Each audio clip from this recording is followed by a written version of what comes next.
course. Hello. Sorry about that.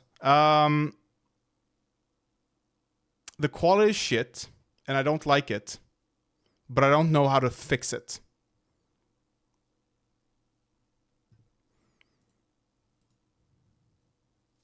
Putin, but it's speculation. It's early on. It's why don't we jump into it with shit quality? I guess. Whatever.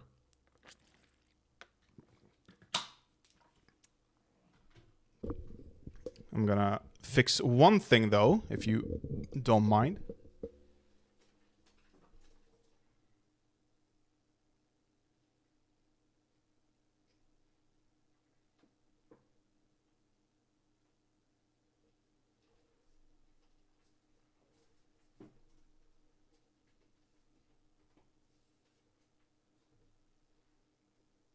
Ah, fuck me.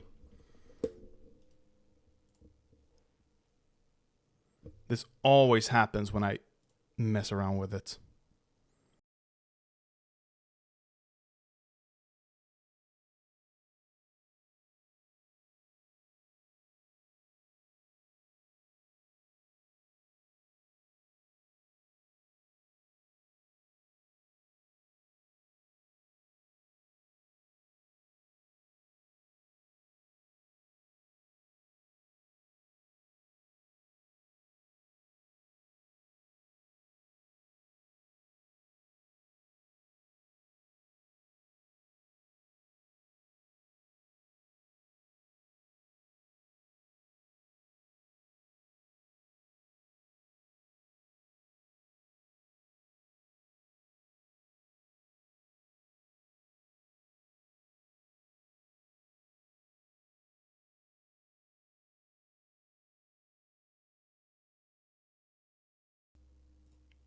God, I hate myself. I was on a roll. God damn it. Thank you, Tommy, for being here. I could have gone a whole stream without knowing that, actually. I can hear my own voice, but that's because my audio interface has a button for me to do that. So I could hear myself, but yeah. That's fun. Thank you for saying that. So, Putin might be dead. It is pure speculation. We don't know anything. It is likely that if he's dead, it is not going to come out for years. It's not going to be confirmed, at least, for years. He still has his body doubles. We know about them. He has at least 2, I believe. That is very, very likely. But considering what is happening in his government, his if you can call it that, his cabinet might be a better word for it. There are some interesting things moving.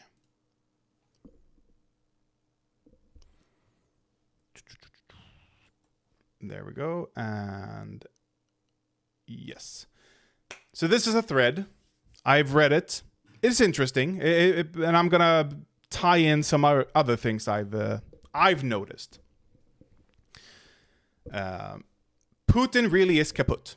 Nikolai Patrushev, head of Russian National Security Council, dressed in all black, gave a speech on the great leadership and virtues of Putin. I believe there's an image here, black and white though. So, do we have a Nikolai Patrushev? Eulogized Putin?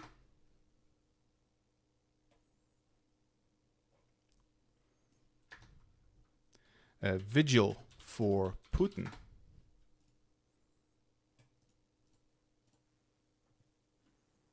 Yeah, here. Уставшие от лихих 90-х, общество ждало решения социально-экономических. Okay, can I pause? Yeah, I can't scrub. Thank you. Thanks for that.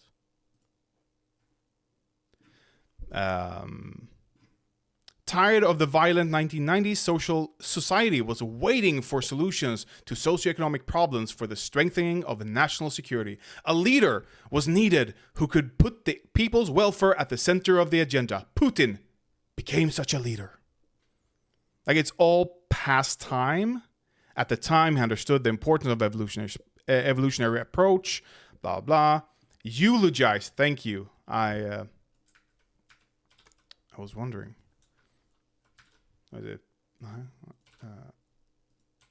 Can I? Nope, I can't. Whatever. It's not important. I found what I was looking for. At the same time, he understood the importance of evolutionary approach as opposed to revolutionary leaps that always weaken the Russian state. He believed in people. Sure. The KGB agent officer believed in people. That's likely. There we go. Rest in peace, dear comrade. Patrushev in black delivers a speech about the great comrade Putin in the past tense became, led, inspired. Has the commemoration begun? Is Vassilych on the throne? So the speculation is who will take over, and that's gonna have to be rolled out in a manner that is, looks good for them. They have to really create a new puppet for Putin to step aside for, However, Patrushev spoke in the past tense as photos of Putin went on the screen in an event eerily similar to a Russian memorial service. Patrushev is a powerful Kremlin insider, spy master, and it has been rumored for years that he or his son Dmitry would one day replace Putin. A few weeks ago, retired KGB general Valery Solovey, who lives in Moscow, began giving interviews saying Putin had died. I haven't looked this up. I've read this. I haven't, says Putin is dead.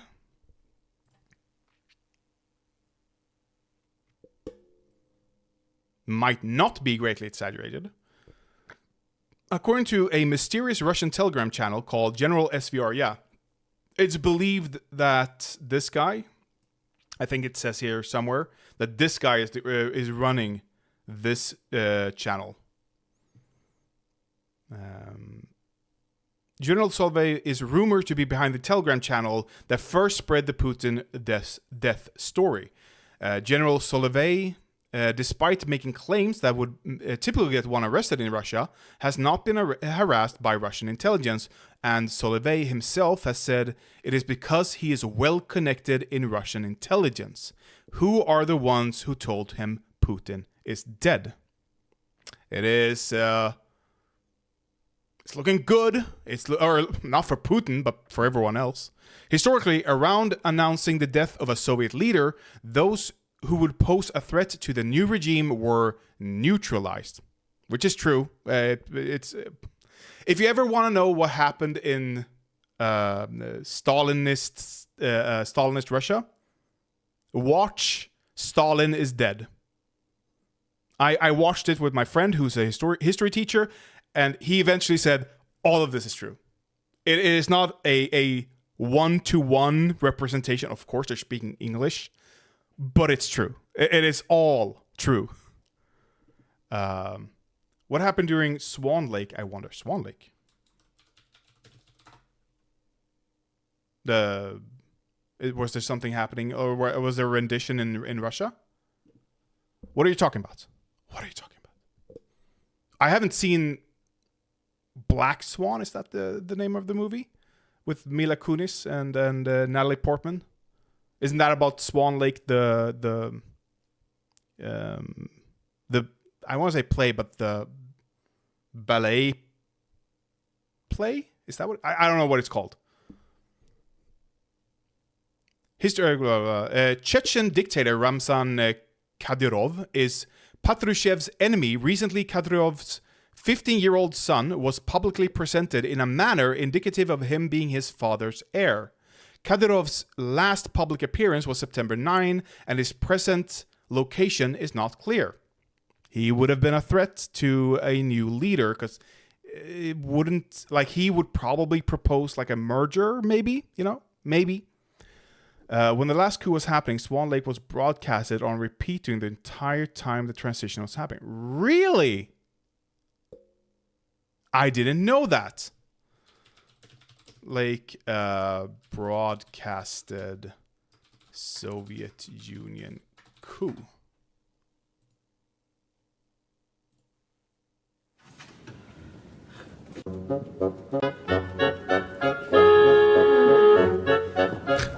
Okay. Well, that's one way of doing it.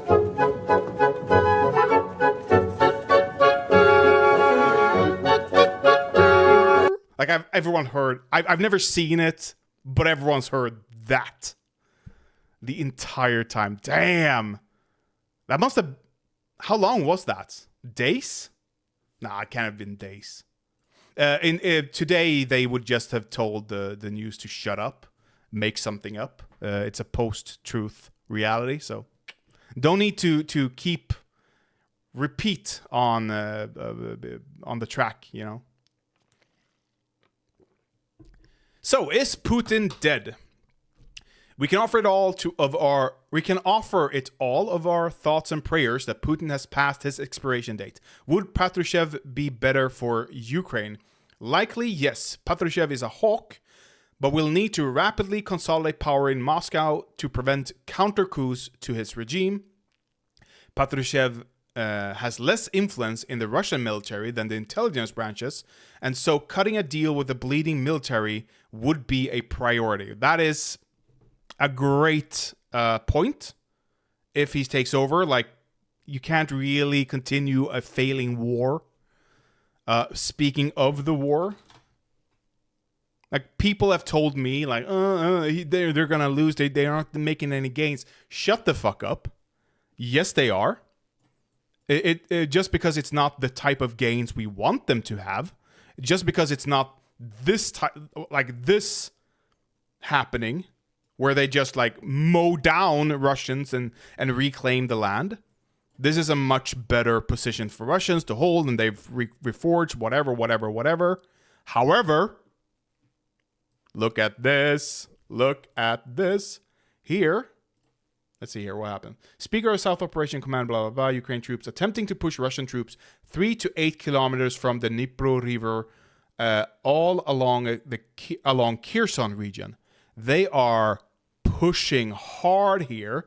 If they manage to hold that, and if they manage to move material from one side to the other side of the river, and they can probably start to reclaim this side, push those people over here down to Crimea, maybe over here. But the point is, if they take this, they can start to mount an offensive from there. They have mounted the offensive here, but there's more lines of defense going down. However, if they get in here, it's open season, baby. It's open season. So they are losing. They are failing. They are making good gains, Ukrainians.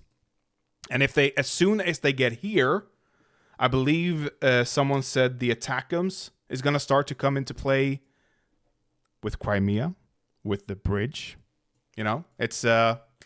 It's happening. Hopefully, it's not a done deal, but it's getting there. Any gain is good when the minefield are 500 feet. What does it say? Deep? Deep, yeah. Oh, you mean deep into the land, not deep into the ground. Yeah, exactly. Like, if you can just go around the minefields and the, dragon teeths, great. Panzers, tanks,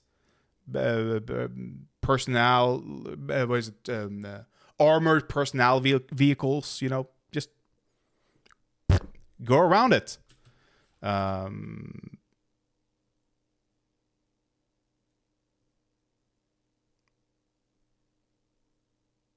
Bleeding military would be a priority. Yep. What to look out for next? This is the important part of all of this. This is about legitimacy. How much can I trust this guy's analysis? Well, he makes a prediction, and that is a good thing. If more of Patrushev's enemies go missing, like Russian Minister of Defense Shoigu, is he missing? Oh, no, if he goes missing. Yeah, something is cooking. Okay, he isn't missing as of this reporting.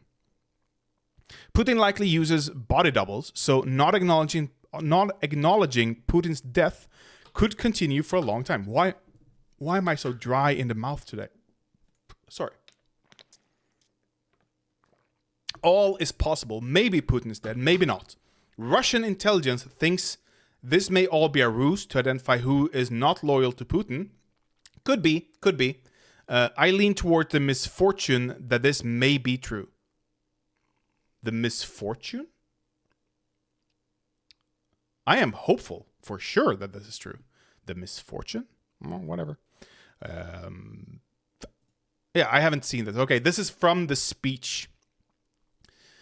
Tired of the violence, blah, blah. A leader was needed who could put the people's welfare at the center of the agenda. Putin became such a leader. He had a detailed knowledge of the situation in the country, a clear program of action, a vision of the goal. At the same time, he understood the importance of an evolutionary speed, blah, blah. He believed in people. Okay, I read all that.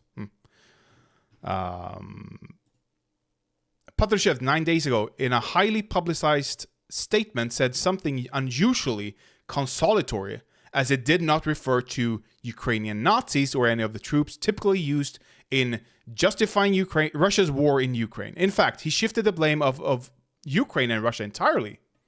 Interesting. There is no war between the people of Ukraine and Russia. Dog.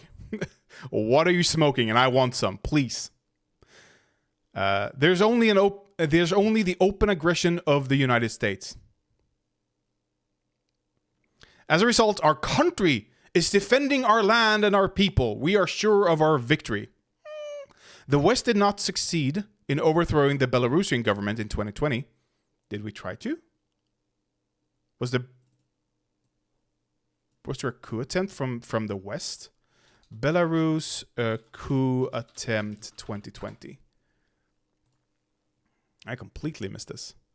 President Alexander Lukashenko announces that he has foiled a coup attempt, resulting in the arrest of main opposition rival Viktor Babarika. He later stated that Viktor, may be arrested for possible financial crimes. Okay.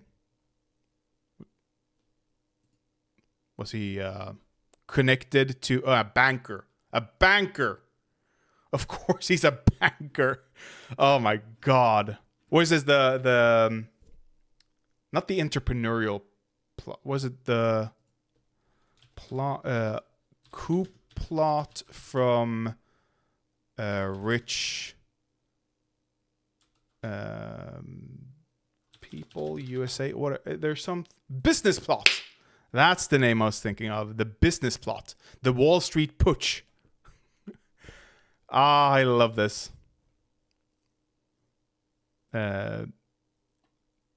Smiley Butler? They wanted this goofy ass as a dictator. This guy? Smiley Butler? Can you imagine? Yes, Mr. Smiley. Sig Heil, Mrs. Smiley. I wish to note that the conflict in Ukraine is not beneficial to anyone, right? Except the United States.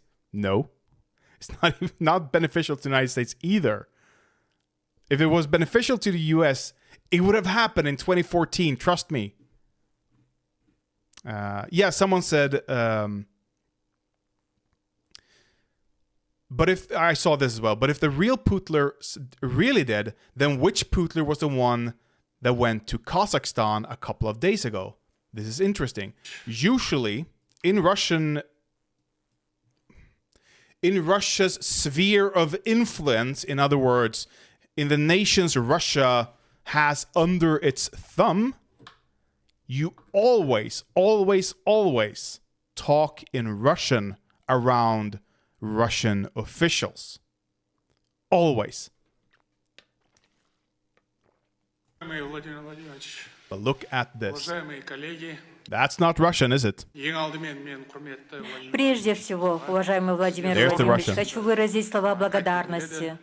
Сегодня And they're all like, вы "Oh my прибыли с God. официальным визитом в What the Казахстан, fuck is going приняв on?" мое Even приглашение. Putin. В этом году отмечается He's a bit cooler though, but he's like, "Oh, I need this." He put it all the way over there just because he didn't need it. That's what he thought. десятилетие подписания How договора much? о добрососедстве и We don't need the voice. How much do you think this pissed off Kremlin? You know, this really pissed them off. But where's Putin then? Because there is I guarantee you, if that was Putin, if that was the real fucking Putin, 0 chance this would have happened. 0 chance. So that is not the real Putin, for sure.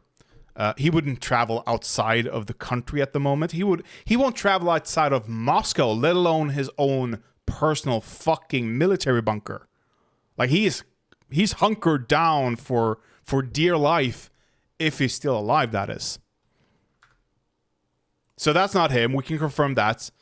The idea that the Kazakhstan would start not speak in Russian around Putin's body double or a Russian delegation at all, ludicrous, unless there's trouble at home. This might even be Kazakhstan signaling. Aren't they Russian held territory, Kazakhstan? Isn't there a conflict here, or am I thinking of another nation? Let's go to maps.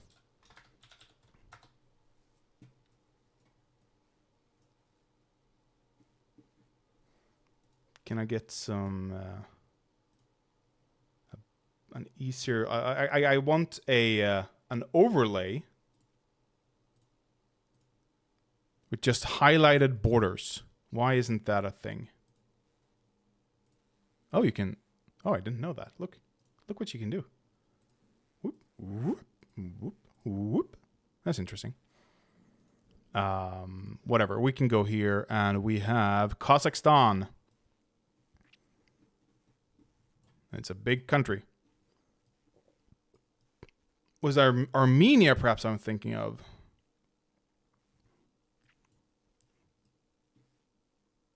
Armenia, Azerbaijan has some issue. I know there's a Russian separatist region over here.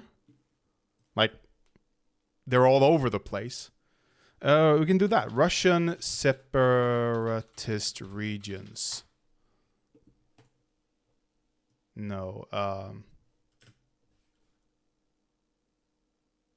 Kazakhstan.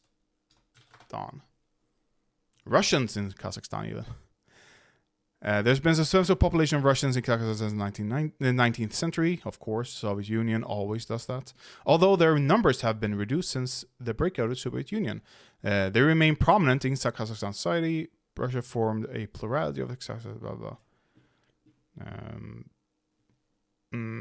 Of course. So, there are two things that can happen here. Okay, it doesn't seem to be an active breakout region. But if Kazakhstan, which this might be, like I don't take my word for it. I'm not Dylan Burns here. I don't hold myself to that standard, just to be clear. I try to speak my mind. I try to speak truth. I try to be honest. I try to be correct. But this is speculation. This is highly speculative. Do not take my word for it, okay? But if I have interpreted what is happening right now correctly, if Kazakhstan is Kazakhstan was signaling they're moving away from Russian influence. That is how I interpret them not speaking Russian in front of the Russian delegation. What will happen if that is true, unless Putin actually is dead, I suspect, because that's going to mean they're occupied with other things, is a breakaway region.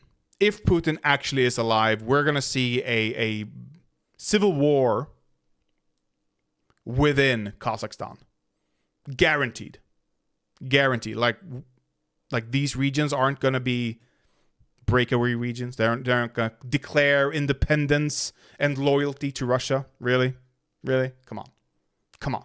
We've seen this pattern before. Several times, actually. And there is one more thing. Something I noticed like a month ago, perhaps.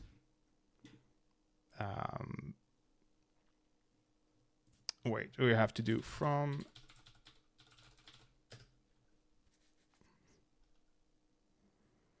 Victory condition.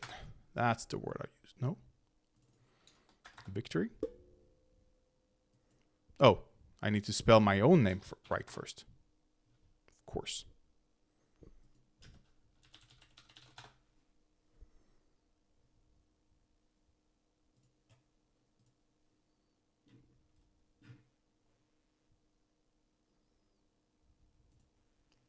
So we have this. Now we have to go back, actually. We have to start over here.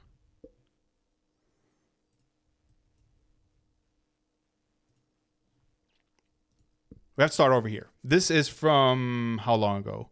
September 18th, okay? That's when I started noticing this.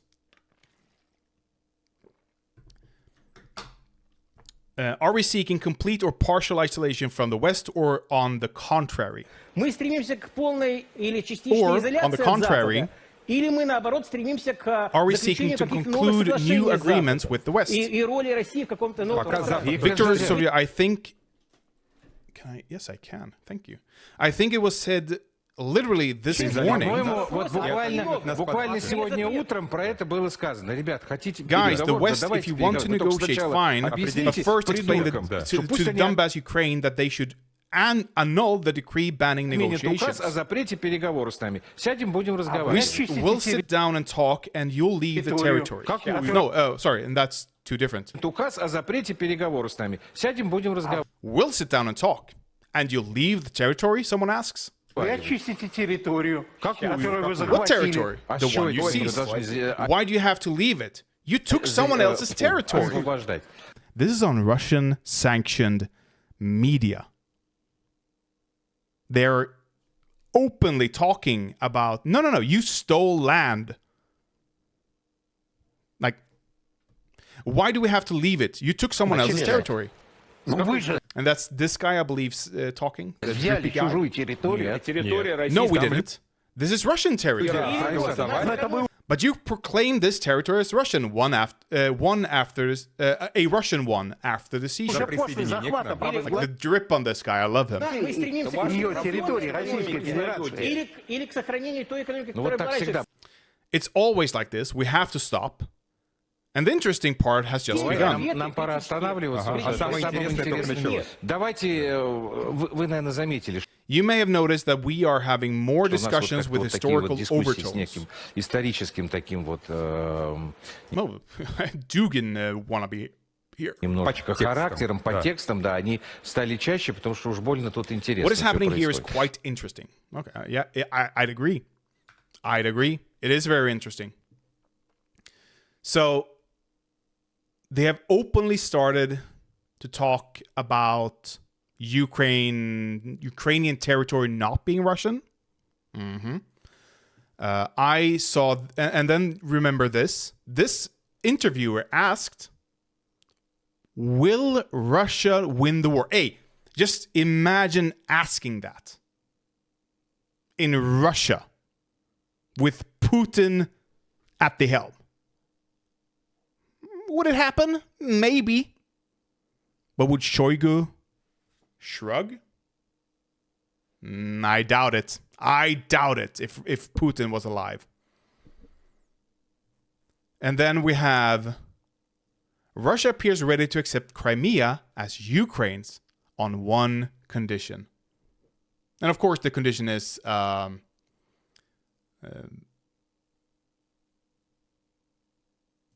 doesn't have any military alliance. No, not a EU military alliance, not a NATO military alliance, not even a military alliance with just one by one of each country, you know? Like, oh, we'll do it with the UK, we'll do one with the US only, not NATO, just the US, you know? No. That's completely unacceptable. But it's interesting that they are demanding it. Because they're like, no, Crimea is Russian, you know, that we need it for whatever. And then there's this. On October 9th, Lavrov started mentioning Russia's readiness for negotiations. At the request of our friends, we have spoken about the current situation with Ukraine. Our attitude to the various calls to start negotiations. President Putin друзей, мы рассказали о нынешнем положении дел в ситуации вокруг Украины, наше отношение к различным призывам начать переговоры. Президент Путин многократно, в том числе совсем недавно. President Putin made our position clear many times, including recently at the Valdai Forum. We have never refused negotiations if they are offered on a serious basis, and that is a cop-out. That is a complete cop on a serious basis. Whatever, fuck you. What is a serious basis? Whatever the Russians deem serious. Nah, fuck that. But not in the form of ultimatums.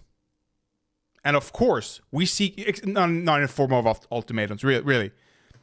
Never refuse negotiations if they're offered on a serious basis, but not in the form of ultimatums. Are they... Can you take them serious? No, you can't. No, of course not. This is an obvious lie. And of course, we see Ukraine's categorical refusal of any negotiations except on the basis of the so-called Zelensky formula, which is nothing but propaganda and absolutely not a realizable project. But again, he's talking about negotiation. The winning side. Okay, let's put it this way. If Russia was winning this war, what is the odds of them wanting peace negotiations? Zero. Bumkus. Nothing. Nada. Noll. Inget. En skithög I havet. That means nothing. I just... it's nothing. It is absolutely... there's no way that Russia would come to, beg for a negotiation table if they were winning. We've seen this with Jimmy Dore, Grayson, Hinkle, Haas, whatever. They're all like, oh, why won't the West come to the table for a peace negotiation? On whose order are they acting there? Not their own. It's not their opinion there. That is a Putin opinion. That is a Russian opinion. And then the last thing that I want to, before we end this, I saw someone...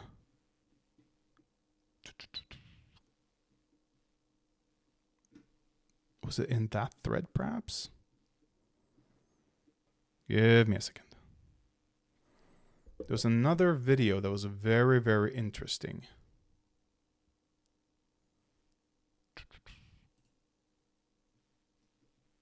But it doesn't seem to be there.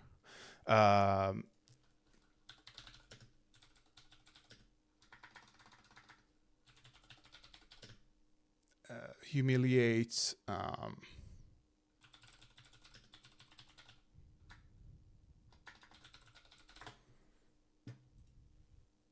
Here. Таким образом. This was a year ago. This is the same guy, isn't it? The game that gave the eulogy?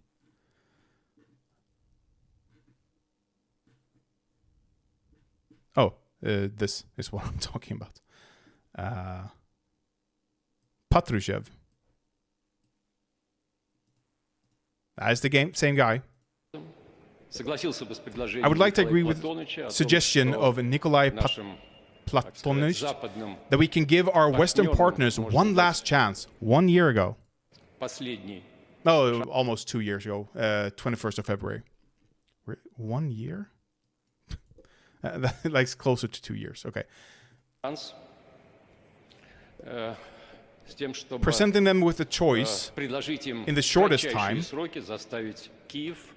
to force Kiev to choose. He said Kiev. Isn't that the Ukrainian pronunciation? To force Kiev to choose peace and implement the Minsk agreement. In the worst case, we have to make the decision we are discussing today. What does that mean in the worst case? Are we suggesting... Damn, he speaks fast. Are you suggesting we start negotiations? No, I recognize sovereignty. I will speak plainly. I will support the suggestion of a recognition. I would support, or am I supporting? Speak plainly, Sergey. I am supporting the proposal. Then say it like that. No, yes or no. I support the proposal about the entry of the Donetsk and Luhansk People's Republic into the Russian Federation. We're not talking about that. We're not discussing that. You're not getting it. Say the words I want you to say. We're talking about recognizing their independence or not. Yes or no? Wait, what did he say? Into the Russian Federation. He's giving away the game, that's why. Right. He's giving away the game. Like, he knows the behind-the-scenes ideas, but he can't keep it quiet in front of a camera, and he doesn't know exactly what Putin wants because he's a madman, and well, he's not really a madman. He might be a madman, whatever. He's clearly, like, nervous, scared of saying the wrong thing, and says the wrong thing, and Putin's like, no, we're not talking about that now. That's for later. First, we have to crush Ukraine. Duh.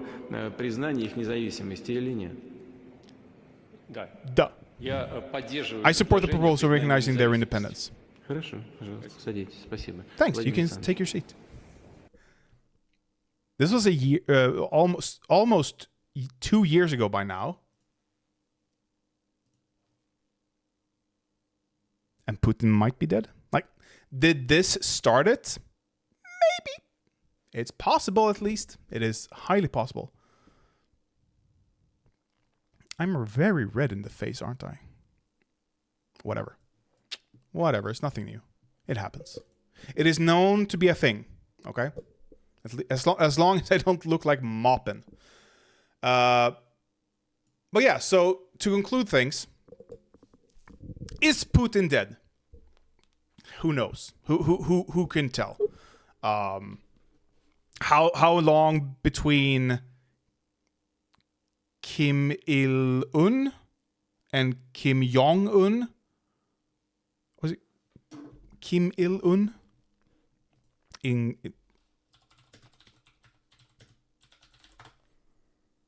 Kim Jong-il, sorry. The illest of the family. How long between his death and his son's ascension to the throne did it take? We do not know. Kim Jong-il death date.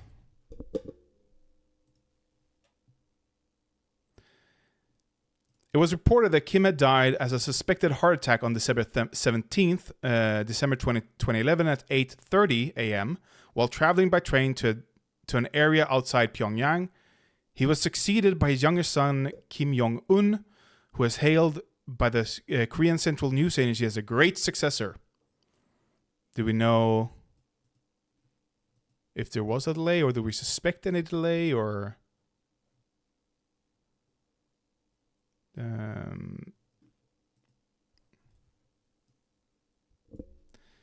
death announcement delayed. Wait, this is gonna be fun. Let's watch some North Korean. 위대한 용도자 정한 김정일 용도자. 동지께서 Wait, that was too perfect to not be a parody. Oh my god. We can raise the volume a bit, perhaps. What happened? Stop it. I wanna raise the volume. There we go. 위대한 용도자 김정일 동지께서 Sorry. 주체 100 2011년 12월 17일 This is, by the way, not my fault. This is the highest quality. 8시 30분에 현지 지도의 길에서 And this was on December 19th, okay. 급병으로 소거하셨다는 것을 가장 비통한 심정으로 알린다.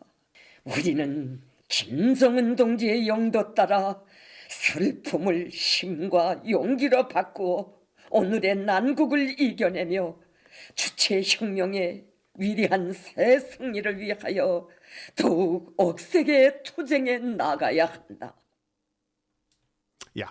I might be wrong about North Korean, about the death and the announcement being delayed. Maybe they had a more active ascension plan that I don't think Putin has. Because Putin, like, announcing or appointing your kid to be the successor, that's going to take a special kind of society.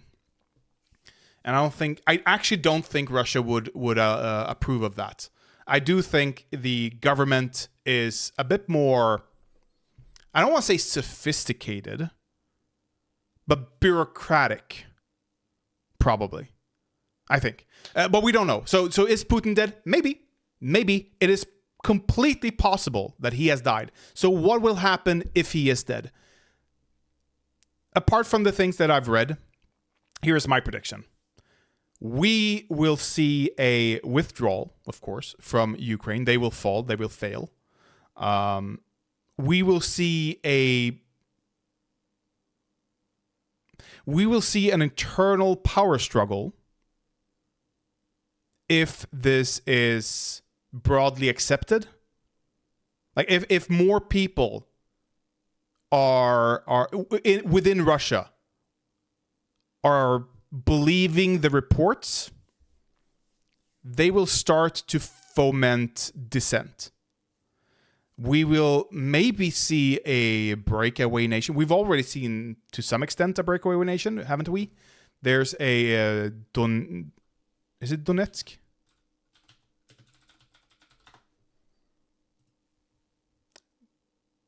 No, that's within Ukraine. Russian breakaway society. Separatism in Russia. We have... there's a... Russian region declares independence. Misspelled that 20 times. Yeah, Donetsk. No, Duma of Russia. Here. On the 21st of February 2022, the State Duma of Russia passed a bill to officially recognize the self... No, that's not what I wanted. That is not what I wanted. I don't...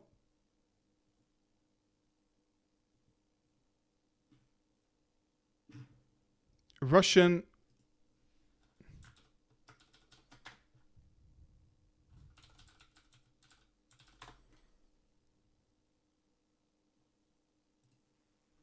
Not in. Okay. Secessionist movement. The Baltic Republic? Really? So there's a few of them fighting for independence. I've heard of one, but okay. Anyway, this is the one that I'm thinking of. Dagestan. Yeah, that's the one I'm thinking of. What the fuck? Confederation of Mountain Peoples of the Caucasus. Oh, okay. So there are a few of them. There is a great chance. Oh God, this is interesting. Okay. There's a great chance of at least some form of civil war happening in Russia, depending on who the leader becomes, depending on how quickly they can change leadership. If he isn't dead, then I have no idea. Then I have no idea what's happening. I have no idea why the Cossacks aren't speaking Russian to the Putin body double, the Russian delegation. I have no idea. They might just see him as weak, and like again, but that's an indication they're moving away from the Russian influence. So either way, Russia is weakening on the global stage. That is a good thing, even if Putin's not dead. But let's cross our fingers. Let's hope that's happening. And let's make that coup come alive, okay? In our dreams can come reality if we hope hard enough, okay? That is my final statement on this. Why don't we have some fun? There's a... something really funny happened last night, if you don't believe it. Something really, really funny, actually. Like, it's as soon as I saw it happening, I'm like, oh yeah, that shit's going down. Mm-hmm. Let's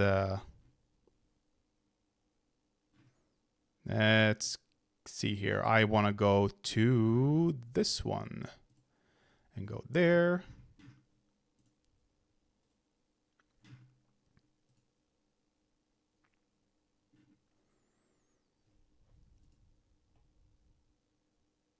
Okay, we can start here. Hasan Abi, Hasan Piker, the scourge of debate bros, calling everyone who enjoys to debate, everyone who thinks debating is in any way meaningful, he calls us debate perverts. Oh, okay. Sure, we're debate perverts. Oh no, I'm a pervert. How? Which, by the way, that's kind of puritanical language. That's the kind of puritanical language I'd expect from conservatives, not from progressives. Who the fuck cares if you're a degenerate? Who the fuck cares if you're a pervert? What's the issue there? Like I said, was it last stream? Might have been last stream. I said that that I love sluts, that I adore sluts, that I wouldn't have gotten laid if it wasn't for sluts. I love sluts. Sluts keeps the peace. Okay, you have some sluts in your friend group. Don't fall in love, and that goes for both parties. Have fun. Keep having fun. It'll keep the peace as long as nobody falls in love. That's the important part. And I'm a slut.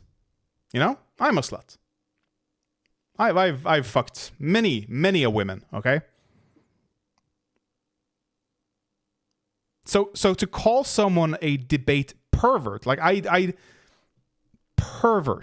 hear the closest thing I hear is like Caleb Maupin talking about the degeneracy and the Haas as well and Hinkle. Like that's the type of lefties I think of when I hear perverts. Unless it's like something perverted, like child diddling. Yeah. Call those perverts, okay?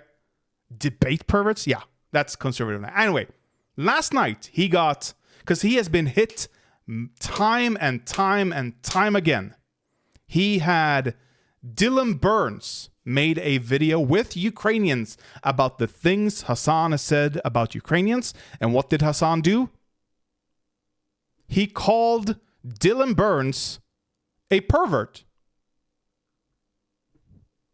He said he couldn't think of anything more perverted than forcing. I think. Well, we have to see it. We have to listen to it now. Forcing Ukrainians to watch his videos. He said.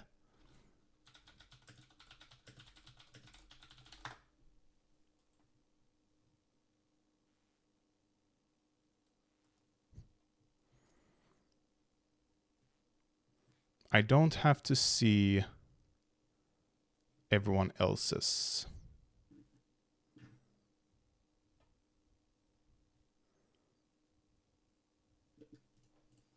For those of you who said, here we go. We're gonna go. I'm not gonna listen to it. He just shows a bit of the video. Here we go.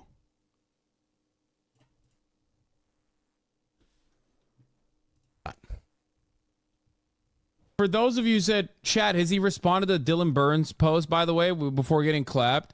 If you think that I would entertain such a psychotic thing ever in my life, I don't know what to tell you.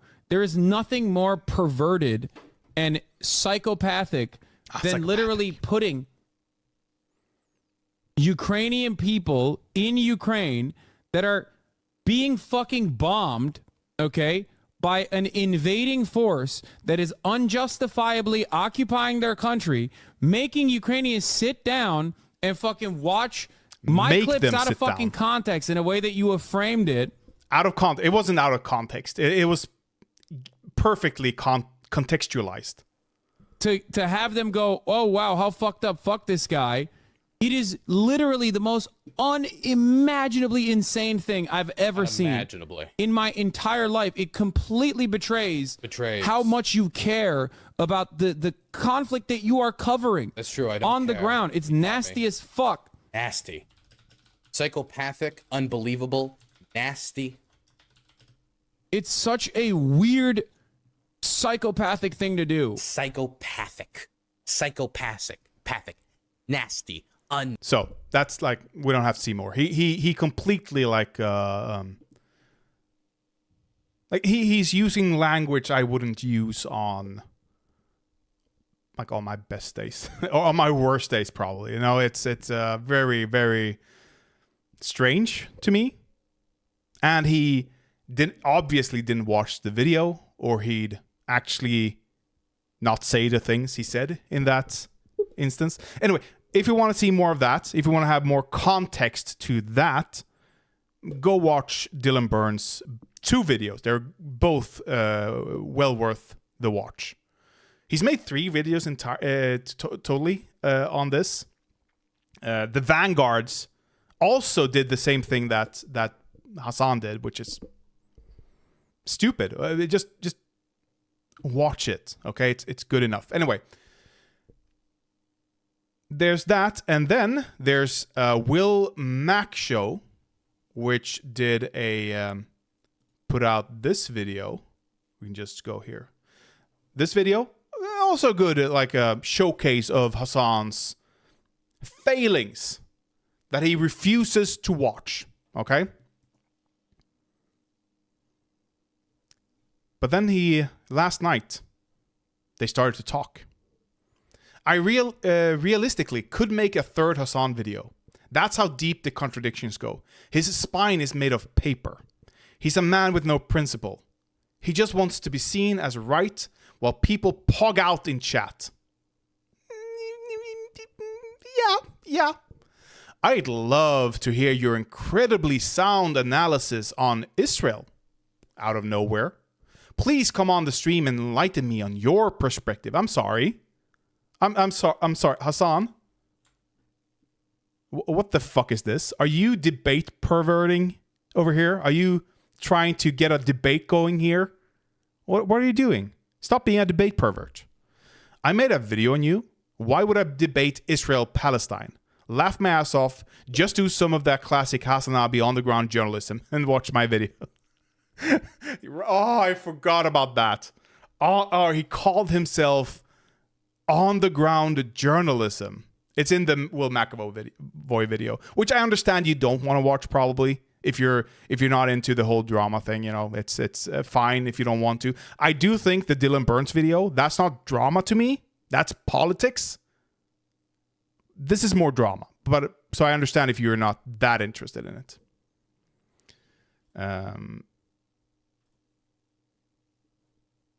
I made 2 videos documenting Hasan's poor reporting, content theft, lies, and demonization of his critics.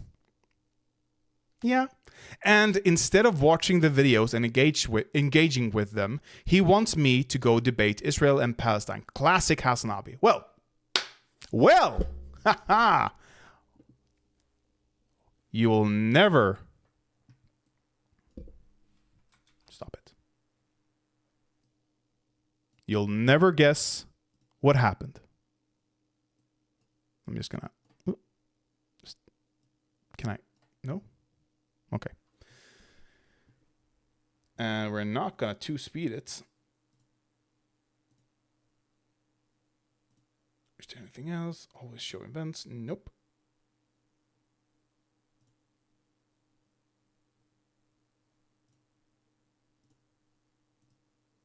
Okay, let's do this. It seems like Hasan Abi is becoming a debate pervert himself. Yeah, which I'm sure this Willie Mac dipshit will want to talk about, actually.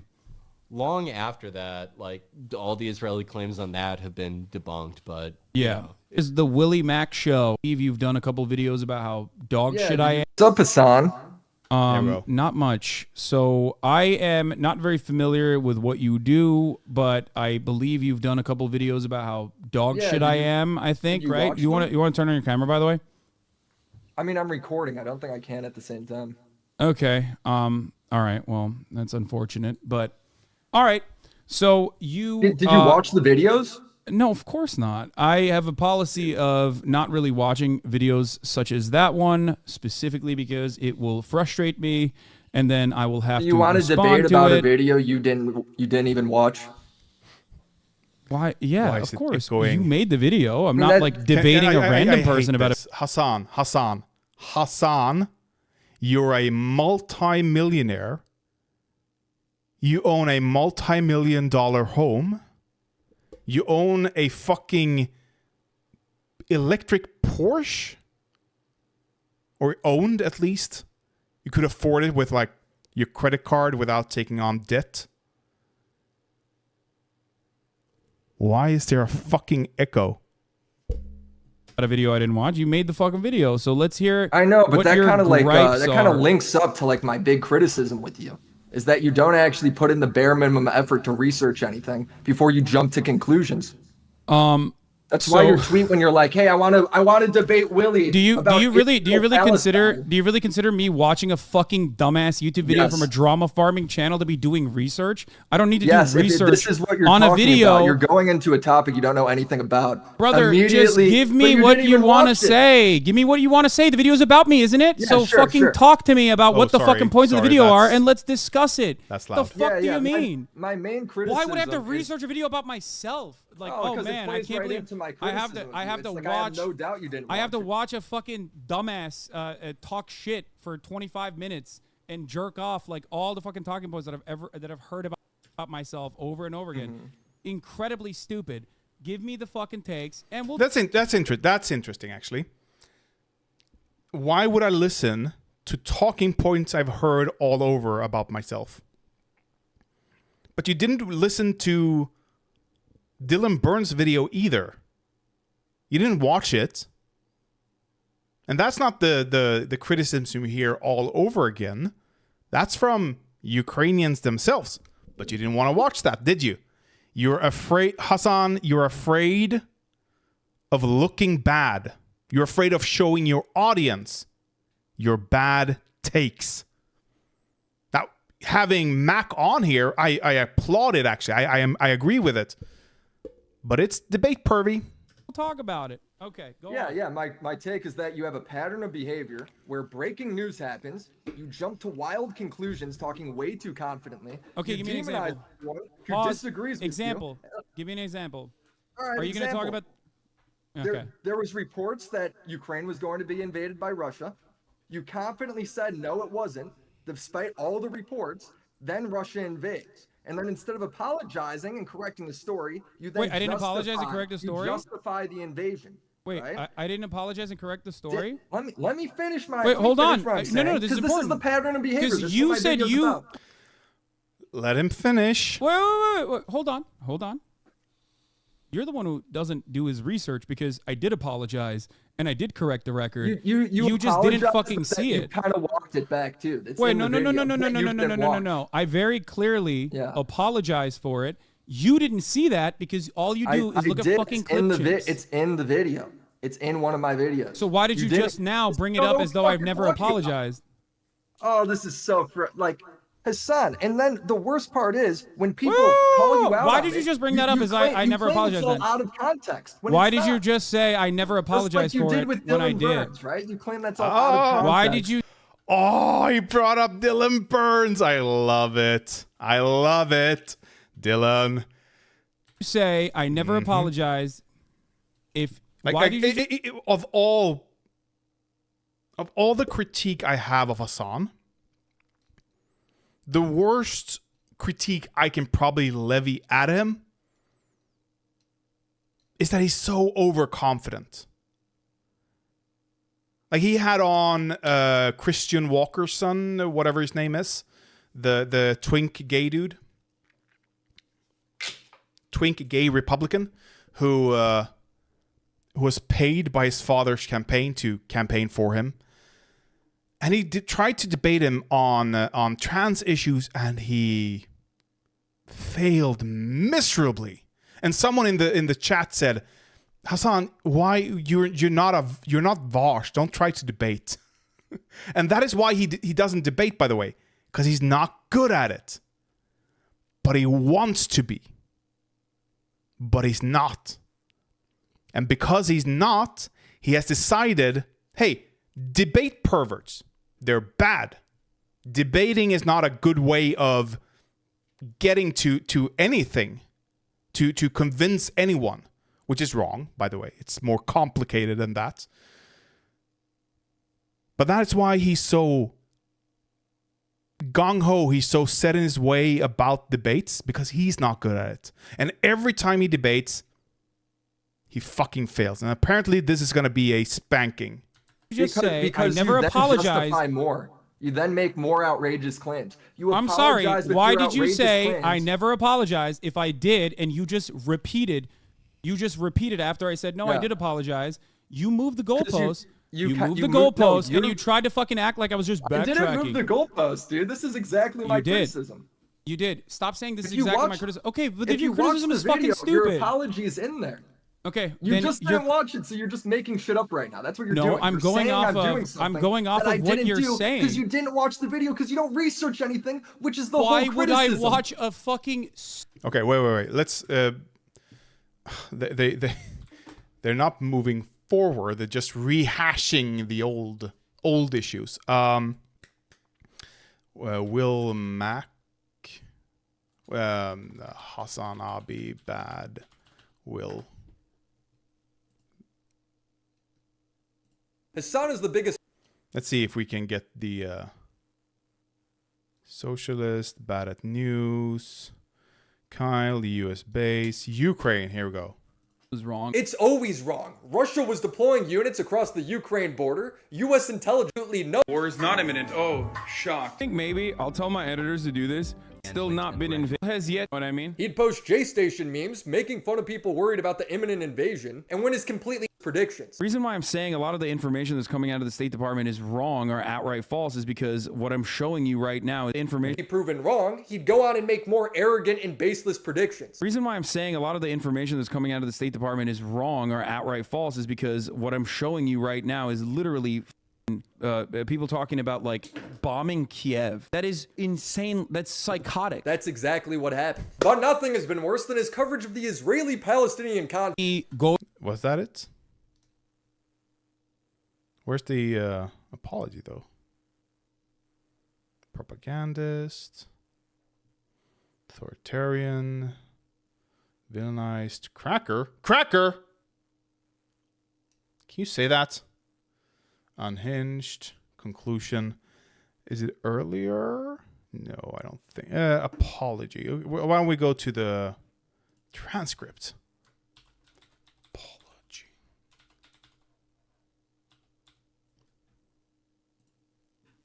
Like, I love war! I love war! I fucking love murder! I want more war! Iran then took credit for the attack, and Hassan's chat corrects him. Now, does Hasan apologize and correct the story? No. Instead, he fumbles around trying to come up with a sarcastic comeback, then he pretends to get distracted by a random message in chat, and then he just leaves with an unrelated video playing in the background. Yeah, you're right. It's like, I'm sorry. It's just so much easier for, you guys are right. It's so much easier for me to just always fucking blame whoever you're pronouncing Iran wrong? Wait, what? I'm not. I can't afford to buy a sub, so I use my free Prime sub for this man. Praising the local communists. Meanwhile, Disney executives say they will not produce any new films. He then comes back in molds because he's so wrong all the time. I just like I fucking policy premise, right? Doesn't matter going forward, everyone's always gonna be like, dude, foreign policy. Doesn't matter that you got like pretty much every single premise right, but your conclusion was wrong. It's always that's kind of a bad thing, yeah. If every premise is correct, but your conclusion is completely off, yeah, that's bad. That's bad, Hasan. He's wrong. Russia was deploying units across the Ukraine border. U.S. intelligence. Okay, so.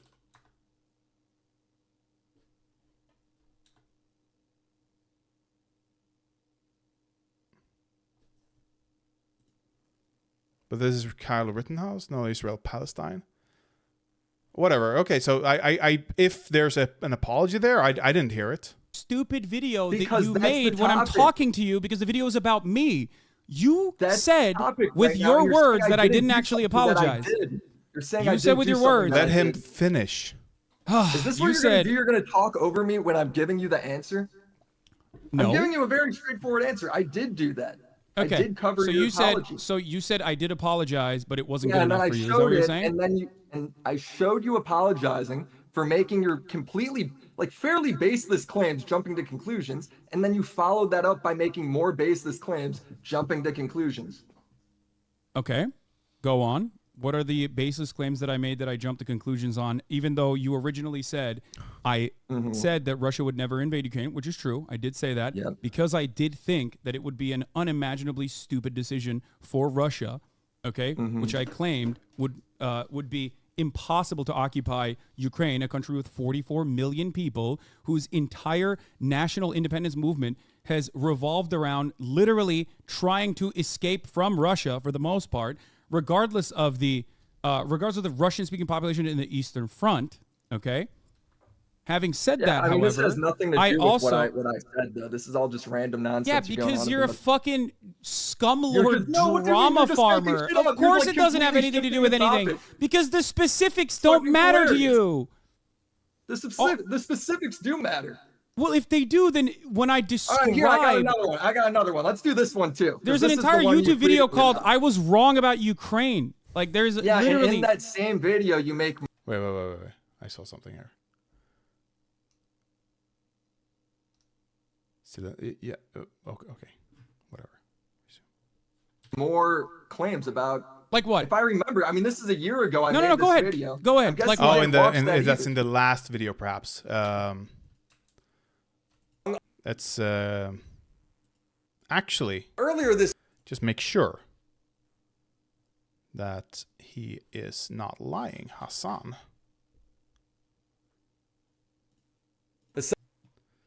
Do we have sponsor? Hasan. Cracker again. Copyright. There's nothing on Ukraine here.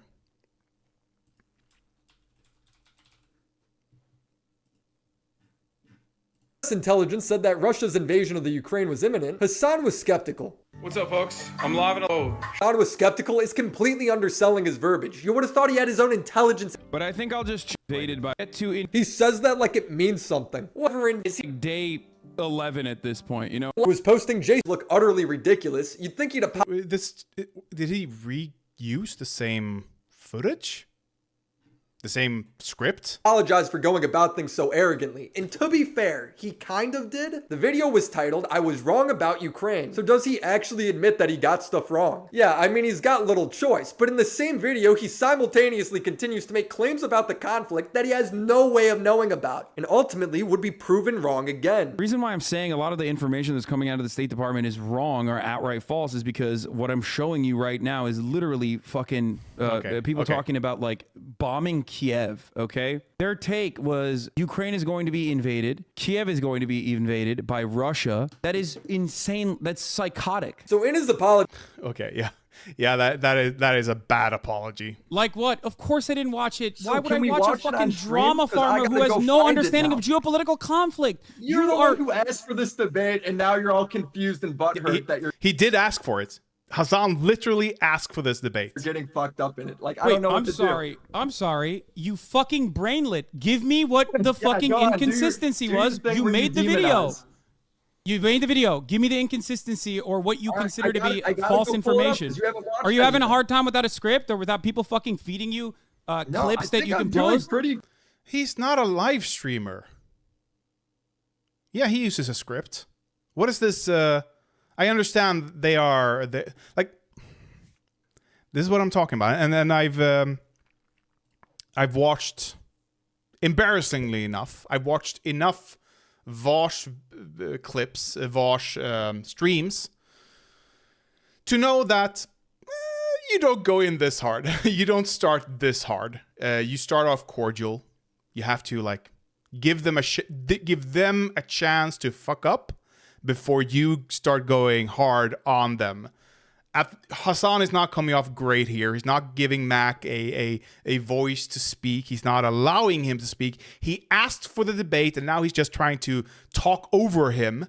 And I can understand him being frustrated with when Will said, "Oh, you did apologize." "Oh, I did apologize." Well, you kind of apologized, but he cuts him off. He doesn't allow him to finish the thought. Yeah, you did apologize, but then you continue doing the same fucking mistake, and he did. His first point, or Hasan's initial statement on Ukraine, like, "Oh, the State Department thinks this. We're fucking idiots." And then it happens. And then the State Department goes out there and says, they're going to bomb Kyiv. And Hasan goes, the State Department thinks they're going to bomb Kyiv. And then they bomb Kyiv. Like, again and again and again and again, it's the same issue. You're not listening here. You can apologize all you want when you're wrong, but if you don't learn from it, what fucking point is there? You refuse to listen to Ukrainians. You refuse to listen to those in the know. So what the fuck is the point here?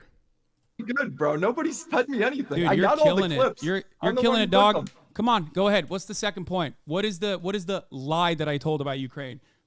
It's not a lie. It's just you made more claims. You made more basis. Like what? Claims. What I is gotta the go, claim? I gotta Just go come pull on. it up in the video because you didn't. You didn't prepare for your own watch fucking. anything. You didn't prepare where you were literally coming on here to talk. Wait. 18 hours ago. What is that? That's for so at 10 in the morning, or 10 in the evening. This happened. Let's see here. Twitter. When will Mac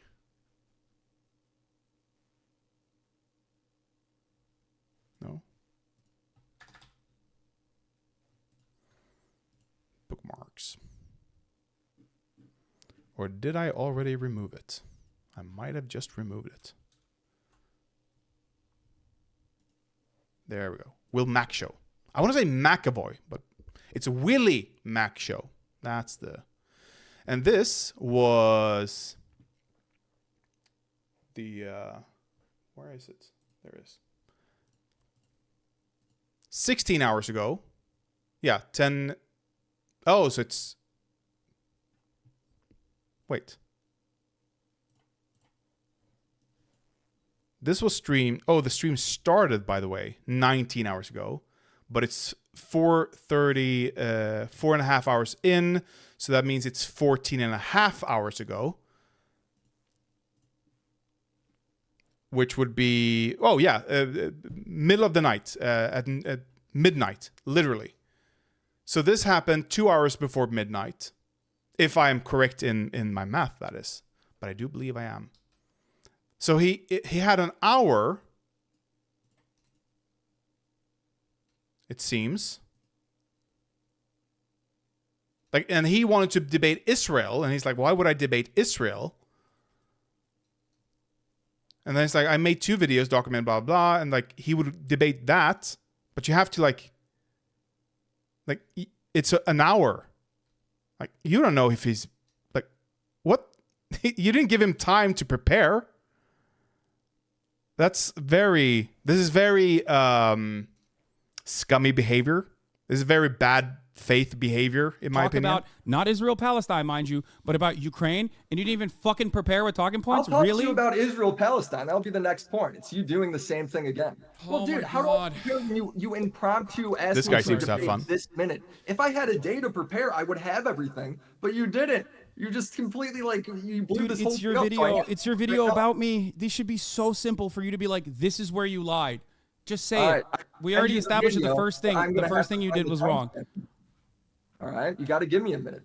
Okay. This Are is you trying to research. link You me your haven't video? done I'm this not going to watch your before. video. Just say it with your mouth, with your words. Go ahead. I have to watch my video to see what my receipt is because this is a year old. Right? I didn't know I didn't know where this You don't whole even know your conversation own was video. going. You don't know the contents of your own fucking video. I made it Really? a year ago, bro. Bruh.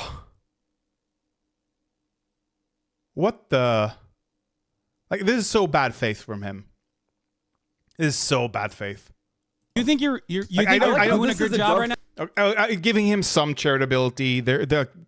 I can understand to some extent the frustration from Hasan here. But at the same time, he wanted this debate. He gave no prep time. Like, can we debate tomorrow in 2 days? And here are the topics that they agree upon beforehand, and they can do their research and no, it's an impromptu debate. Sometimes in those situations, you have to go, I don't remember. Let me just check it. I don't remember. Fuck off. Like, fuck off. You hate debate perverts, yet you're acting like the biggest debate pervert in reality. Seriously. Now, You went, instead do of you think letting you're me doing a good find the job right now, receipt- defending your position? Like, it's Yeah, such a I do, profound bro. position. You're doing It's such a exactly what I profound expect you to position do. that you don't even fucking remember your own talking points. Oh my lord! Dude, I'm trying to find your talking point. This is the I'm this trying is to the find your talking point. I know my talking points that you claim are wrong should be, in the chamber for you to fire off. You came on here because you thought, let's have a Bro, you conversation invited about these me on fucking videos that I've made. Dude, instantly right now, right when I was out. I Stop came back complaining. home, Give me the heard talking. this. You're the one complaining, Hasan. You're the one who's complaining here, and he's trying to respond to you. And then you're like, okay, give me it. And he's like, oh, let me just look it up here. He's like, oh, you don't remember? And then when the guy's like, no, of course I don't. Oh, don't complain. Just give me the. Okay, then you're gonna have to look at it's an endless circle. It's an endless fucking circle here. Points. Come Now on. look at Stop. you shift the goalpost around. You're Stop such a coward. complaining. Tell You gotta me wait- you what gotta it wait 5 minutes was. for me to find this. Stop You gotta wait a bit. bitching. Tell me what it fucking was. You started the conversation by talking about Ukraine. Why did you bring up Ukraine if you weren't fucking ready to talk about it? Your Bro, first point 'cause that you brought invited up was me that on I never instantly, apologized dude. for it. I didn't have- debunked it within have fucking everything seconds. listed out. You And all debunked the it? receipts right here, but you said get on now. You debunked what within seconds? for me to find this. Stop You gotta wait a bit. bitching. Tell me what it fucking was. You started the conversation by talking about Ukraine. Why did you bring up Ukraine if you weren't fucking ready to talk about it? Your first point that you brought up was that I never apologized for it. I debunked it within fucking seconds. Worst apology ever, by the way, but okay. Okay, so he's debunking the talking point that he never apologized. Fine. Out. Fine. And all the receipts right here, but you said get on now. Willie No Show. Okay, go ahead. Come on, Willie No Show. Come on. What's the second talking point? Yelling in my ear while I'm pulling up the receipt. Willie No Show. Give me the second talking point. If you're he is not a no-show. He's passionate about there. the subject, then you're basically admitting that you're I mean, a fucking bottom-feeding drama farmer who has no interest in.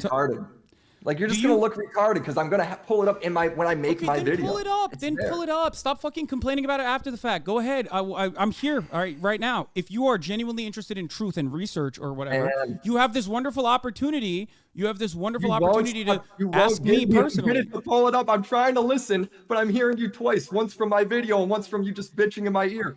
Oh my god. So you gotta wait. Yeah, that's how This research is the greatest. works. This is the greatest brain power we got, folks. You All want right. me to just move on from this? All so right, we can I'm muting myself. I'm muting myself. Go ahead, watch your video, and then you can come back, okay? Holy moly, dude. Jeez, Lord mercy. I muted myself. He can't hear me, so we can find his own talking points in his own fucking videos. Jesus Christ, dude. I didn't even get to any of my moderator questions. Oh, he's a moderator. Is he? Is that a moderator? Every time Felix is here, we got to do a fucking. We have to have this guy? conversations like this. It just has to happen. I love that he's like, I don't remember my talking points. I have to watch my own YouTube video.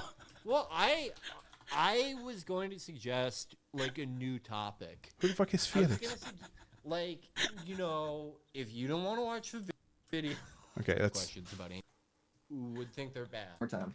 All right, I got it. All right, he's got it. All right, let's hear it. I got it. All right. Thank you, Yeah, Willie Mac. No show. Was you said people? You said let me watch this one more time. Bro, it was in your video. I was wrong about Ukraine. Mm-hmm. And you said people are acting like Kiev's getting bombed, like that would never happen, and then it's literally did happen. Okay. So you're just again making more base. You're making your apology video about. So Will McAvoy is not. Oh, McAvoy. I want to say that again. He's not. Okay, let's. McAvoy. What's his first name? I never remember his first name. James McAvoy. That's who I'm thinking of. Willie Mac. That's the name. Is not doing a good job here, in my opinion. Not yet, at least. He's not a. But again, he's not a debater. He's not a live streamer even. He's an essayist. He might do drama stuff, but he's not a debater. He's not used to being live, probably in front of a live audience of thousands of people. Hundreds of thousands of people here even. I don't know how accurate or how usual that is. It might be this that brought it on. So he's not speaking. He's not using the right words, in my opinion. He should have said here, you're repeating the same patterns. You did apologize, but you keep repeating the same patterns and you ignore the voices of the Ukrainians.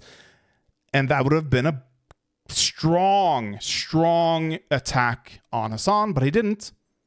This is milquetoast attack, in my opinion. About being because he did apologize, and he now is trying to say he didn't apologize by showing that he made a same mistake again. Like he still did apologize. I'm sorry. Wrong and making baseless claims. Like it's a bad apology, but this is your take. Wrong. It's a pattern of behavior. This is your take from February 22nd, 2022. Yeah, another thing that I was again. You've done it since then. I've done it since then. People are acting like Kiev's getting bombed. It did happen. You're right about that. Did, and you said it wouldn't. Do you think that I didn't cover? Wait, hold on. Do you think that I didn't cover Kiev getting bombed? Like I hid that or something? No, you did, but it's your accusation saying it doesn't, saying it won't happen. There's no way it'll happen. Yeah. Do you think that bombing Kiev specifically, it was what Russia did? Do you think that was a good thing for Russia to do? I didn't say Do you it think was that a it was good a? thing. Do you have any I hope genuine you don't opinions? think it was a good thing. Do you have any genuine opinions about? Yeah, my opinion Russia's is that was involvement bad. in the Ukraine?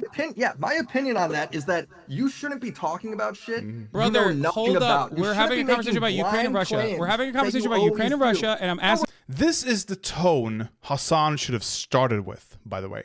This is how he should begin the conversation. Affectless.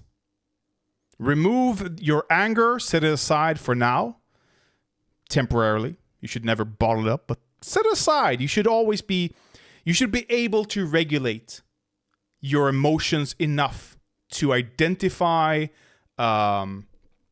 when you can and can't just express them, you know?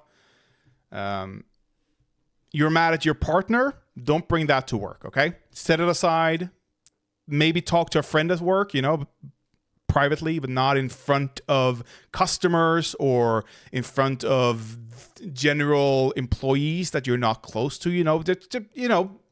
Keep it professional in the workplace. You should be able to set it aside. Hasan was not able to set it aside. Now he feels, because he was angry, now he feels probably that he's on top, that he's winning, and that's why he's like, what is your opinion? Like, he has a bit smugness in his voice, which is fine. I understand. It's fine. The affectlessness of his demeanor is great, though, for a debate. But again, it's a debate pervert thing, so why are you doing it? We're having a specific question. About you, I'm asking you You're a trying to shift the specific conversation. question. My conversation's about you, because my videos are about you and your pattern of behavior and your poor reporting, and now you're trying to shift That's it true. all these other ways. That's actually a good point from Mac.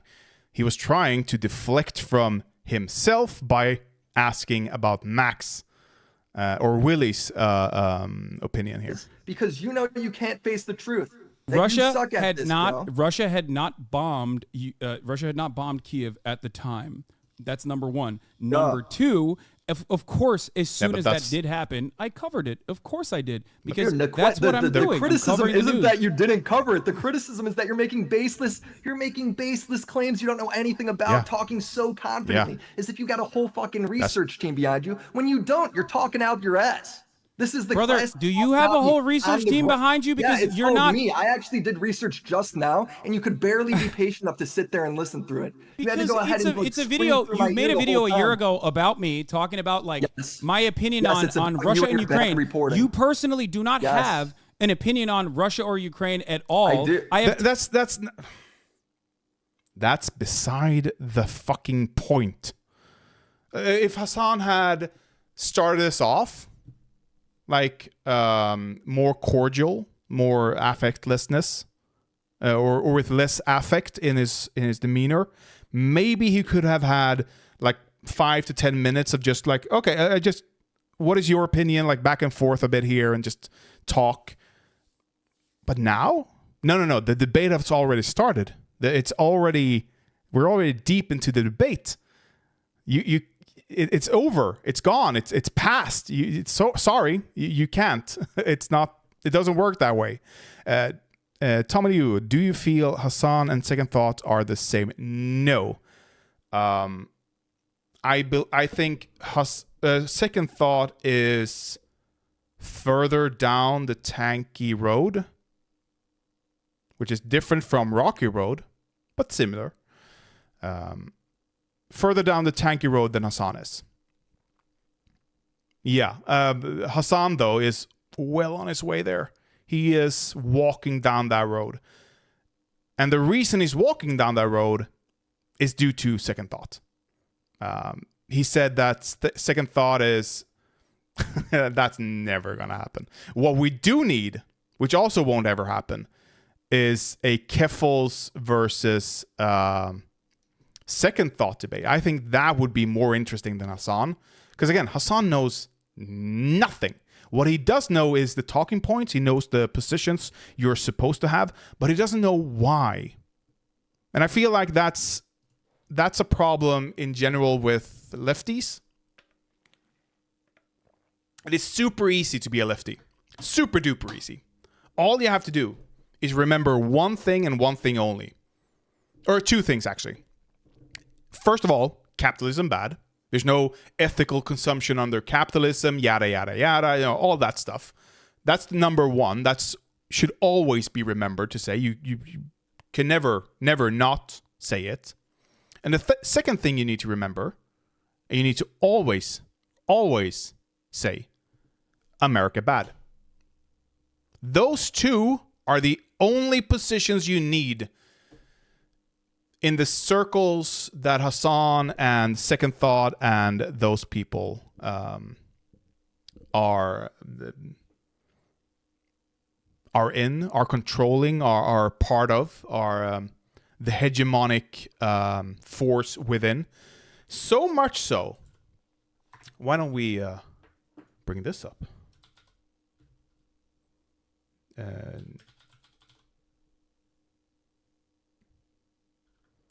What is his name? Okay, we'll go through Hasan's Twitter on this. Again, this happened just last night, I believe. There.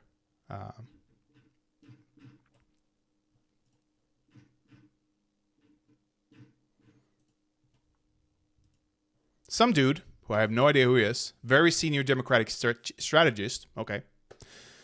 He's worked with Justice Dem, Bernie Sanders, AOC, Jamal Bowman, and the YNWA, I have no idea. Most Americans likely associates U.S. foreign policy with Normandy and the fall of the Berlin Wall. We're the good guys. But most people around the world associate U.S. foreign policy with overseeing massive civilian casualties or overthrowing governments, blah, blah, blah, blah. You know, all the wars that U.S. has made or has conducted. And then Noah Smith says, leftist... no, that's... oh, I'm sorry. I thought that was someone else, actually. I'm so dumb. I thought that was Noah Samson who said it. However, we can still do this. We can still get something out of this. Not as much, though, just to be clear. Leftists continue to just slip Korea into the list of bad U.S. wars, expecting the rest of us not to notice. This is a really bad point. Really, really bad point. Really, really, really, really, really bad point. Like, I don't know what would have happened if the U.S. didn't involve itself in the Korean... in Korea like this, like forcing... whatever. I don't know what would have happened. But I wouldn't defend the Korean War. I wouldn't defend South Korea based on the Korean War, at least.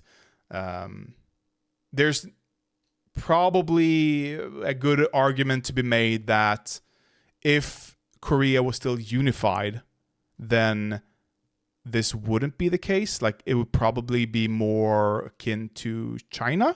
I'm sure someone can make that attempt.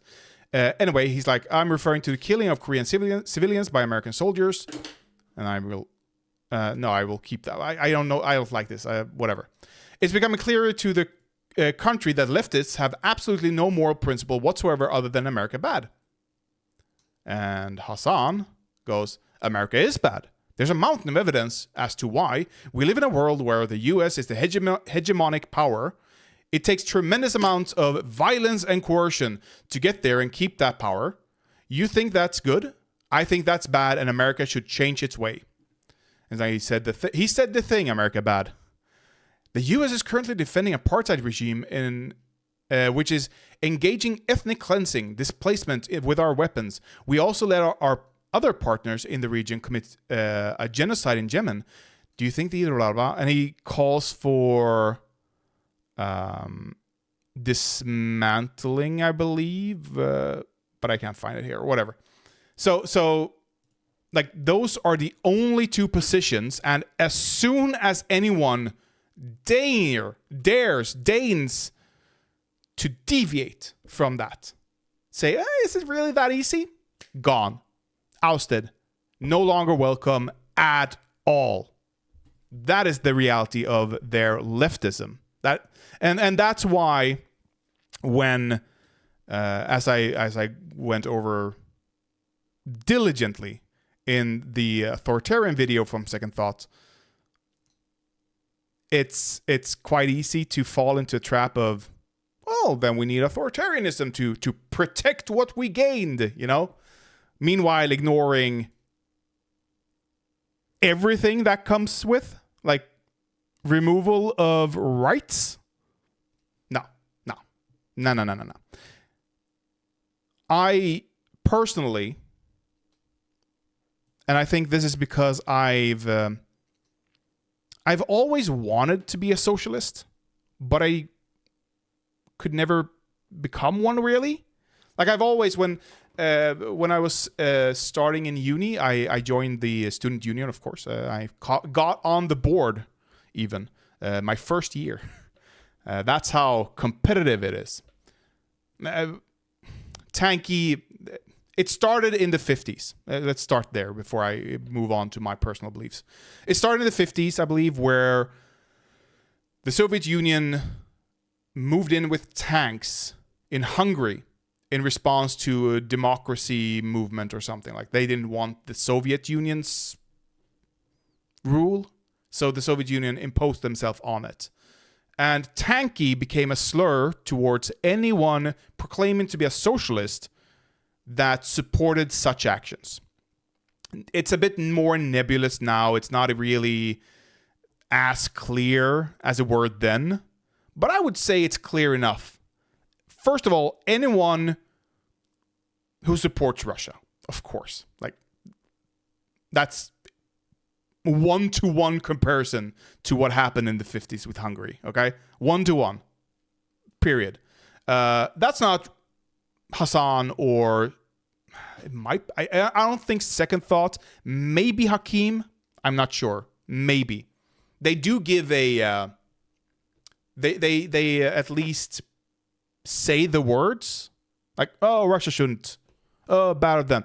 But then they want peace negotiations with a fascist, despite the previous peace negotiations not even being possible because Russia didn't admit to having military personnel inside Ukraine, inside the Donbass regions, inside the separatists regions, which the Minsk Accords demanded the withdrawal from.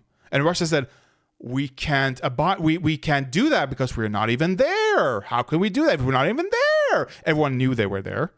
Everyone saw they were there. We had intel that they were there, but Russia just denied it. So even if Ukraine had abided by the accords, they wouldn't have been possible, you know? So that's the two previous peace attempts, and they want to attempt Minsk 3.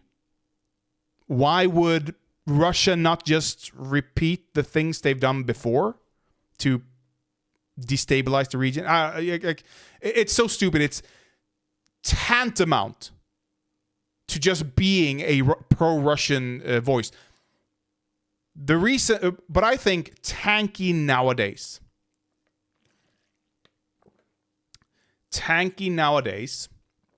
are state capitalists who oppose, I want to say NATO, but that's not really necessary, who oppose Western military actions, who oppose Western influence, period. Like they see Western influence as the big boogeyman in this. I think that's probably what I would say is a tanky these days. When we say tanky, you know. Oh, right. Anyway. So, I don't think... So, Hasan has that core. Like, he is opposed to Western influence, period, on the world. He's in favor of state capitalism. He's not opposed to capitalism. He's in favor of state capitalism, because China, that's just state capitalism. And he defends it. He praises it even. So I can't call him anti-capitalist. So the only way I can reconcile his reason, because he used to actually be more critical of China. He used to be more critical of the Soviet Union and stuff like that. And the only way I can reconcile this shift towards tanky arguments, tanky talking points, tanky ideological spewing is because he's dumb. And he doesn't have a principled foundation. My principled foundation that kept me from being a socialist for so many years, my principled position that kept me as a social democrat was freedom and democracy. I don't give a shit how we maximize freedom and democracy. I care that we do.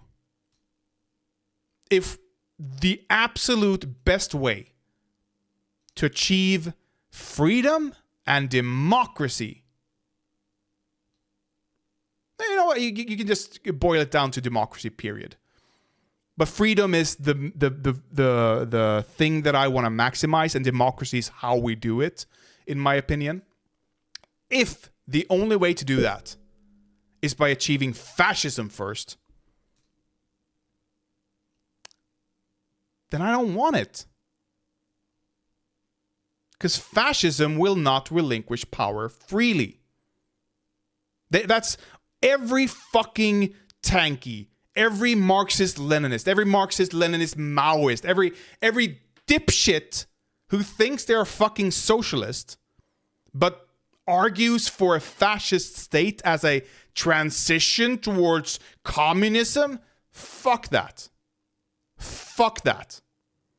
They all say, every single one of them, ask them, every single one of them will say, power will never give up freely. You will never get a king to just step aside and give power to the people. You will never get a capital to just say, oh, my bad. You want redistribution. Here you go. It will never, ever happen. Except for the times that it has happened. You know? Except for the times that we've actually had it happen. Sweden didn't have a civil war to become a democracy. There was already, like, it was China. America had a civil war to establish their democracy, which flawed in many ways. And we can argue if it's even a democracy anymore, at least, or if it was a democracy back then, but whatever.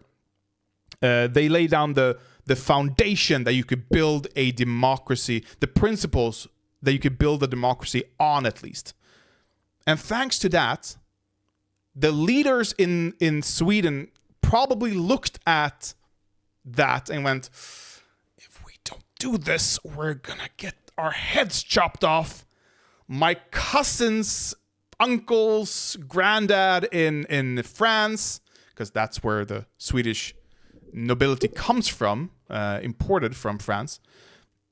They got their heads chopped off, and we don't want that. So let's just give them a smidge democracy, and a smidge democracy grows and grows and grows and grows.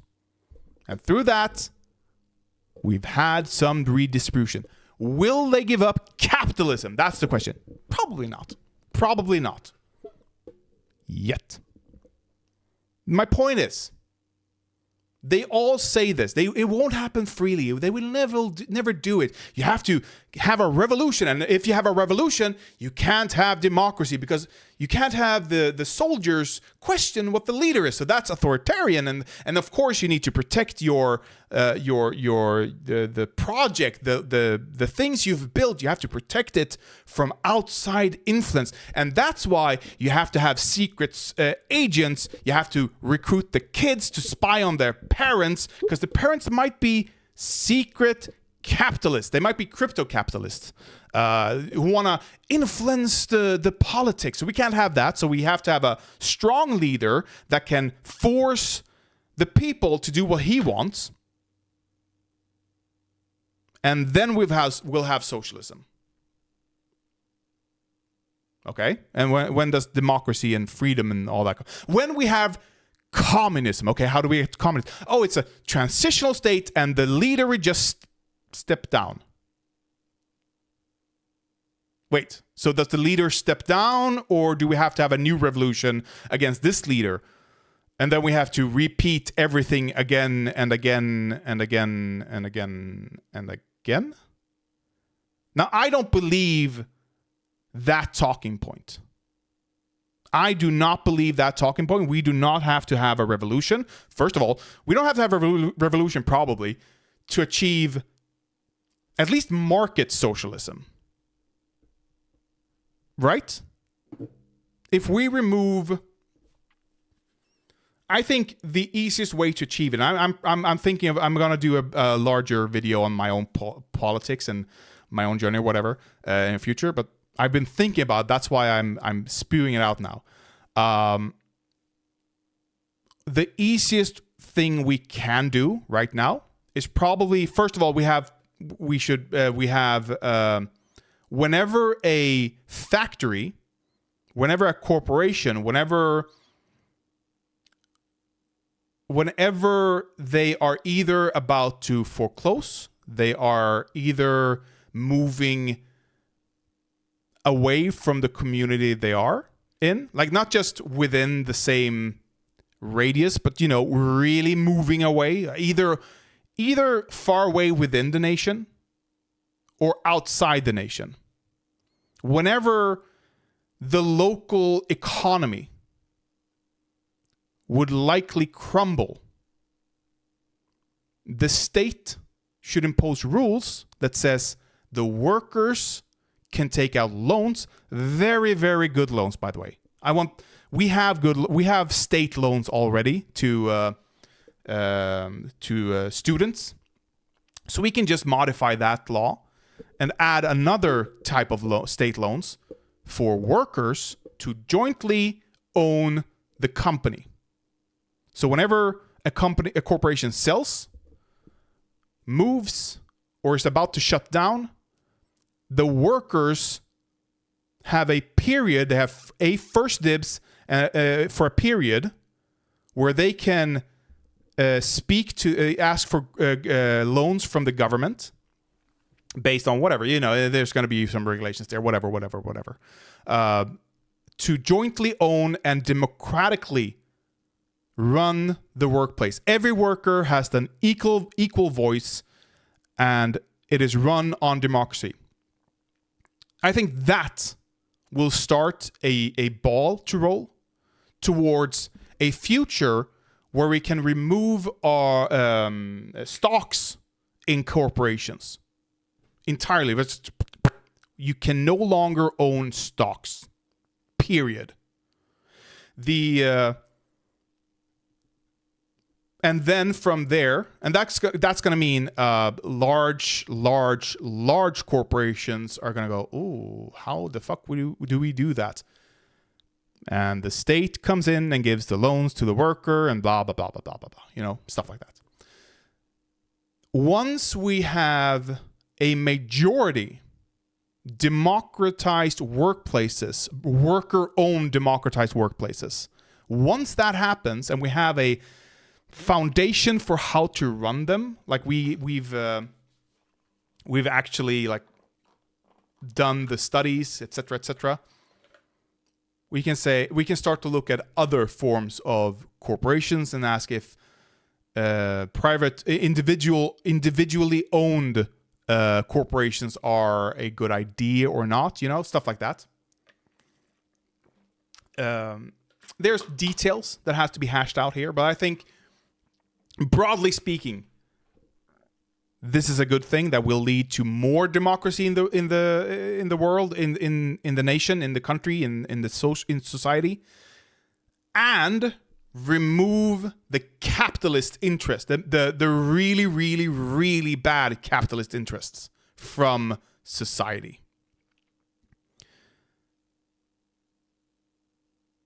That is what I've arrived at this moment, thanks to my, should I say political awakening? I don't know. My political evolution. Again, I started off as a social democrat, and then my good friend, who is a communist, who was the chairman of the union at the time, he asked me, because we both love debates, and he asked me at one point, what about, because I agree, under capitalism, even amongst the social democrats, under capitalism there's an unfairness in due to the accumulated capital of some and the lack of accumulated capital for others. I recognize that, and I see, like, of course, a kid with rich parents is going to have a much easier life growing up. Unless the parents are, like, mega rich, and then maybe. Like, I don't think Trump's kids, or even Trump himself, had an easy childhood. Like, I can probably confidently say that. But yeah, so that's like a given for me. That's always been a given for me. And he asked me, what about inheritance? And I said, oh, that's a good one. That's a tricky one. Because it's not the kid's money, is it? It's the parents' money. But at the same time, they would just like skirt around it. You can always put up barriers. You can always cap it. But at the end of the day, is it really gonna matter that much? The kid still grows up. Even if we remove inheritance, the kid still grows up with an amazingly unfair advantage that's gonna get them high-paying jobs because of connections. So I'm not saying Trump didn't have it easier than most people. I'm just saying they had I would say they had issues in different ways. His father was a fucking gangster. His father was and his older brother really, really, really didn't have an easy time. I actually, Trump's older brother is probably a better example here. He did not have an easy time. He was the butt of the joke of his father at all times. I've been starting to watch Succession. I'm on season 2 right now, so do not spoil anything. But it's very clear that I want to say Larry, but that's not right. Lloyd?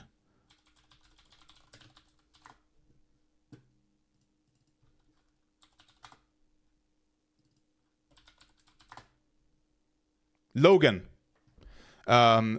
Logan seems based on the partially at least the reportings on Trump's father, and probably an amalgamation of several people, But yeah, I from what I've understood, Trump's father was a real bastard, and that's kind of the issue when you get too rich.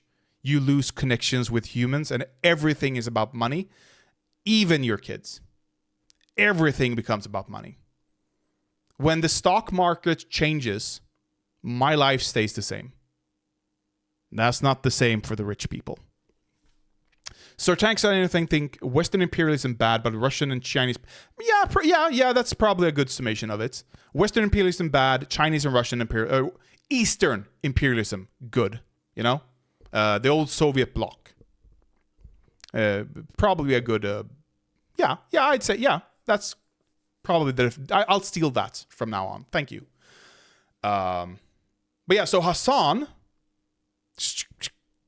get back into the point of all this, the rambling point of all this.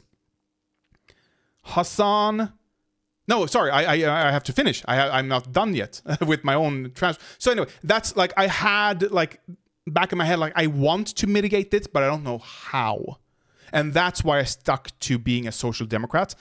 Like, and I always said like we should still move further left than where we are right now, than we were in the 90s, where we were in the 80s. We should still move further to the left. I've always said that. I've always been more of a Olof Palme style social democrat than anything else. But I didn't like the left party's politics. They've become a bit better. But they were a bit more tanky back then. Not tanky, perhaps. What is it Dylan Burns said? Flower child left? Something like that. They were more... they're still kind of nuts in many respects. But I vote for them now because I want the Social Democrats to move further left, and that's how I make them move further left. But yeah, so then I heard... 3 years ago, probably, I started listening to Vosh, and I'm like, this guy makes a lot of sense. He doesn't like the Soviet Union. He's in favor of democracy. Fucking fantastic. And he's not wishy-washy on what he actually believes. He states it directly. And then he said that he's in favor of economic democracy. I'm like, that's the word I've been looking for. That's what I've been missing in my analysis. Fucking hell. Economic democracy.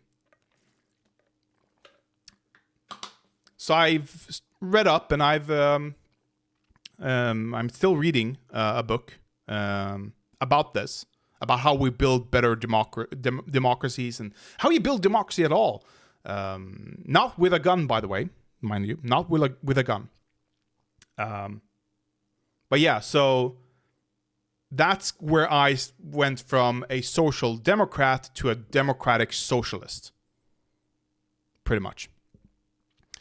Hasan, before I read your comment there, Hasan, on the other hand, seems to like be opposed, at least if not in favor of Eastern imperialism, he's opposed to Western imperialism as his like founding principle, his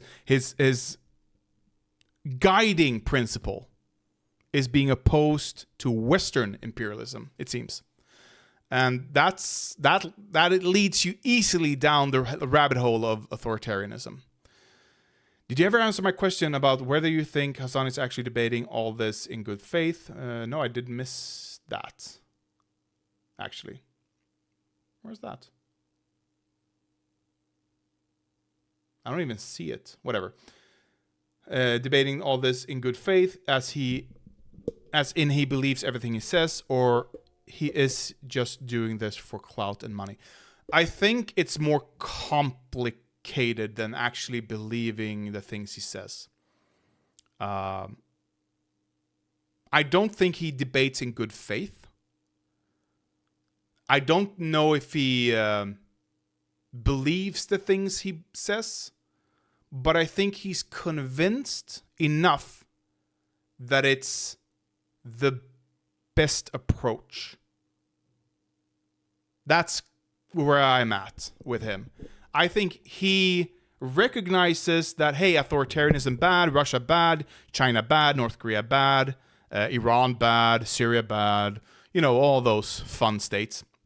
I think he recognizes it in the back of his head. We can see it in the Ethan Klein-Hasan debate on Taiwan, where he, with a smirk of obviously this is not my actual opinion, says, my opinion is whatever the State Department's opinion is. Excuse me? What self-respecting lefty, what self-respecting socialist that is opposed to imperialism, period, would ever say the State Department controls my opinion on this? Nah. That's obviously not good faith. His point there is more, I don't want to give my opinion. I want to be able to deny my actual opinion on this.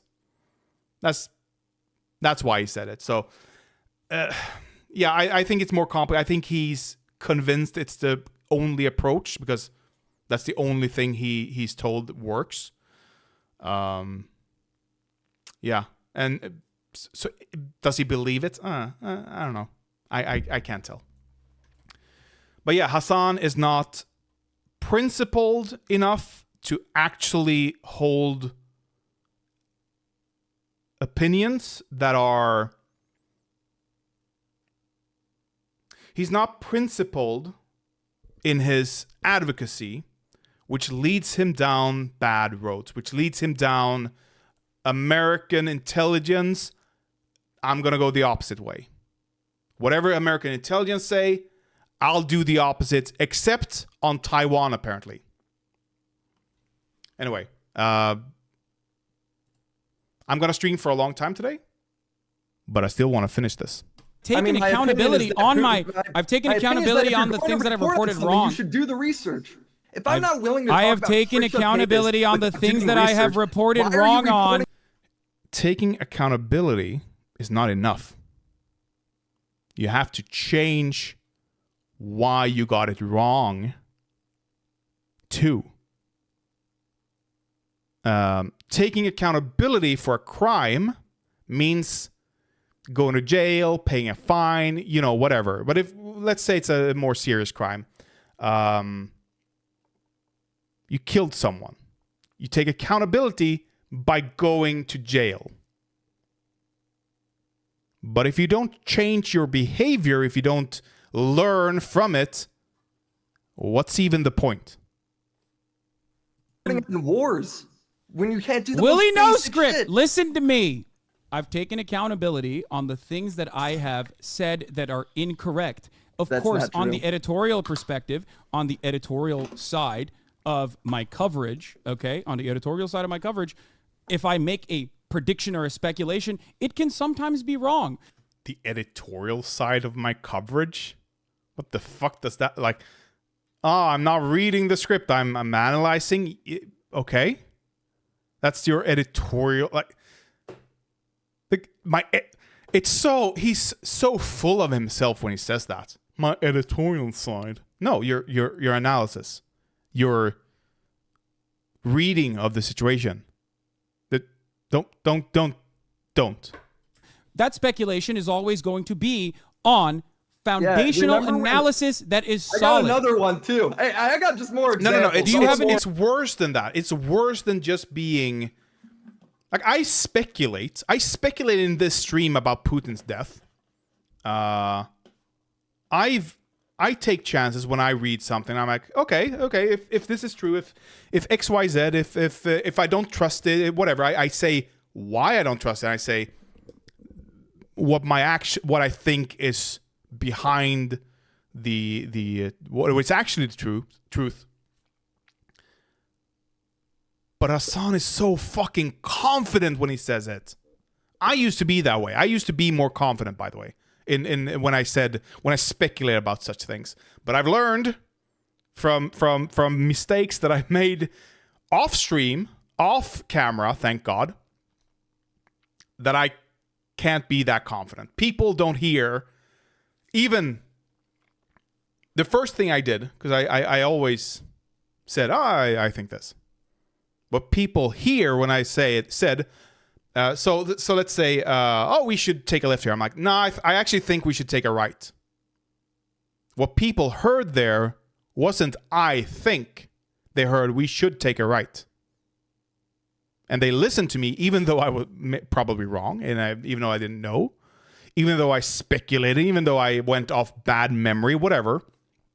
And I learned that when I'm not confident, even though, because I like to speak with confidence, I like to proclaim my position, I like to be clear in what I believe in what my internal dialogue or monologue, I hope it's not a dialogue, my internal monologue says. I want to say that out loud. You know, I don't want to keep it inside. Sometimes I do, of course, but I don't like to. So I've always spoken with confidence and with projection. I don't cower from my opinions, you know. So anyway, because of that, people listen more, even when I'm wrong, even when I'm not confident. So I learned that even though I speak with confidence, I need to be super specific that I am actually speculating here. So I started saying, I think we should go right here. I think we should go right here. I repeated myself and I emphasized my lack of confidence to really. Still didn't work that well, by the way, but it worked better. But still, Hasan doesn't do that. He speaks whenever, like, we heard the clips.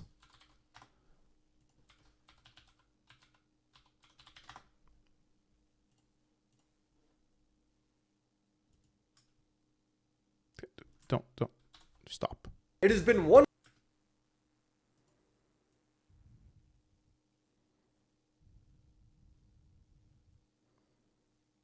Now, whatever. We heard the clips earlier when he talked about invading Ukraine, bombing Kyiv. You know, he spoke very confident. Oh, ha, ha, the Americans' intelligence. 11 days. Do you have an issue with my analysis of the situation? Because I can't possibly do research on things that haven't happened yet. I can simply speculate. Just make it up. And you this just make up entire. stuff. Do you think when I say, okay, guys, this is bad. I don't think that Russia will bomb Kyiv is actually, in your opinion, like me making up something, or do you think it's speculation? No, the clip is actually you talking really condescendingly about people who think that could happen. That's the clip. Okay, but you're. Yeah, okay. You don't. Yeah, so is this all just tone policing? Is that what it is? You're talking about. It's not tone policing. So all of this is just you personally tone policing the way I'm covering the fucking news? Policing. It's about your. Do you have any genuine interest or any curiosity in like Russia and Ukraine at all, or is all you do fucking drama farming off of clips? Because over the course of this entire conflict, I've dedicated tens or hundreds of hours into my coverage, and the analysis in and of itself comes from a solid foundation. Now, the predictions might be wrong, and it certainly was, which is something that I took accountability for, even though you said I had not. So here's my question to you. You then just did the same mistake again. You did the same criticism again. Did you look into, okay, what sources I was looking at and where I was getting this opinion from? Yeah, there were sources and opinions beyond just like looking at YouTube clips and regurgitating talking points, specifically that you've heard from other like neoliberal commentators and whatsoever. Neoliberal commentators is the same fucking 5 clips that you are going to present here. See, so like that's part of the problem. You're dismissing people because they're neoliberal. But if neoliberalism or neoliberals have better predictive powers or better analytical powers than you, why should we listen to you? You think Destiny's secretly behind this? Is this what you're crying about right now? Is this why you keep saying random shit?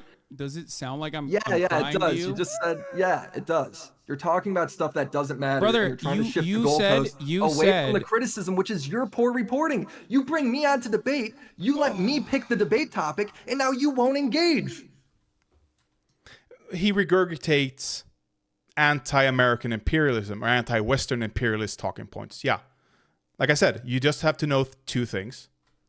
America bad, capitalism bad. And the talking points make themselves. Whatever America says, think the opposite.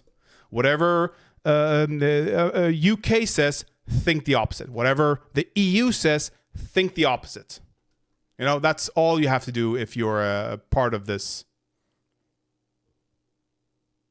lack of principled political position. It's incredibly frustrating. I am trying to engage with you. I am trying to engage with you. I'm trying to engage with you. I'm trying to engage with you in good faith as best as I possibly can. And all you've done so far is go through your YouTube video to be like, well, you said Kiev wasn't being bombed, and actually it wasn't at the time, but then it got bombed afterwards. Listen, let me finish. Okay, I'm going to mute you if you don't let me finish. Okay? Go for it. You said Kiev wasn't being bombed. At the time, it wasn't. Okay? And then you said, okay, well, guess what? Guess what, dude?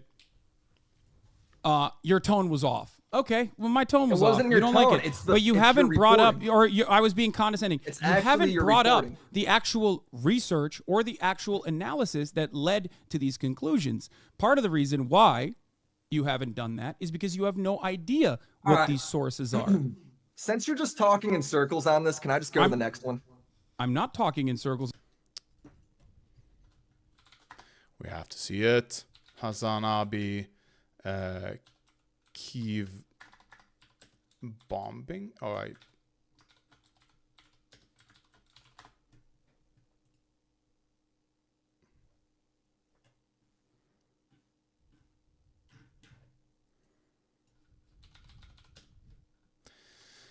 I don't want to go here, Mac Show. I actually didn't want to go there, but wait.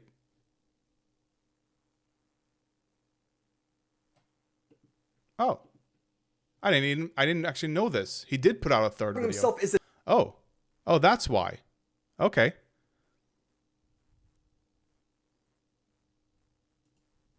I spent a Was that loud? large majority of my last video criticizing his commentator. They'll sit there black Israel stuff about Gaza. Why is it? I'm 1080p. So while the article on stream is proof, like. Is it just me, or is, like you guys have a crumpled image, but it looks bad on my end as well. That's the worst part.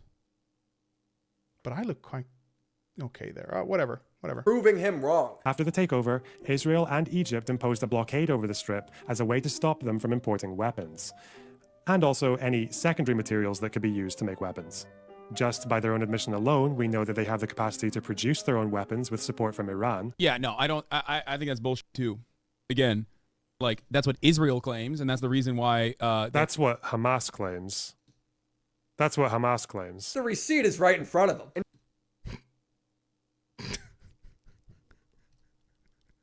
Oh no! Oh yeah, he's gonna bring that up. Oh shit! But that's actually not what I wanted. It's the droning of, or bombing of Kiev that I want.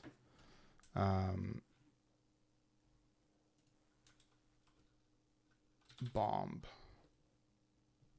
Hospitals.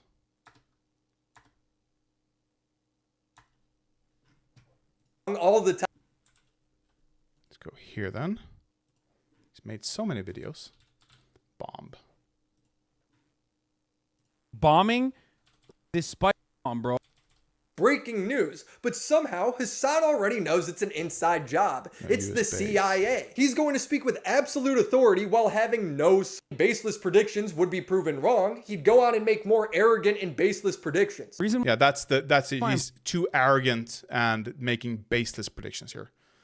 Why do you think all the info the U.S. and State Department put out is wrong or false? A lot of it is. A lot of it, from an objective perspective, has actually happened. Was their timing absolutely right? No. But Putin has gotten to the place they said he would. I'm saying a lot of the information that's coming out of the State Department is wrong or outright false is because what I'm showing you right now is literally people talking about like bombing Kiev. That is insane. That's psychotic. That's exactly. Like, that's insane. That's psychotic. Why? Meanwhile, like they get every step of the way correct. Whatever. Like it's so it is really bad faith of him here to call it a tone police. That's not a tone police. That's an analysis issue. How much would you say your views align with Keffel's? I like her and Vosh both. I honestly don't know Keffel's. I like Keffel's. Don't get me wrong, but I don't know her current politics. I align way more with Vosh. I call myself at times a syndicalist anarchist, or just a syndicalist, because I don't think pure anarchism could work, but I think syndicalism would be a confederacy of syndicalists. Would probably be a better way of organizing a society. But I still think there might be a place for a government, like a national government or regional government, whatever, and you move up. Even in a global socialist world, which might never happen, whatever. I don't know about Keffel's, but I do align quite well with Vosh, because we both recognize that even though we might have those dreams, we can't work towards that now. We have to work towards what we can. And that is worker co-ops. That is worker democracy. What happened. But nothing has been worse than his coverage of the on this whatsoever. But go ahead. Let's talk about the next point. The next one. Syndicalism, as I understand it, is a society that is organized more locally. So you have more, like, imagine municipalities, but they have more control, more direct influence. You also have industry-wide rules that are applied. So let's say you are in a municipality, a commune someplace, and you start a factory, and you create, I don't know, screens. You create a factory to create screens for TVs, monitors, whatever, what have you. You then are part of an organization, not a union, but your workplace is part of and follows the rules that are agreed upon by other workplaces working together. That is kind of my understanding. It's more organization than anarchism, as I understand it. But it's not. It's bottom down, up instead of top down in terms of rules creation and laws and stuff like that. A movement for transferring the ownership of and control of the means of production and distribution of workers' unions, influenced by blah, blah, blah, blah, social philosopher. Syndicalism developed in Fresh. It doesn't really explain it.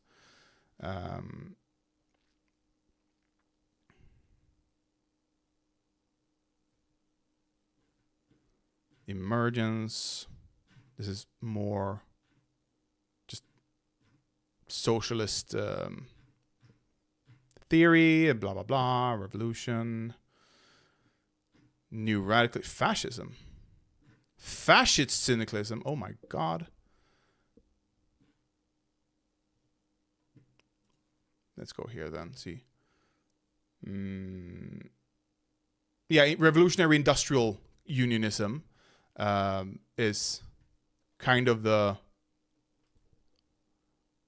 as a method of workers in capitalist society to gain control of an economy and thus control influence in broader society. The end goal of syndicalism is to abolish the wage system, regarding it as wage slavery. Anarcho-syndicalists' theory generally focuses on the labor movement, reflecting on the anarchist philosophy, which it draws its primary inspiration. Anarcho-syndicalism is centered on the idea that power corrupts and that any hierarchy that controls cannot be ethically justified must be dismantled. But yeah, how you organize it might be different, but yeah, it's more worker control, more power to individuals rather than systems, I think. What if a company doesn't agree with the standard floated by other companies? So again, it's highly. I can't go into details here. I have to. I want to focus on the Hasan. We can be here for ages. I will say this though. I will do a. Because I've been thinking about doing a stream where I talk about my political positions, where I think we should go next, etc., how I got here, delve more deeper into that story of me and my advocacy, so that people know where I come from when I say things, and I can direct people towards, in general, you know. But in that stream, I'm also thinking of doing like a syndicalist or just a research on politics in general, to deep dive into how I would describe myself, because I am a bit wishy-washy with my description of myself. I do admit that, but that's because I am part of why I started this streaming is because I wanted to become more informed and more sure on of myself and my political advocacy. Let's say there's 2 hospitals and they each have their own safety and health standards. Yeah, like I said, I still think there's a position for a state to exist and impose certain rules. Absolutely. However, I will ask you this then, Tommy. Why would the workers knowingly put themselves at that kind of risk? If there's no benefit to it for themselves, why would they do it? I have no doubt in my mind. Like take construction. Like this just no. You know what? No, fuck you. No, fuck you. I'm not gonna dance for you. I'm watching this. I'll talk about that in a different stream. Okay? Maybe next stream actually. Maybe we'll see. But I want to finish this. I want to see where it ends. But for the record, I am not clairvoyant. I cannot predict the future. No, I know. I just want to point that out. But it's you talking on breaking news, like you know what the fuck's gonna happen, and you don't.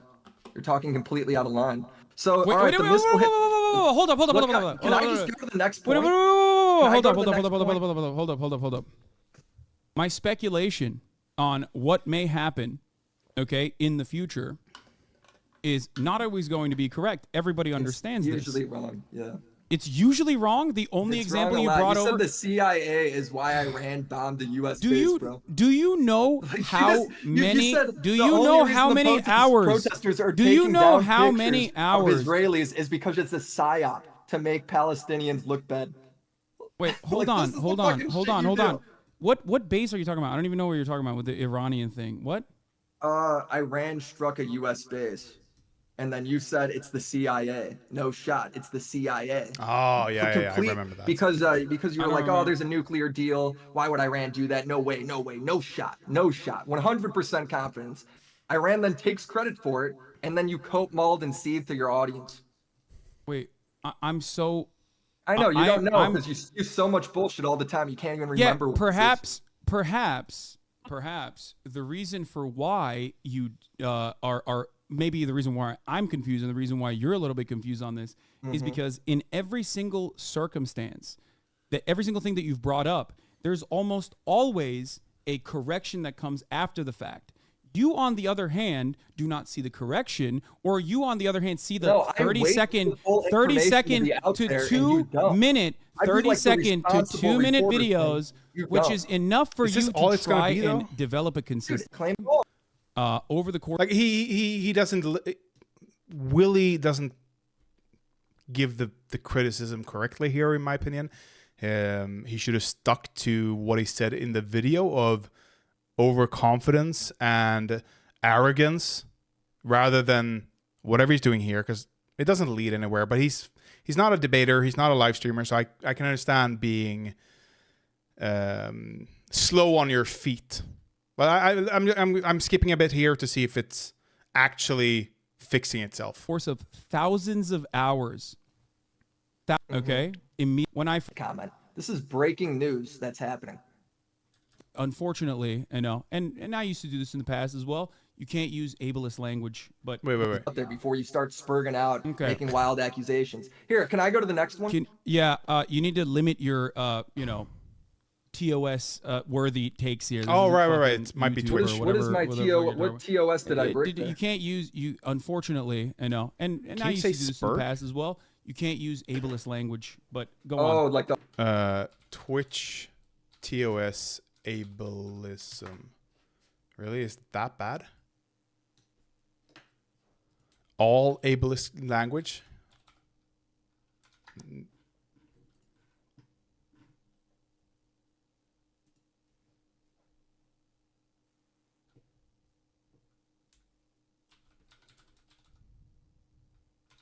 Hateful? The environment behavior that is motivated by hate, prejudice, or intolerance. That is probably what he's talking about. That's a big L. The R word. I got you. My bad. Yeah. Okay. I'm glad that you're a fan, though. Well, yeah. I don't. You know, this is both. This is your job. I don't want to. Okay. Ruin that.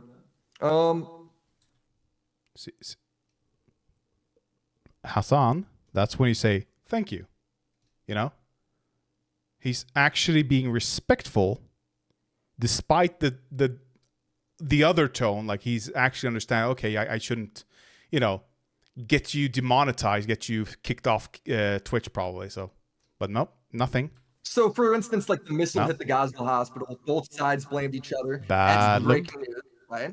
And instead of waiting for more information, you jump to conclusions saying it was 100% Israel. That's the confidence, not you didn't wait for it. It's the confidence that's the issue. 100%. Okay. We're so good. confident. Good point.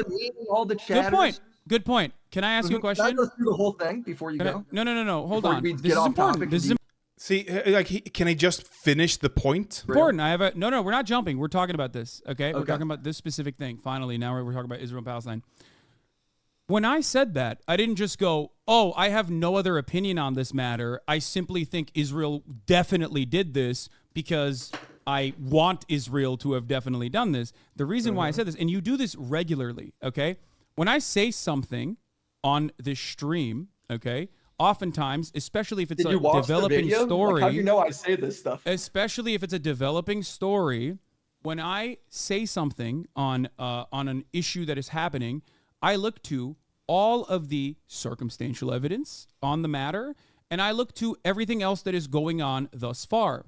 Now, AKA, I'm jumping to conclusions. We're too. He's a live streamer. It's fine. It's the confidence with which he says it regularly. It's the confidence with which he dismisses reports from the U.S. intelligence, from UK intelligence, from EU intelligence. That's the issue here. Not that he makes a conclusion or a prediction or this is definitely no. It's the confidence. Two adult individuals here. Are you? Do you think it is unfair to say Israel blew up the hospital, like Israel bombed the hospital? I think when there's a claim like that, you wait for information, right? I mean, there's a million things. The information is that there was. Can I respond? So we can't speculate on which nation bombed the Nord Stream pipeline? Of course we can.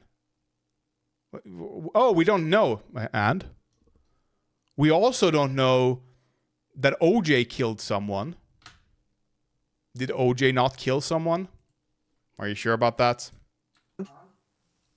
There's a million things to criticize the IDF for that's right out there, right? You know this. I've seen you do it all day on. It's breaking news. This is a bad. Like, there is an argument to be made here, but he's not making the argument. He made the argument in the video, mind you, but he's not making it here, and he should make it here.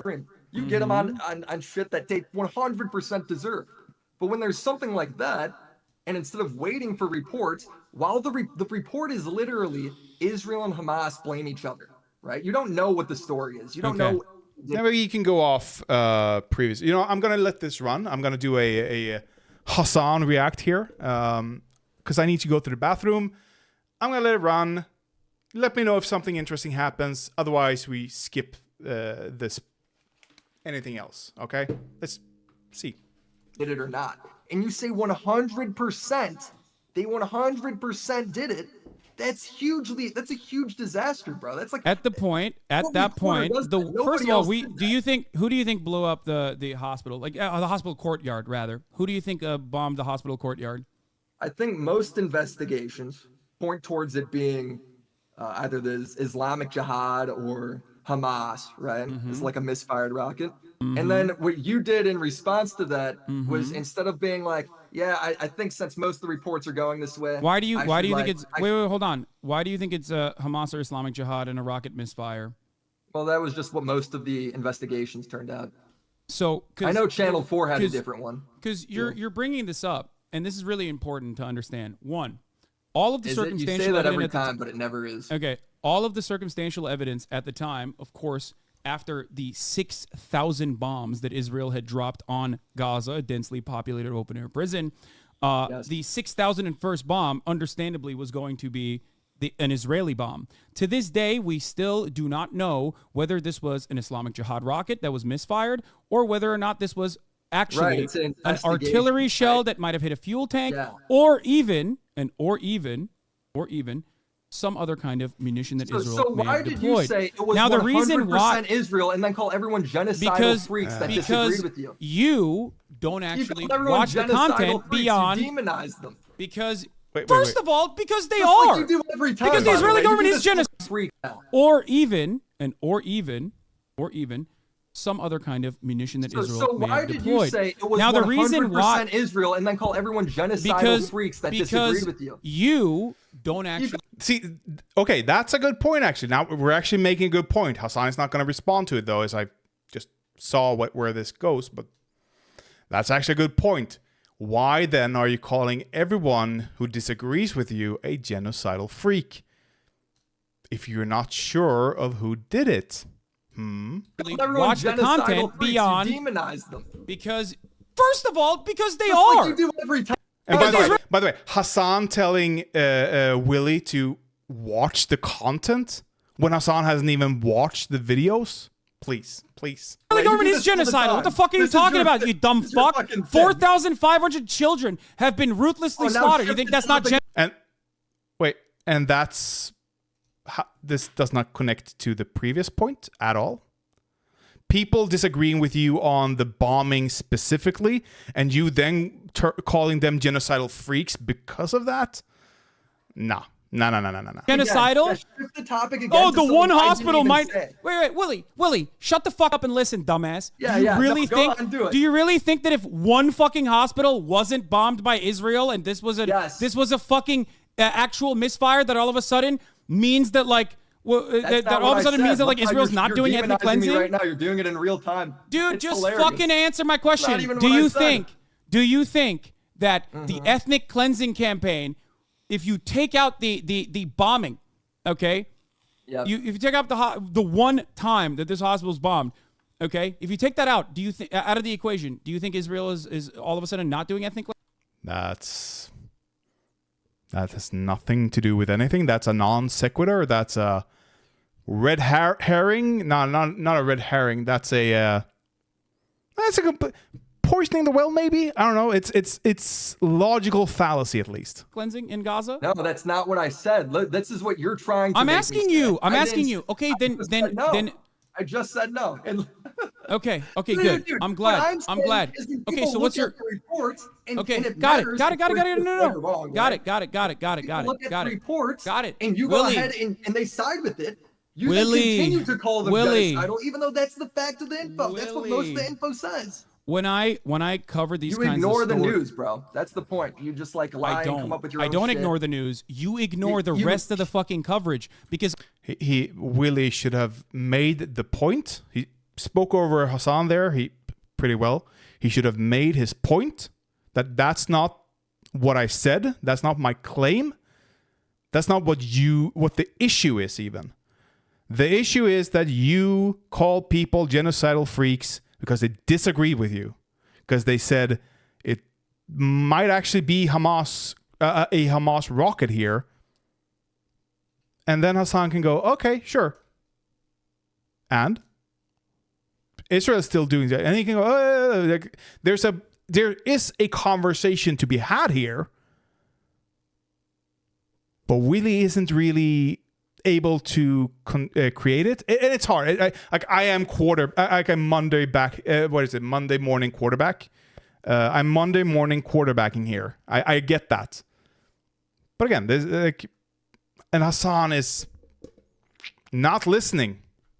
Is on the day of the hospital bombing, I personally said, okay, that the highest likelihood of this hospital being bombed is from No, you also Israel. said it was 100%. Just shut the fuck up and That's what listen, you did, okay? bro. Shut up No, and keep listen. shifting the goalpost. Keep Listen, saying more I'm shit. not shifting the fucking goalpost. It's my own You coverage. are. I'm giving you additional feedback. If you actually genuinely cared about the truth instead of fucking clip chimping and drama farming, you would It's not understand clip that on chimping. that It's like same right there. day, You could go on watch that the full same clip. It's in my day, video. on that same day, over and over again, I said the highest probability of this is that this is an Israeli bombing campaign. Part of the reason why I said that. You also said that and was I the also highest mentioned probability multiple times after the investigation. I also The mentioned investigations don't agree with you. I also and you still mentioned double down on that multiple point. times.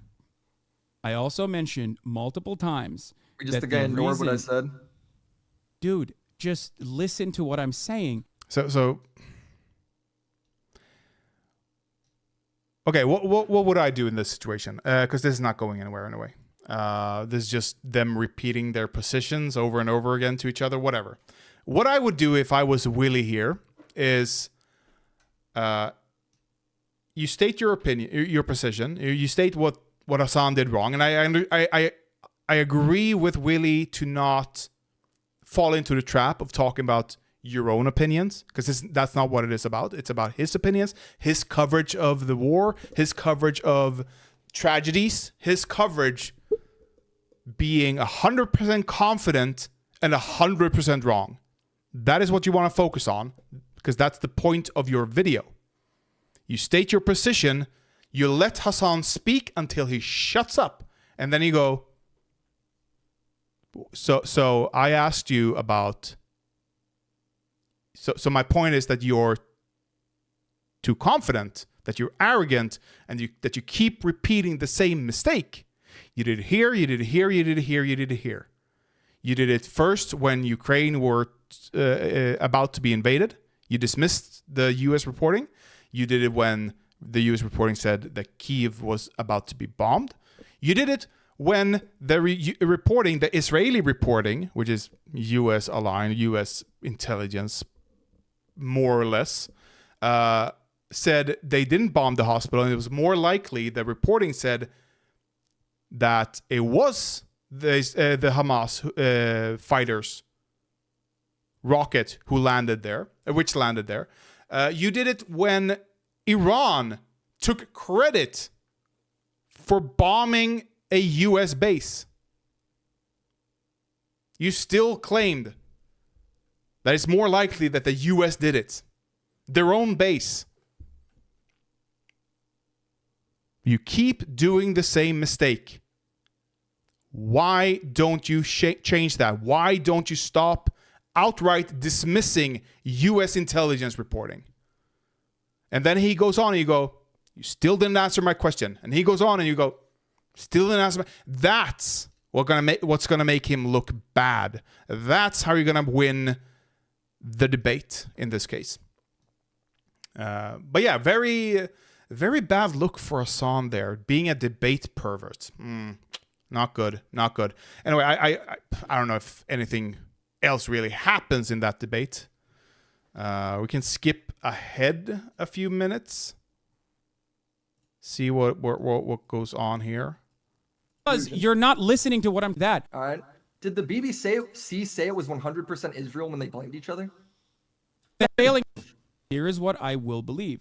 If there's a hand here in your dense-ass mind, is that, once again, and I repeat myself, I said, here is what I will believe. Here is what I will believe. If there's a third-party investigation, given the fact that Israel has lied routinely about the bombing campaign, and specifically had in that very same morning, the Israeli Air Force said we had no bombing campaigns happening in the region. Investigations. We have. Why doesn't Felix just, you know, I'm gonna chill in the lounge, in the stripper room, you know?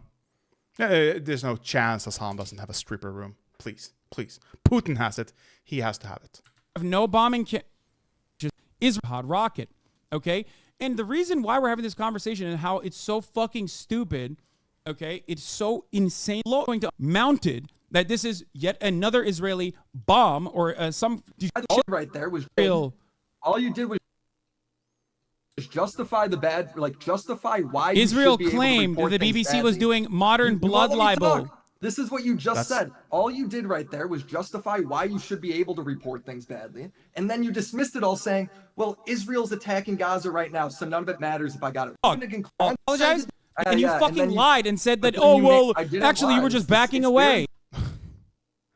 No, he did say that. But in the video, it seems like he's more clear. And he says he keeps repeating the same mistake. Consistent. I'm very consistent with it. Yeah, you're consistently wrong. Beyond it, I'm going to be honest with you. If you think, oh, he left. Thank God. Oh, you can't see it. Maybe you can't see it. He's gone. Thank fucking God. And just you are revealing. You're revealing how analysts. No, I'm not. I'm saying you won't even do the bare minimum, and you won't even do it if you just watch the video. Willie, classic. including the BBC, which you said reporting on this kind of thing, especially when it's outside of my immediate expertise. In breaking news stories, this massive casualty-inducing rocket. Whatever. This is not gonna get any better, it seems. But yeah, that's the Hasan and Willie. I wouldn't categorize this as a spanking, as he seems to want to call it. It was pretty bad from both sides here.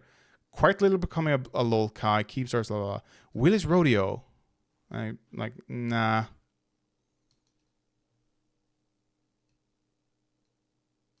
Yeah, that is true. Hasan fans will also, not always, but often claim research is obsession. Like, oh, you research him? You want me to do to do something without research first? Is that what you're saying? He came to daddy and got spanked. Digging through commentary YouTubers to own in a debate, truly a debate pedophile. Yeah, Disney. Yes. Yes. I agree. Who left? Oh, the Felix guy. Nothing. It's nothing.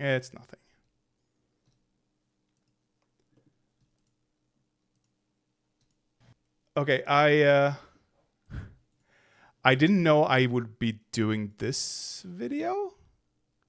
I thought I was done. I don't remember who told me to, but someone in my chat told me to look at the Angry Foreigners video where he quits YouTube. I'm just gonna open that up here. Now, if you watched my video on it, you would know he didn't really quit YouTube, did he? He was begging for money. He was begging for it. All throughout the video. I'm just going to see here. Where did I stop? 9:46. People have proven. Oh, of course.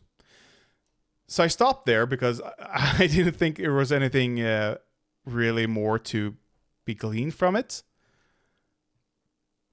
Like, this is the video, how to say AF channel. Like, okay, this whole video is you bitching about not getting money and it's not being good enough and how you're gonna have to quit YouTube and blah, blah, blah. And then you keep bitching, like, give me money so I don't have to quit doing YouTube. I have 200,000 followers, but I need subscribers, I need payments, I need money. Pay me, please. Like, that's all the video is. Very, very pathetic, in my opinion. So he tells people, oh, this is how you save the channel. I gave $2 monthly to Sam Hyde. Don't lie, you greedy parasite. Oh my God, he's so unhinged. Wait, I need to hear this. You, the viewer, know for a fact that YouTube and social media in general has only gotten so much worse the past year. It is so censored and so hard to have fun on the internet nowadays. It's so hard to preserve the idea. He's sad. You can't be openly racist. That's why he's sad. Of freedom on social media. Like, I agree. There was a freedom back in the day when everyone was anonymous, when it was a wild west on the internet. I miss those days at times, but I don't at the same time. Like, we wouldn't have YouTube if still like we would have YouTube probably, but it wouldn't be what it is today. You couldn't make money. Oh, I actually need to fill up my water bottle. You couldn't make money on the internet really back then. And that's really the difference in the end between Web 1.0 and 2.0. Is you could actually generate an income online. It was possible, but very, very labor intensive. Very hard, very labor intensive, very taxing to do. It's much easier these days, though, and that's the difference. And then 3.0 is just, how can we make this worse? How can we introduce artificial scarcity? That's Web 3.0. Artificial scarcity. Thank you. Perfect. Everyone loves scarcity, don't we?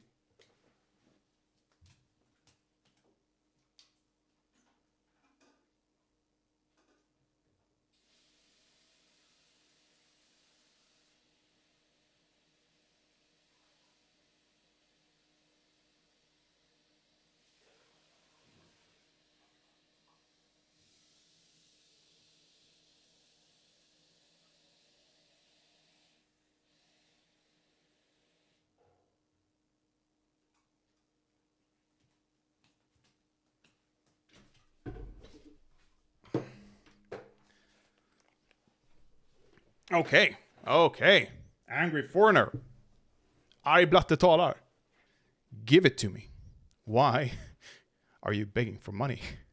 It has definitely gotten harder and rare for free-thinking voices of discussion to exist on social media. And yet, you're not willing to do anything other than consume. It's harder on mainstream social media to be a lunatic. Yeah, that is harder.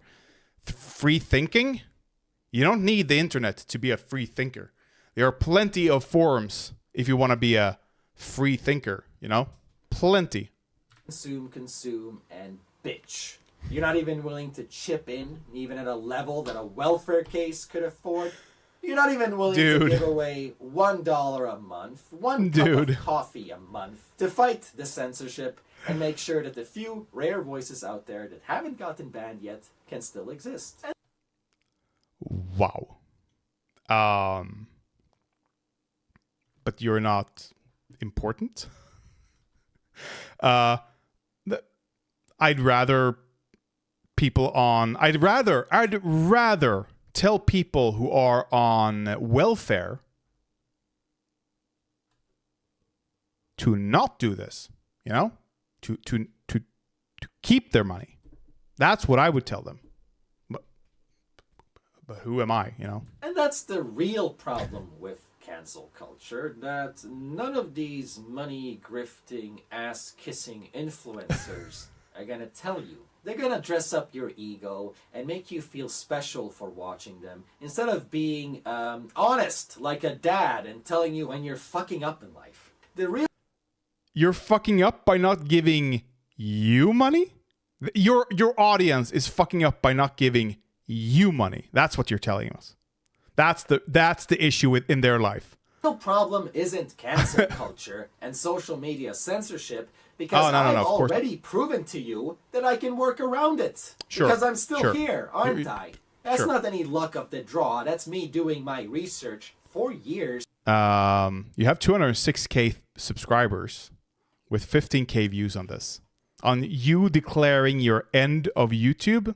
And learning how to duck and dodge new rules that are put in place. I can actually do that. I'm not on this website because of luck. I can stay online as long as I'm gonna be alive, but I can only really do that if there are people out there that actually value what I do and consider it hard work. I can only... Okay. Here's why it's luck. A lot of people think YouTube, period, is just luck-based. And that's not true. There's a component of luck, of course. You need a video to pop off. You need to stumble upon some things at times, probably. You know, you need to be first on the ball. You need to... all that stuff. And that's all true. But it's not the entire story. For some people, it is luck. The stars align as you post a video on a topic that you are interested in previously, and it pops off. You know, that's luck. It does, even if you have a, and we're talking about 2014, I believe. Was that when this channel was created? I think it's 2014. I'm just gonna check. I can't check. Here we go. Yep, April 10th, 2014. So back then, it was very easy to pop off, and I said this in the other story. Very easy to pop off, if you're, you know, on the Gamergate side. You know, very, very easy to do that. If you said the right things, if you like had the right opinions, and it popped off easily. It was good drama content. That's luck. You can, however, not just mitigate for it, you can plan for it. You can do your research. You can do your analysis of the field or of the market. You can listen to Ludwig. You can listen to Mr. Beast. You can listen to anyone else. Like, there are a ton of people who just tell you, like, anyone can pop off. It is not luck. It can be luck, but it doesn't have to be. And I actually do believe that, to some extent at least. I'm sure there's still like a luck component, but Jimmy Beast, like he said, the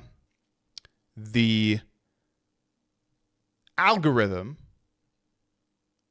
is people. The algorithm sorts for what people like. If people don't like it, why would it source for it? You know? And I can see in my own analytics that my channel is being pushed more and more, and which feels nice. Not everything is or it's not pushed more perhaps, but finding the right audience for my videos, it seems. So that's nice. And that's kind of the thing with the algorithm. It is not always a negative, but still, anyway, it's not all luck, is my point. But Angry Foreigner is clearly overconfident in his abilities. It's all luck for him. It's only been luck for him.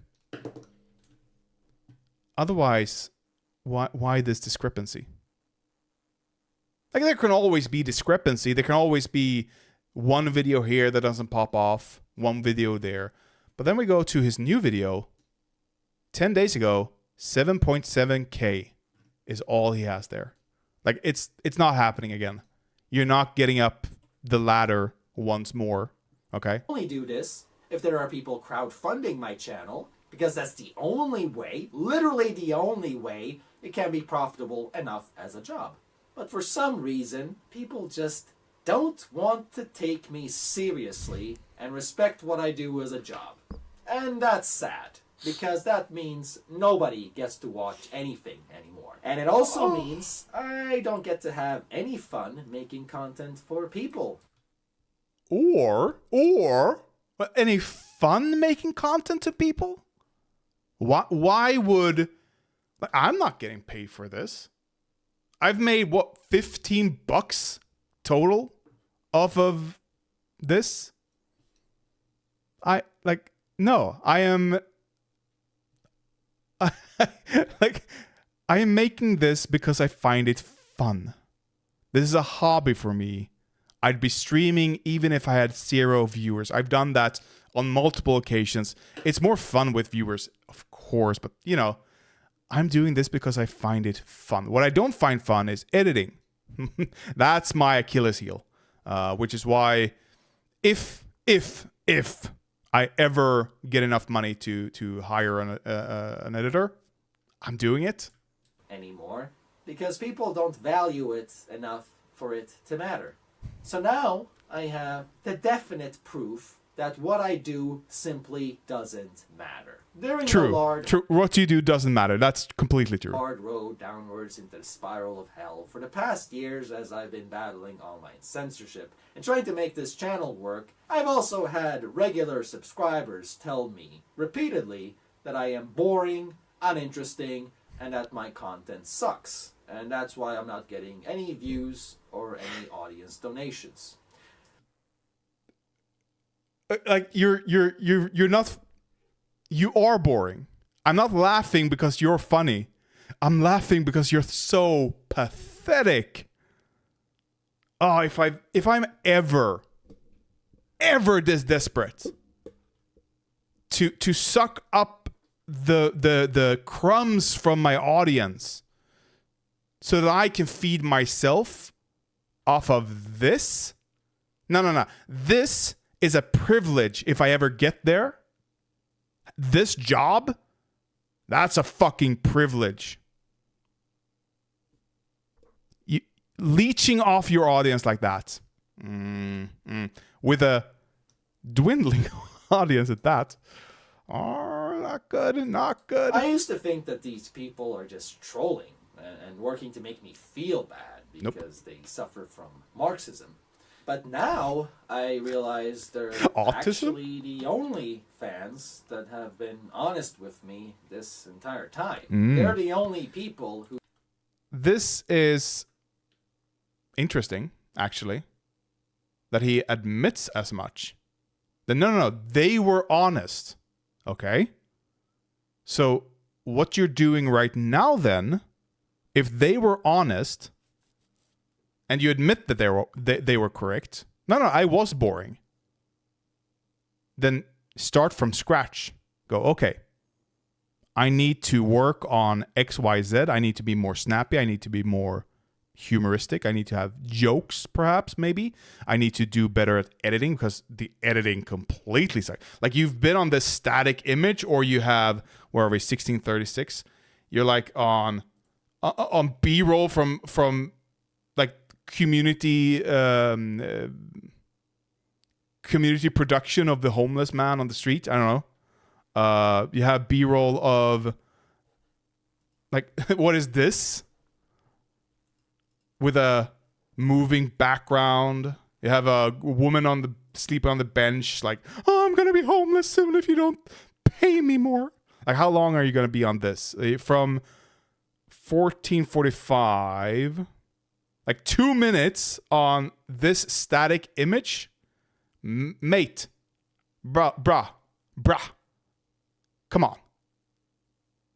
I think we're here. People anymore because people don't value it enough for it to matter. No, 1636. So now I have the definite proof that the only fans that have been honest with me this entire time. They're the only people whose words have been followed up by... Wait. Also.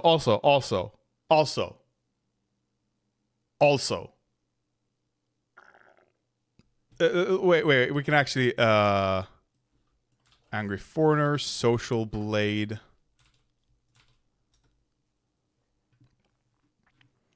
Like, we can monthly gain subscribers. Like, he got 1,000, then 2,000 dropped off, and then he got 0. Or he lost 1,000, he gained 0, lost, 0, lost, 0, 0, lost, 0, lost, 0, lost. Like, it's not 1 month. He gained 1,000 subscribers. Whatever happened here, okay. This was 2 years ago. 2 fucking years ago. More than 2 years ago. Almost 3 years ago by now. This is 3 years ago. Almost to the date. He lost. Like, he hasn't gained any. He's just been going down, down, down, down, down. Views. Like, okay, he removed so many videos that it's hard to tell from month to month. That's a good strategy if you want to obfuscate. Like, if I show this graph to people, like, how many views does this guy have? And it was like, oh, he had something here, but then 0. No, actually. This is 152. That's 4 million views. Like, it's...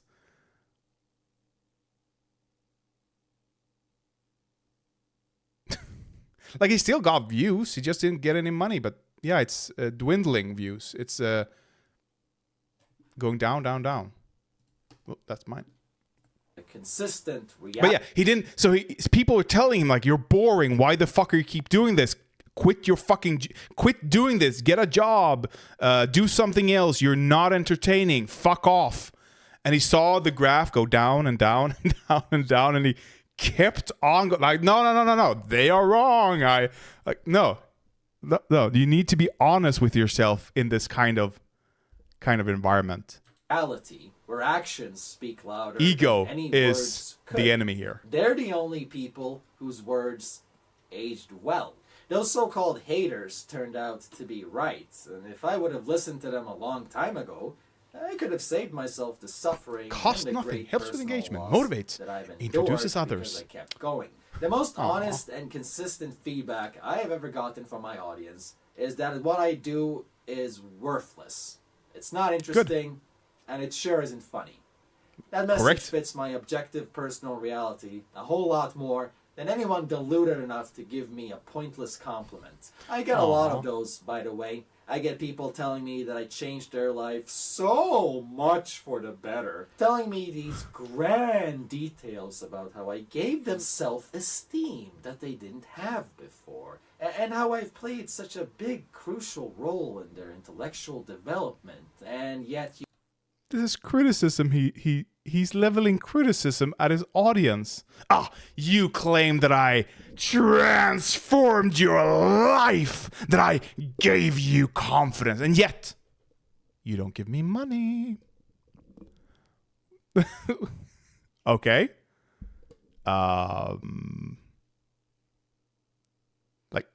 Okay. How do you think they're gonna give you money because you're shouting at them? How can you give me pointless praise that I changed your life and not give me money? Like, fuck off. you can't even be bothered to give anything back. Not even the bare minimum. Aww. You can't even be bothered with a $1 subscription so this channel doesn't have to go away. That's how you show your thanks for someone changing your life drastically in ways no one else has? I have plenty of people I can say they changed my life that I do not give money to. What the fuck? According to you, these aren't my words. You people can't tell me that what I do matters and that I've meant anything to anyone. Because Why? there's literally nothing there to Why? prove it. All you have are empty words that don't affect my reality. Sure. Because I don't live off of vanity. And you have to be a complete piece of shit to think that someone should be grateful for compliments while they're expected to live super poor. Here's the piece of the puzzle he doesn't seem to grasp. When people give you a compliment and say, hey, you changed my life, you gave me confidence, which, really? If this is where you got your confidence from, I'd question it. What he's missing is they're not saying you should keep doing this as a full-time job or this is a great thing for others to experience. No. Like, maybe they even gave you money at the time, but and then at some way down the road they said, or they came to their senses and went, oh, I was so fucking stupid. How could I listen to this moron? And you're right. You're right for coming to those senses. But that's what Angry Foreigner is missing here. He doesn't understand that time changes people's perspective. Especially on people like you. Especially after this video. Like, who watched this video and went, that's my guy, guys. That's the guy I want to donate to. He seems to be so happy and grateful for the things we give him. Like, I am grateful if people just watch my videos. I am grateful for having people in the audience when I live stream. Like, I recognize most people stream to zero. A zero audience. Most streamers do that. Like, they might have 1 or 2 waltz in. So I'm grateful for having one person watching me live. That is enough for me. Angry Foreigner, he would have screamed at you for not being grateful enough. How dare you not give me money? Don't give me money. Please. I beg you. Do not give me money. If you want to help me, subscribe, like, share. Don't give me money. I am a nobody at the moment. I will start to ask for donations, if at all. Like, I don't like asking for money, unlike Angry Foreigner, but if I were to do it, it would be way beyond this. I would probably try to get on, what is it, White Forest, their website thingy, and have donations through that, primarily. You know, that's that kind of route. I wouldn't go begging. That feels uncouth. You might be that vain, but I'm not. I don't sustain myself with food made up of empty praise and the words of strangers. You might be so vain to think that your praise will sustain me. Joke's on you. I'm so vain that I demand your money. Do you know how sickening it is to have someone praise you to the skies while your work leaves you poor as shit and without an impressive resume? Without an impressive resume? While your work leaves you poor as shit and without an impressive resume? Without even something you can put on your job application that makes it look good? Bruh. That's on you, motherfucker. That's on you. What are you talking about? Nothing to put on your resume? Depends on the job, you moron. But I understand why. I think I understand why he deleted all his videos, except for the e-begging one, or for some reason. It's so that future employers won't look at it and go, oof, I do not want to work with this idiot.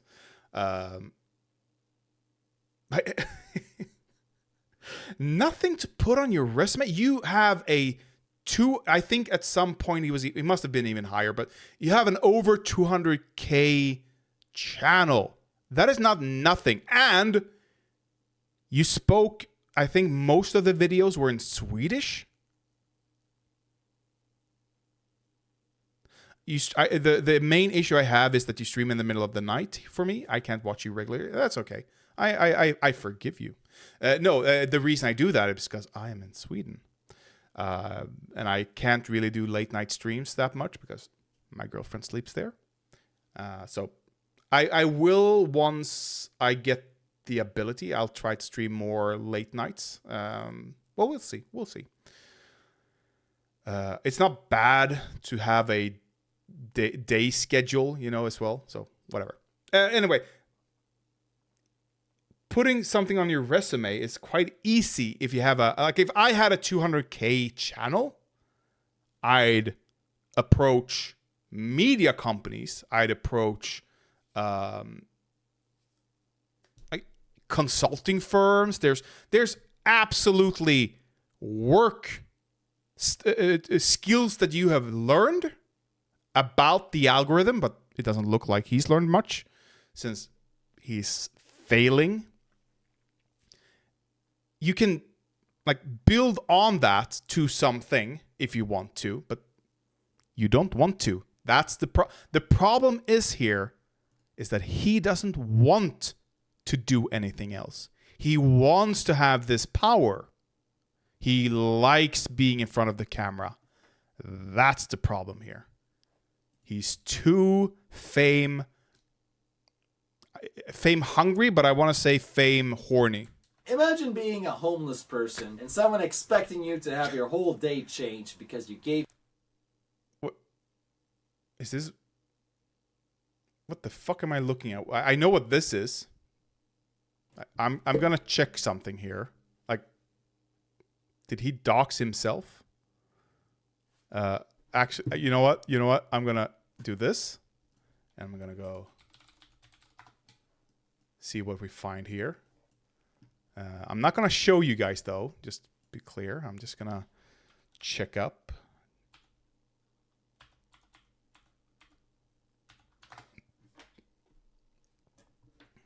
There's nothing there. One other person have searched for this number though.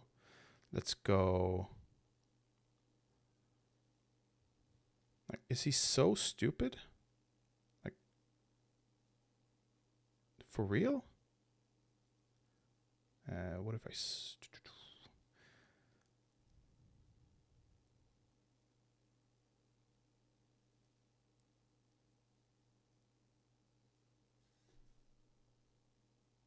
No, it's not a connected number. Okay.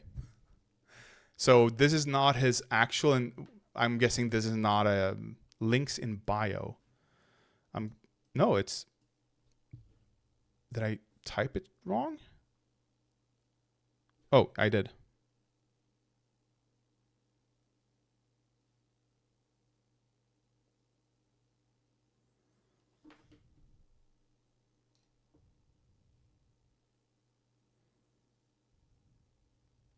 What? There we go. Come on. Come on. This is not good television or whatever.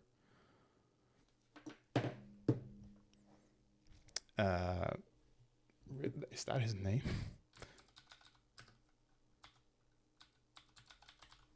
Could be.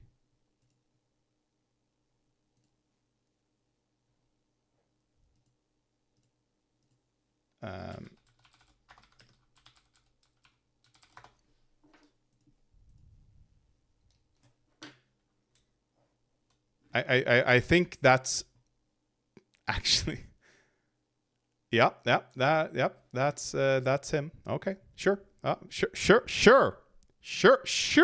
Don't just display it, of course. Especially a compliment about how important you are. So if you want to call him, no, we're gonna make this simple instead. Help me decide what my one and only full-time job is gonna be. If not you really want this channel to continue, then don't give me a one-off donation.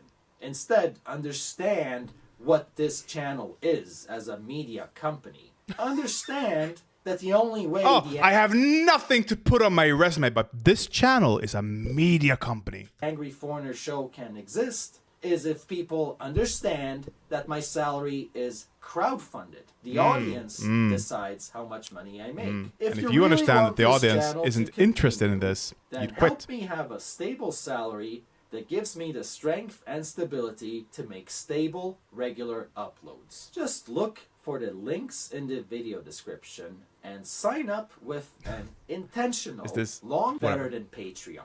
These Like he's reading off a script. And he's reading it so slow. Like this would have been half the length if he actually just didn't repeat himself constantly, cry about his income and cry about his audience being a bad audience for not donating more money. He's told us that like 5 times here. Website take a smaller percentage so the creator gets more. They care more about freedom. They care more about fighting cancel culture and keeping people on there that don't always have the most broad platforms. And these platforms are way better than Patreon because they care about freedom and your information at the same time. How can people seriously ditch me after storming to Patreon and not choose a better option after? That's just a year later and I still can't figure it out. All you have to do is sign up for $1 a month. Makes a huge difference if I can get at least 600 people to do it. And then you can realize that's the only way the Angry Foreigner show can continue. I'm going to need to see at least 600 people signed up in total. And that's still not even a percent. That's still not 1% of my total audience. But since I'm not a greedy grifter slimebag stereotype... Wait. You're not greedy? You're telling me you're not being greedy here by demanding money from your audience? Is that how you don't... Okay, guys, I'm not going to be greedy, but you fucking have to donate to me, okay? If you do not donate to me, I will quit my hobby. So donate. Because I'm not greedy like Tim fucking Pool, okay? That's not me. So you donate to me, okay? So I can become him. Too nice of a person. I'm just gonna ask for what's enough. The bare minimum. The Nothing Sweden fancy, report. Not even something big and special that I deserve. I don't even... Oh, that I deserve. What are you, the fucking royalty? Are you the king of Sweden? Are you Kung Carl Gustav? Is that you? Do you deserve this? Really? Is that what you deserve? Need that. I don't even need 1% of my audience to care. I just need enough. Wait. If I can't even have that, then what's the point of anything? And I would just like to thank everyone. Did he really think this one through? I don't think he thought this one through. Who has been supporting me thus far. Really no exaggeration to say that the dozens, barely over 100 people that have been giving me money on a regular basis are the sole reason why I've been able to upload this much this far. You really make all the difference in the world. And Bruh. Like, there's a few dozen of you who are good people out there. But the rest of you, go fuck yourself. And it's been great. I understand that it's been hard for people to keep... What is this? What are you doing here? What are you, what is that? The pyramid? Pyramid power move business. Isn't that a thing? No, the hand pyramid. Yeah, no. Yep. There we go. That's like a version of... Yeah, see, she's doing it as well, like this. Like, I understand it's not a... I understand it's hard to know what to do with your hands on camera, and there are a few tips and tricks you can get when you're learning public speaking. Like I've done a lot of public speaking in my days, so I've become quite comfortable in front of a camera or an audience or whatever. I think the biggest audience I've spoken or performed in front of is like a few hundred people live. That's quite a lot. It's a sea of people. And it didn't affect me at all. I didn't. It didn't matter how many people were in the audience. Whatever. You learn quite quickly that your hands feel unnatural when you have an audience. You don't know what to do. Here's a tip, because this looks fucking psychotic. You look. Oh, let's do this. You look like you're a fucking villain. Like you look like the Joker, like plotting your plans. There's 20 people of you out there who are good people. The rest of you needs to donate more so that I can keep doing this privileged job that I deserve, you know? And I'm not demanding more than I actually deserve. Like, you're a fucking villain, okay? No. What you should do if you're... zoom in again. Don't have to be that out, zoomed out. There we go. What you should do is this. If you're standing and you're worried about what you're doing with your hands and you're just talking, a lot of people grab a hold of the podium they're talking on or talking at and just stick their hands there and they clam them shut and they never move them. Bad move. Hand to the side and just... That's all you have to do. And your hands all of a sudden feel a lot more normal, a lot more natural. It doesn't matter. It's okay. And if you have to, just move them around a bit. Just move the fingers around a bit. Just keep switching fingers. That's all. That's all you have to do. But this fucking thing, please donate to me or I quit. Like, what is this? A nuclear threat? Fuck off. Keep up with various updates to what's happening with YouTube nowadays because the algorithms and the censorship is just so ping pong and how much people miss out on. Censorship. No, social was the thing I was.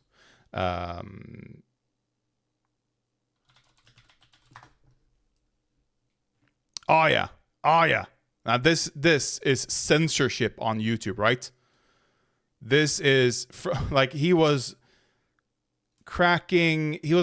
barely cracking 10 million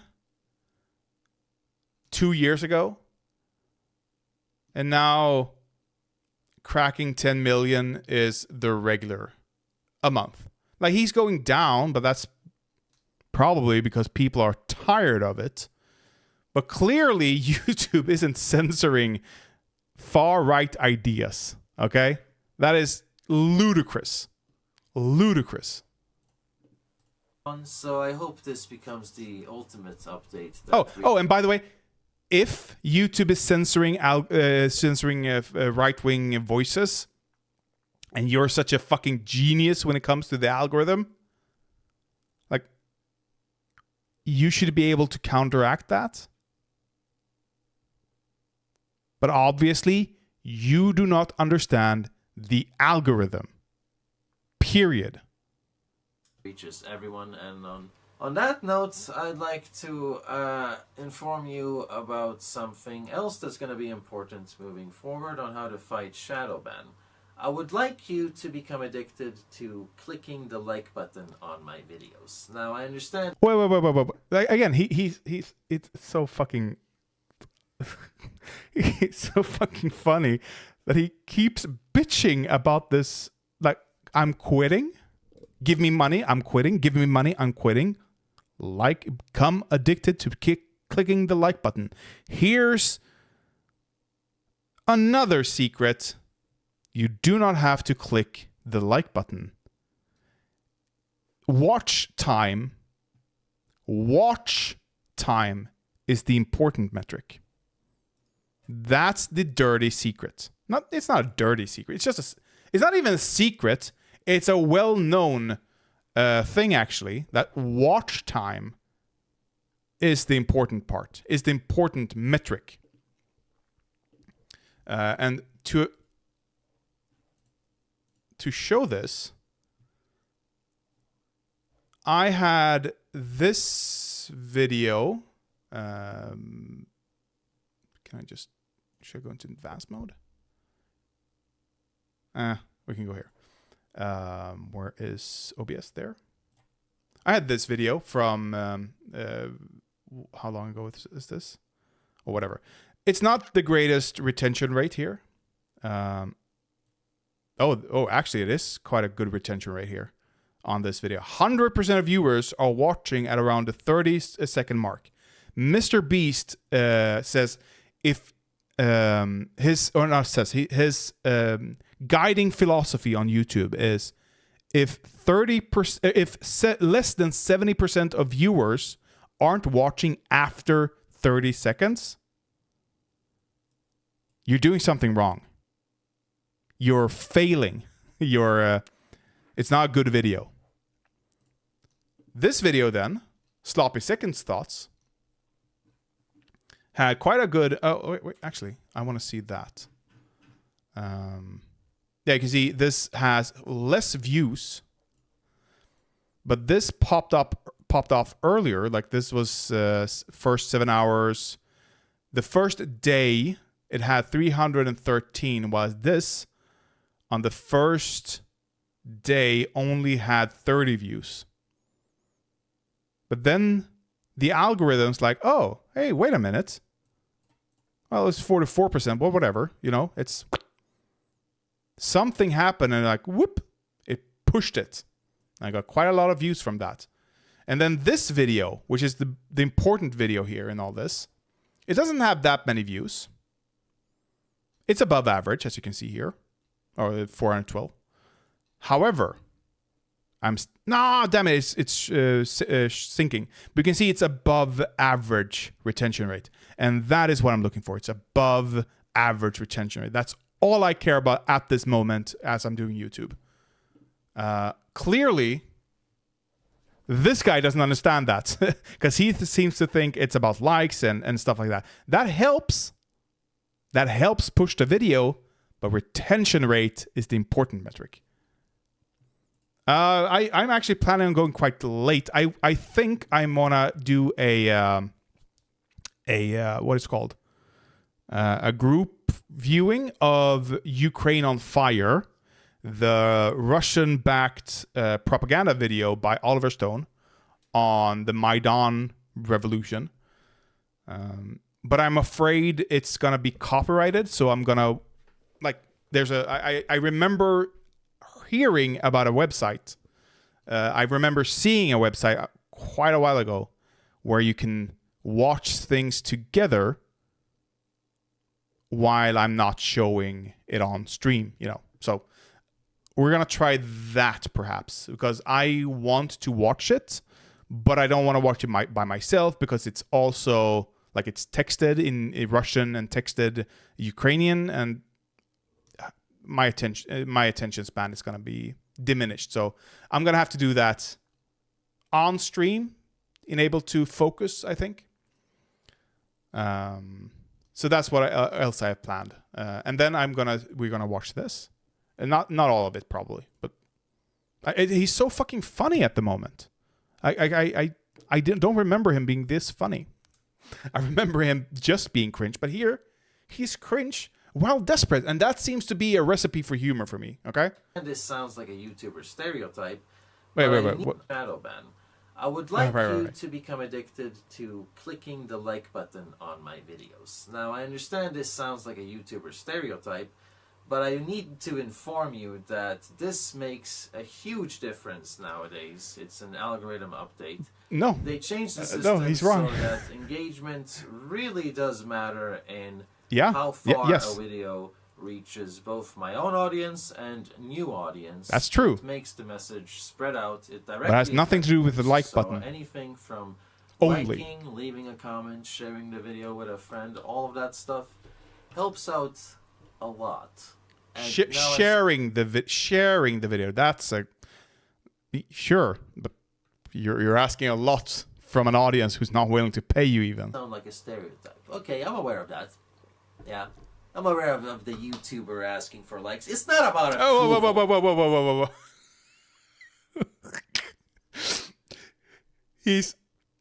He's aware of the stereotype of YouTubers asking for likes. But dog, begging for money? That's even a bigger stereotype.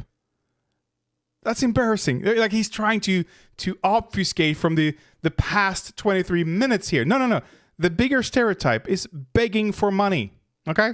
That's the bigger stereotype here. Okay, it's about the views.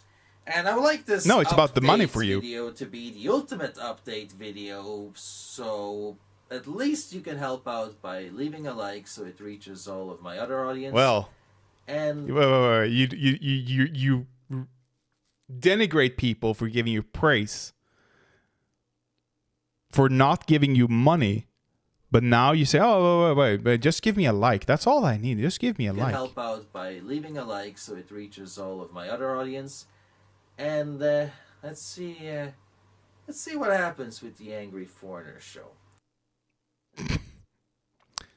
Yeah. So I thought this is gonna be the end. This is gonna be it. This is gonna be like stopped here. This is gonna we're gonna move on from the Angry Foreigner. Well, it seems like he put out another video complaining about something. I'm certain. Hi everyone. Since this might be the last time we ever get to see each other, Like you said this in the last video. I'd like to speak more honestly about what's been going on. You said this in the last why video. the videos are gone, and what will happen ahead. I'd like to offer more context to the situation, which seems to have confused many. If this is going to be my last video of all time, I'd like to at this least is the last inform the video. people who truly matter on how I feel and the general backstory.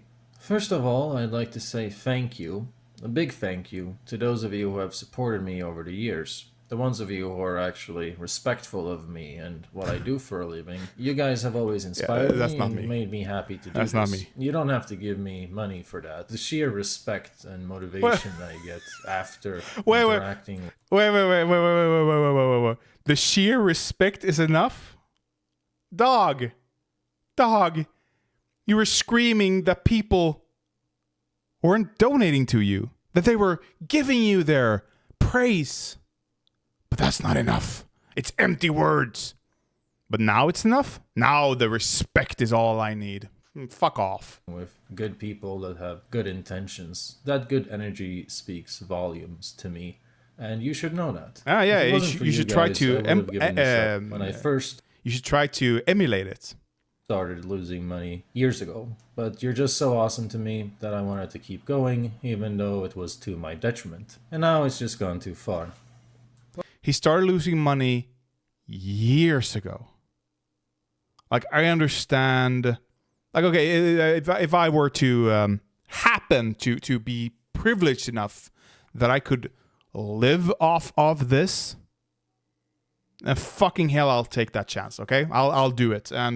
But I understand. It's a fickle economy. It can go up one day and go down one day. You don't quit your day job until you make sure that it's really happening, But yeah, if I was to do that, and then I started noticing that the views aren't coming in, the subscriptions are dwindling, the ad revenue isn't coming, the donations aren't coming, whatever have you, okay? If I start noticing that, then I'll either have to correct my production or get a second job. But I understand you don't do that the first week, the first month. You have some capital saved up so you can, like, for such events. Okay, sure. But years. And then he probably had like one video do better, like a few thousand views better than the other videos they put out during these years. And he goes, yes, I'm back, baby. And then down again. Like, it's No. Ego is the death of YouTube. If you want to be a YouTuber, I do not think that you can have a big ego. You can develop a big ego, but you need to keep it in check. You need to be honest with yourself. You need to be able to look yourself at your own video and go, I need to change this. I need to get better. I need to do better. I need to listen to criticism here. I don't think he did that. Well, I have good news and I have bad news. He admitted he didn't do it. My call for help didn't work. I now have 250 supporters in total on my donation sites. Aww. And I thank you wholeheartedly for this support. A good. It means a lot. That's a good income. Be proud of that. Like 250 people donating $1 each. Good enough. That's a good side gig.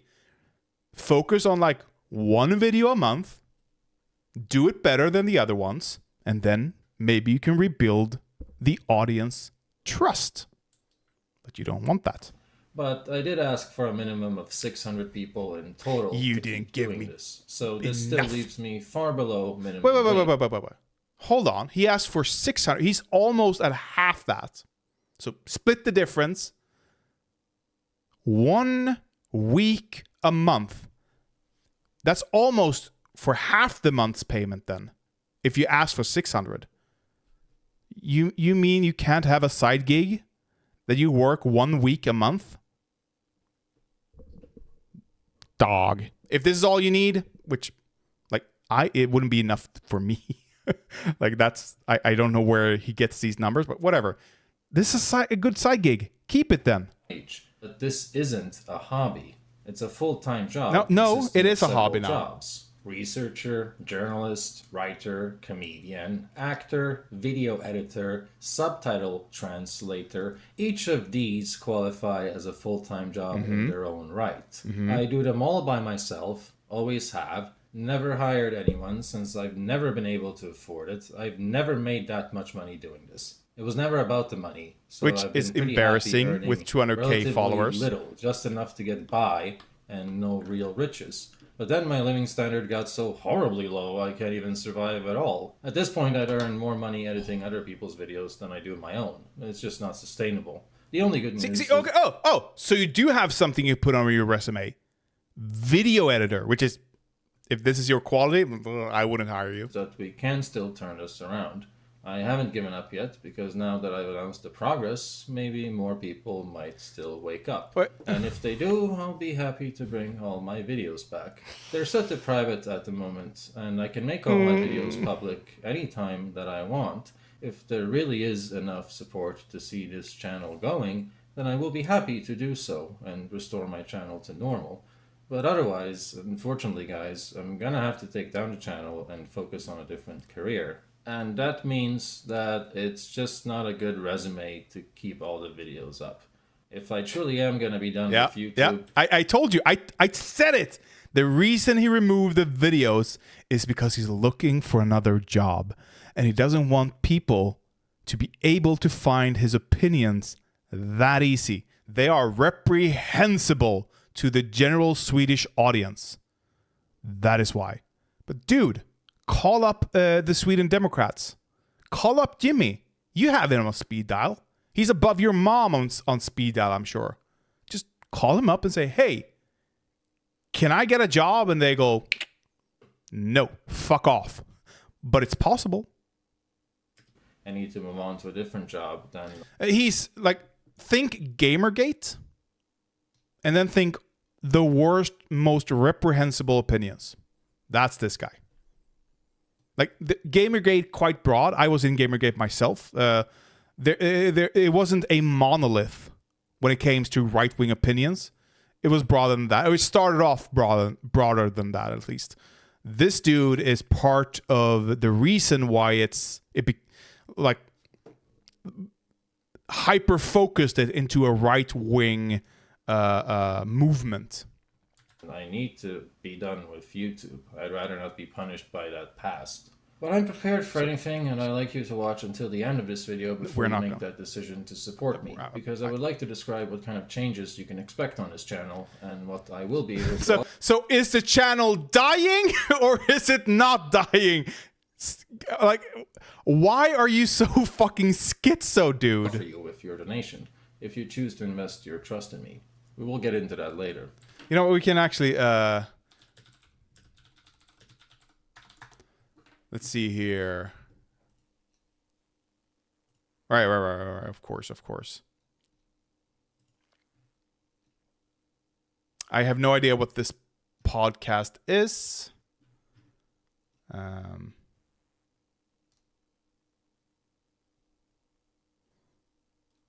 Actually, we're going to do Angry Foreigner. Let's see here. Not his...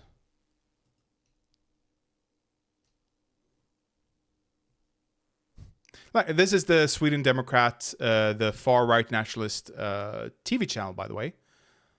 2 years ago. And this woman...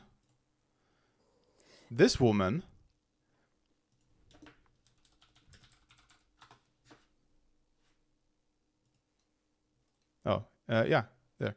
That's her. This is her. On the eve of the victory. Or of the election, where the Sweden Democrats they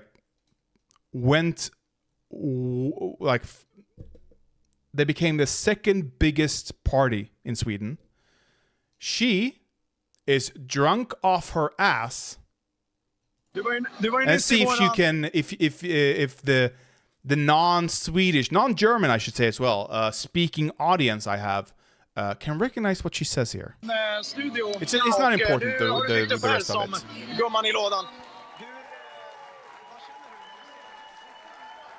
Whoa, yay. Give me the wording? There we go. Okay.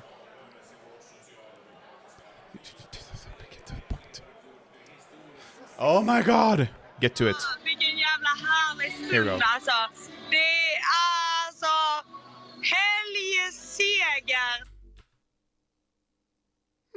Helgseger?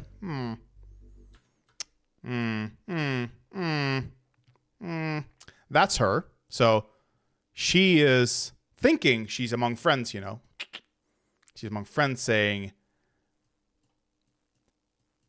Helgseger, or she corrected herself to saying Helgseger, which is Heil victory.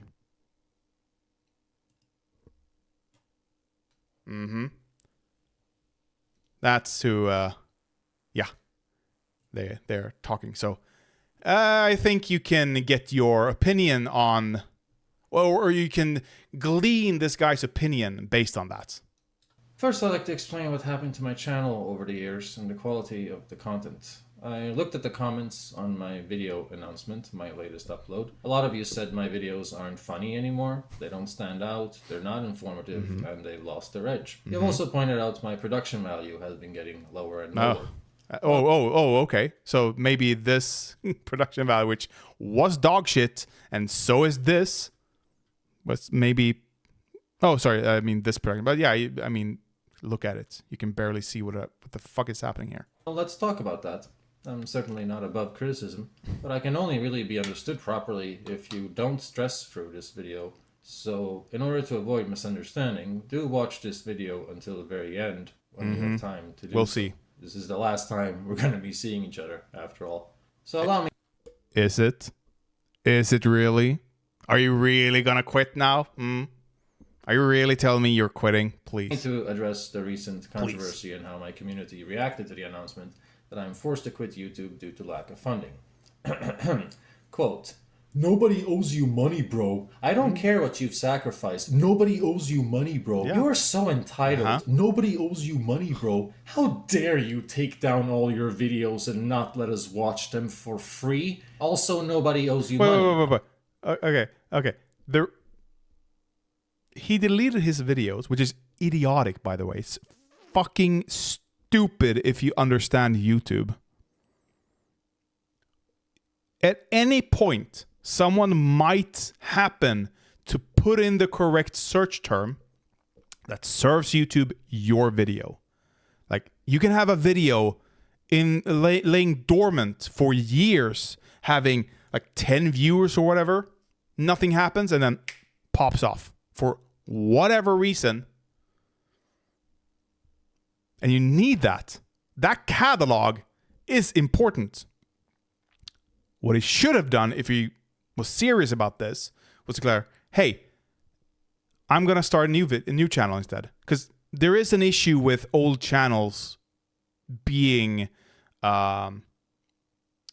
categorized by YouTube already as one thing. And then if you try to pivot, it might be hard to retain that audience towards your pivot. It's a transition you have to make. Hunter Avalon has made that transition. It's a time-consuming transition, and you have to really stick to it. I don't think Angry Foreigner did that here. So what you can do then is start a new channel with the information you have, and it's going to be easier for you to get a video to pop off. But this, please. Also, I can't believe that what you do is a full-time job. That's pathetic. You should only do this as a hobby, because something as simple as you do should only be a hobby. Even though you've already explained numerous times, it requires the time and attention and effort of a full-time job. It retired time and attention of several full-time jobs, according to you. And lots of people, present company included, do YouTube as a hobby. You don't have to treat it as a full-time job. You can lower the expectations or lower the quality, which you have done, obviously. Lower the amount worked. Like the reason I'm streaming, because I did have a channel before. I did have another YouTube channel where I during the Gaming era, where I did video essays. And the reason I'm not doing that now is because I'm fucking lazy. This is lazy. I am lazy. Be lazy. It's okay to be lazy, especially when you're not getting paid for it. Take the years, be lazy, treat it as a hobby. Maybe it can pop off again, and you can go back into being more professional about it. But dude, you don't have to do this. By the way, nobody owes you money, bro, for this full-time job of yours. No. End of quote. It's not a full-time job. That's literally how the Angry Foreigner community reacted. I gathered the top comments here, and I am disgusted by the amount of cowardly strawman argumentation that There's is no taking strawman place here in this comment section. Turns out my community was way worse off than I could have imagined. I guess thanks for the reality check. You people didn't even watch the video. You didn't even want to listen to me and lend me basic patience when I'm struggling. Dude, I have proof I watched this. You just got really mean and entitled as soon as I told you why I'm completely drained and poor. Now let's do a quick recap. Get a job. What my video Stop doing this then. Get a job. Was about, so that you can get a better context to why I feel this We're gonna is watch a until I'm sick bored. perception. We'll see when that is. Let's explain the backstory briefly to why my channel is forced to end. In 2019 is where my problems really began. Censorship got a lot worse, and YouTube started shutting down recommendations for political YouTubers. They wanted to crack down on conservatives and any right-wing thought after Trump won the election. Wrong. So fucking wrong here. During Gamergate, there was a change in the process because YouTube were recommending fucking Nazis to people, and the money people got scared. Of course they did. The algorithm was broken because it shouldn't keep you in that kind of a rabbit hole. That's the problem. Keeping you in the same enclosed circle of people. No. Fuck that. So I understand. I understand why they did the things they did. I understand that it's good in certain cases, at least, in certain aspects, at least.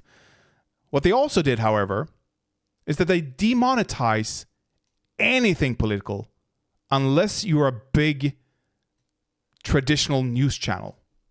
Those fuckers can get away with whatever they want, but not the regular person. That's the issue.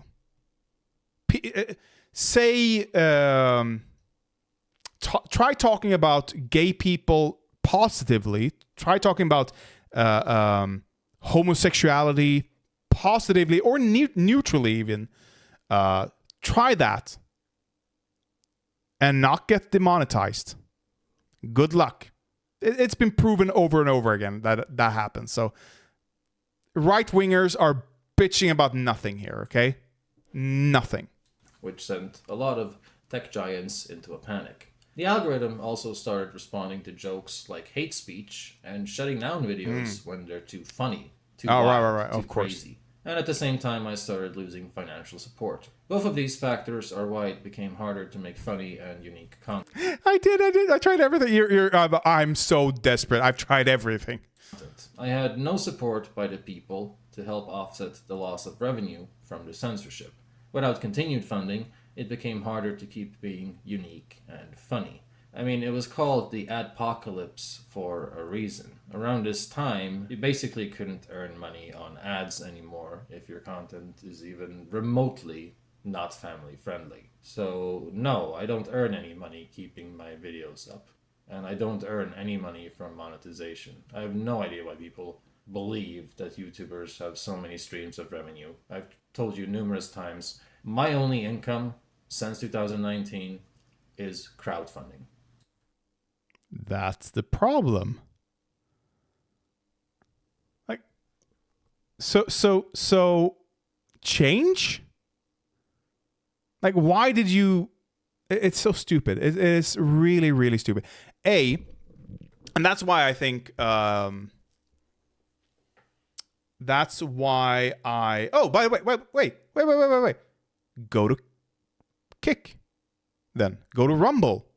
Find another, like an audience. You'll absolutely be able to find your audience there without having to e-beg this much, probably. People more, or a platform more to your liking, probably. But still, having one revenue stream is fucking idiotic.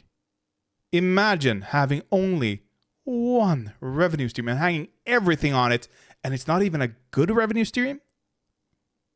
Bruh. Like, if you're Hasan, yeah, you stick to one revenue stream, whatever. You're getting millions from donations. Great. Keep it. You're not getting money. You need money from some other way. Sell merch.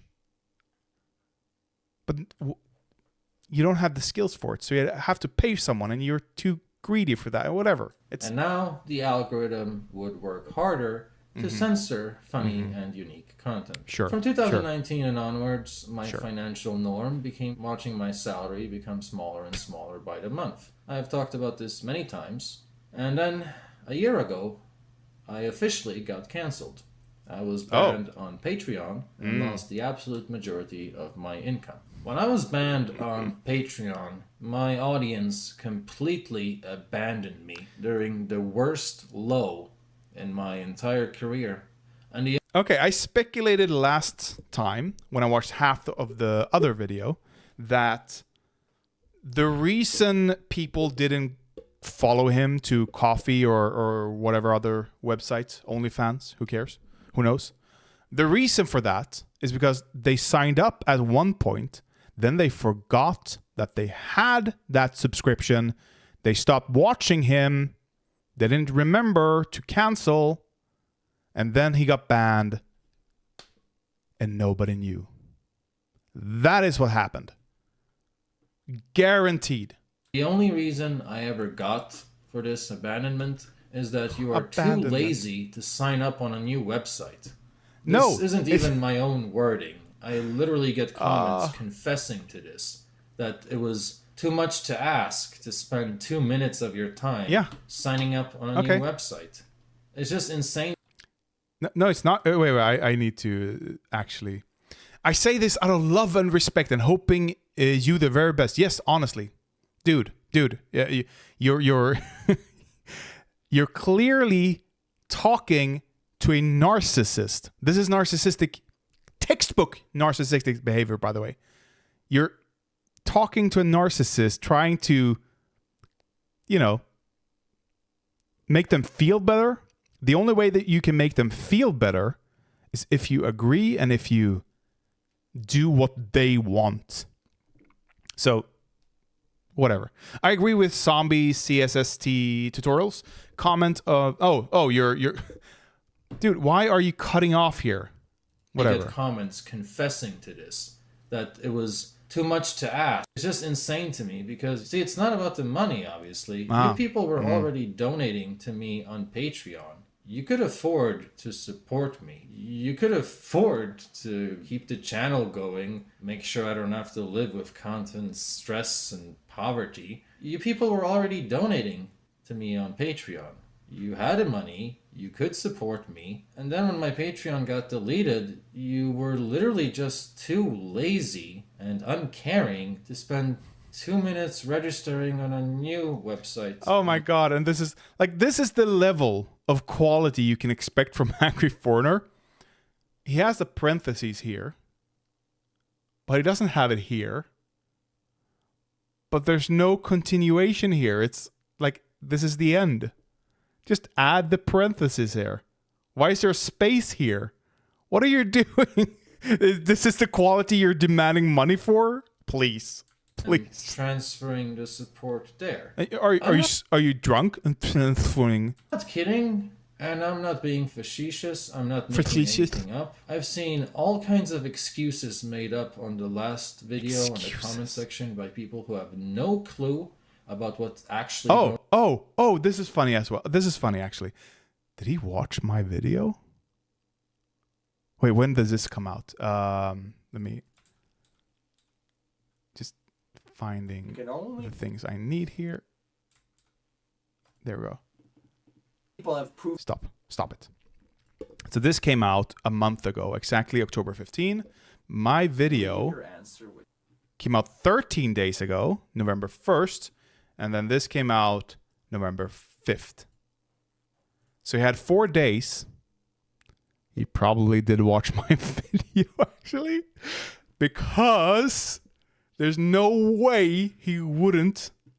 Because I show... can just find... Oh, here we go.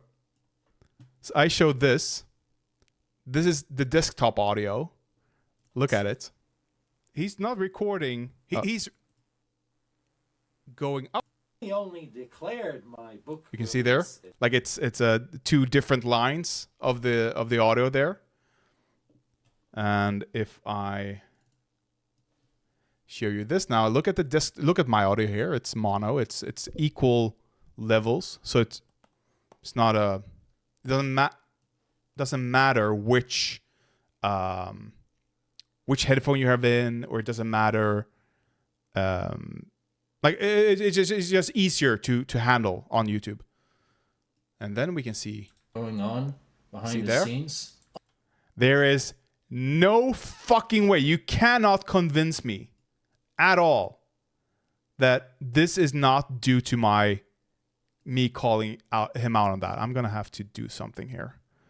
Why is it doing this? Stop it. Can I go there? Thank you. I'm sorry about this. It's just going to take a minute, if that. There we go. There we go. Okay, we're back. So if he can't be bothered with the fucking parentheses, there's no chance that he's bothered without being called out. The Angry Beggar. That's actually oh my god, that's actually a good title. I'm going to steal that. Thank you, Scream Dream. You were the one who told me to watch the other video, right? Because we finished watching it, actually. We're watching his new video.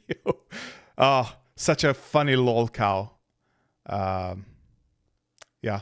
I think he watched my video on him, actually. I have a sneaking suspicion on that. Oh, it's the financial crisis. Oh, but your supporters are all on welfare and autistic. They're poor. Oh, but just never-ending excuses. He loves his audience. You know how I know it's all bullshit? Oh. Because I already had all the support I needed to continue the channel. The ban shouldn't have changed anything. There is no logic to this. Enough people were already donating to me on Patreon. When I got banned, I just needed them to take 2 minutes out of their day to move to a better site. And the only reason they didn't do this is pure laziness. And now you watch my latest video and you're literally offended that I'm not treating you nicer than you've ever treated me. I have people complaining about my tone, about feeling bad, about feeling abandoned. When No. I'll defend you there. You're absolutely within your right to feel offended, or not offended perhaps, but feel abandoned by your audience. Sure, go ahead, have whatever feelings you want. Don't demand money for it. The motivation for everyone leaving when cancel culture struck bitching. is just pure millennial stereotype consumer laziness. Now I've seen people literally admit consumer to having laziness. Zero consideration for my life and my well-being. You couldn't give a shit less than I was in hell. You could. Correct, but also, what is this demand for a parasocial relationship? What? Why are you demanding a parasocial relationship like this? Like, I love you guys. I love my audience. Sure. I'm not your friend, though. I am so not your friend. The things I show you on stream is but a exaggerated version of who I am. But he's demanding the parasocialism.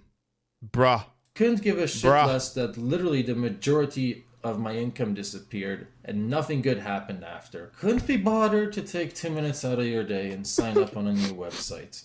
That's just insane to me. You act like you care about fighting cancel culture when you're literally so lazy you can't spend 2 minutes of your day signing up on a different website so you can change someone's life. Well, you changed mine for the worse. And don't act like these harsh words are so unacceptable for you to hear, you snowflake. I am so sick by the entitled refusal to see actions and consequences for what they actually are. So get this for your head. When the majority of my audience abandons me for really no reason, yeah, I do lose my motivation, my happiness, and my drive. Every time I've seen someone else be the victim of cancel culture, their fans rush to their support and often even make sure they earn more after being cancelled than they did before. Sargon, for example, has more supporters after being banned from Patreon than he had on Patreon. His subscribe star is doing better than his Patreon used to do. And that's something you always see. Okay. Sargon,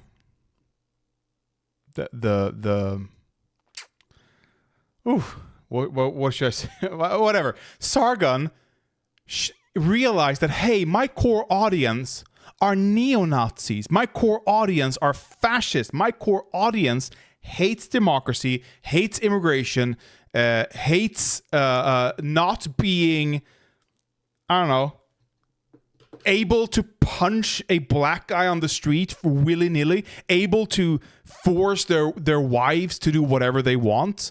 Like, that's his core audience, he realized. So he leaned into it. Because he had a dwindling audience on his YouTube channel. Whatever. He had a dwindling audience on his YouTube channel, and he leaned in to the fascism, to the Nazism, and his core audience followed him because of that. You're not doing that. You're just bitching. His content is very isn't very interesting. So only a few people would bother following him to a new donation site to support him. He simply doesn't warrant that kind of passion. It's very simple, really. Yeah, no, he is arrogant.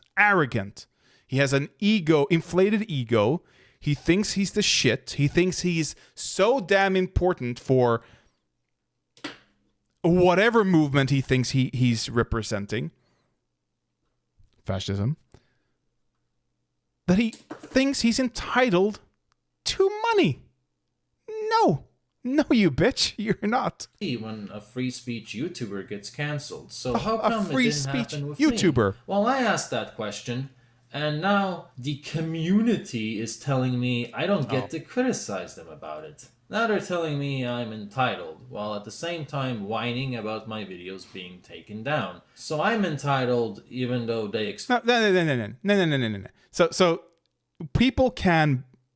It's perfectly fine to go, oh, why did YouTube delete this video? Why did they demonetize me here? Or I did nothing wrong here. Like Dylan Burns is going through this right now with harassment. And he's like, what harassment? I'm talking about global leaders. I'm talking about Putin. I'm talking about, like, what harassment here? But they won't tell him. So, like, it's okay to bitch about unfairness on a platform that you have no input into in terms of monetizations or in terms of rules or regulations, whatever. Perfectly fine. That's not what you did. Expect my work for free, even though I've been losing income trying to make them happy over the past year. Why are you even though they abandoned cutting me off and here? I never abandoned you. Now my audience claims that I only care about money. I literally told you people that I kept making videos for you even after you abandoned me. I remained polite as I kept reminding you, and I worked harder than ever before, even after I lost the majority of my income. I was being polite.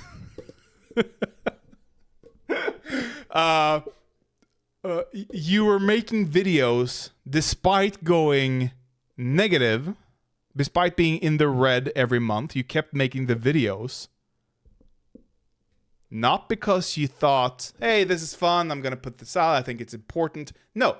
Because you thought, if you're being honest with yourself, if you look yourself in the mirror, you thought it was because the money train was going to roll in any day.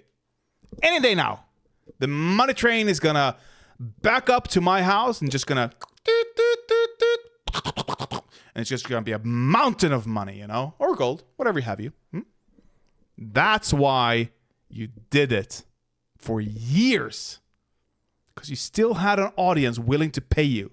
Now you've lost them. Now you bitch. Be honest. Stop fucking around. Just could I get this guy on a call? Maybe. That would be fun. That would be fun. Income. I kept making videos for you guys just because I like it so much. I don't fucking deserve to be told that it doesn't matter and that I don't deserve shit for it. And that I'm in the wrong for doing the right thing. I literally told you in that last video I kept going, even though this has been a financial loss for me for so many years. Even though it would have been smarter of me to invest those years in a more stable career, I literally sacrificed my own savings, time, and suffering to make you people happy. And all you have are the most cowardly strawman responses ever. You have the nerve to call me entitled and claim that I only care about money after all of this. You have the nerve to call me entitled and claim that I only care about money, even though you haven't been giving me any. And even though I'm so nice, I kept going anyway without it. You don't get to show that little respect for me and then wonder why it's draining. When I had the majority of my only income removed, I stayed polite and lighthearted, and I humbly reminded you of your... Oh my god. I was trying to show you the cat, but he was up here earlier. I think he wants food. think that's why. You want to say hi first? Or do I have to feed you? I'm probably going to have to feed him. It looks like. He doesn't want to jump up? You want to jump up? You want to come? No. I'm going to have to feed him, unfortunately, before I can continue this. Or he's never going to leave me alone. So I am back in, like, give me 5 minutes. Like, just give me 5 minutes. I'll be right back. I'm not going to keep this playing because I am not Hasan. I'm not that kind of streamer, okay? I'll be right back.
I'll be right there.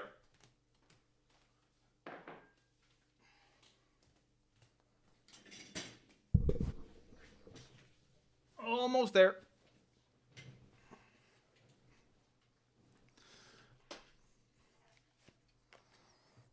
And I'm back. Okay, let's continue hearing how little an angry foreigner really cares about money. How it's not about the money, but unless you give him money, he's not going to do it. But it's not about the money, but unless you give him money, it's not going to happen, okay? But don't say it's about the money, because it's not. Your commitment. I wasn't rude and entitled in the slightest, even in the face of total doom. Despite that, this video announcement total got doom. minimal You live in Sweden, motherfucker. You'll be fine. I've been there. support. It had the same amount of views as the first call for help video, so I know I reached my audience, but in the end only 50 people cared. Aww. And that, sadly, wasn't even close to enough. You knew what happened with Patreon, and you just didn't feel like registering on a website again. You had no rational reason, and no empathy, no consideration. You were happy to let me be poor and not get any reward for all the work I've done all these years.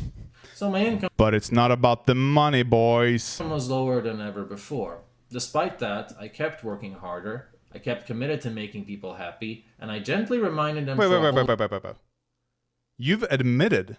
I just watched you like minutes ago, quite a few minutes ago, but minutes ago, saying that people weren't happy, that people were complaining, and that you didn't listen. That's what I heard not that long ago from you. Why is it not doing what I want? There we go. From you. And now you're here saying, "Oh, I worked harder. I became better. I improved." And what did I get? Nothing.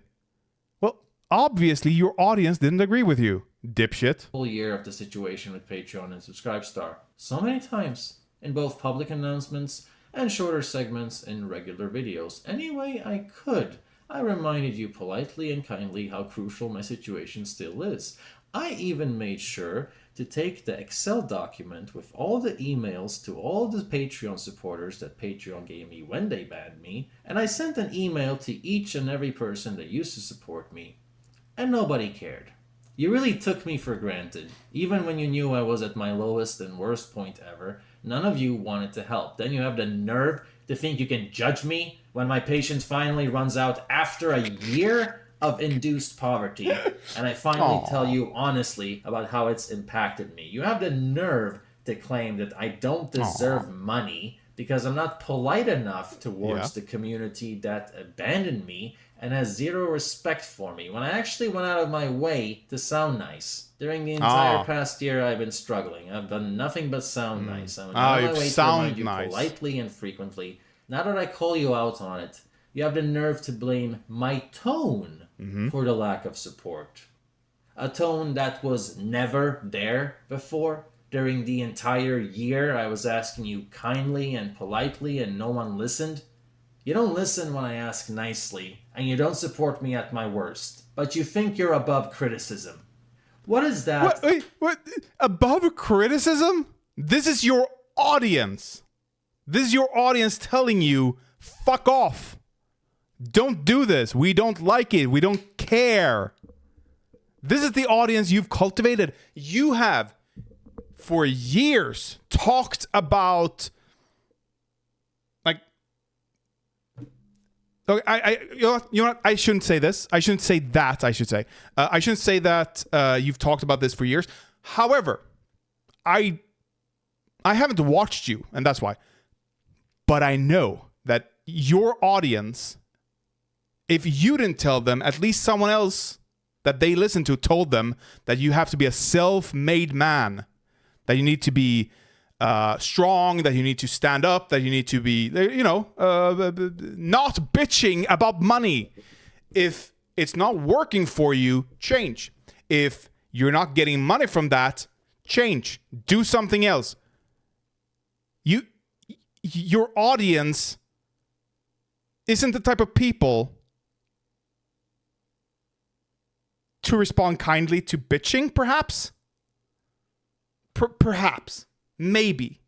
Maybe. Other than a spoiled audience of brats that takes you for granted. You're a fascist, of course. You forced me to get your attention by removing the videos and releasing a crisis announcement. Of course. Precisely because being nice to you didn't pay off.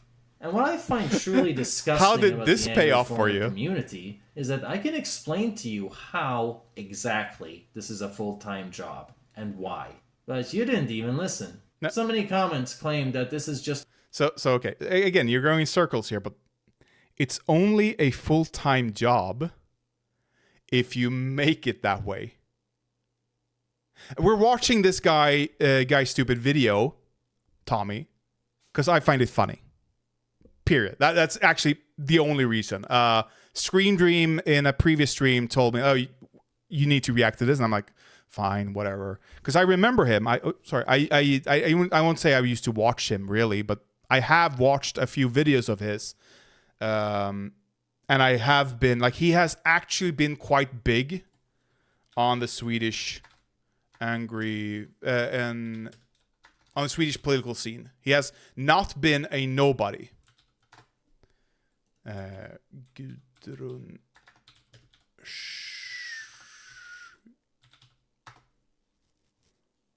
Yeah.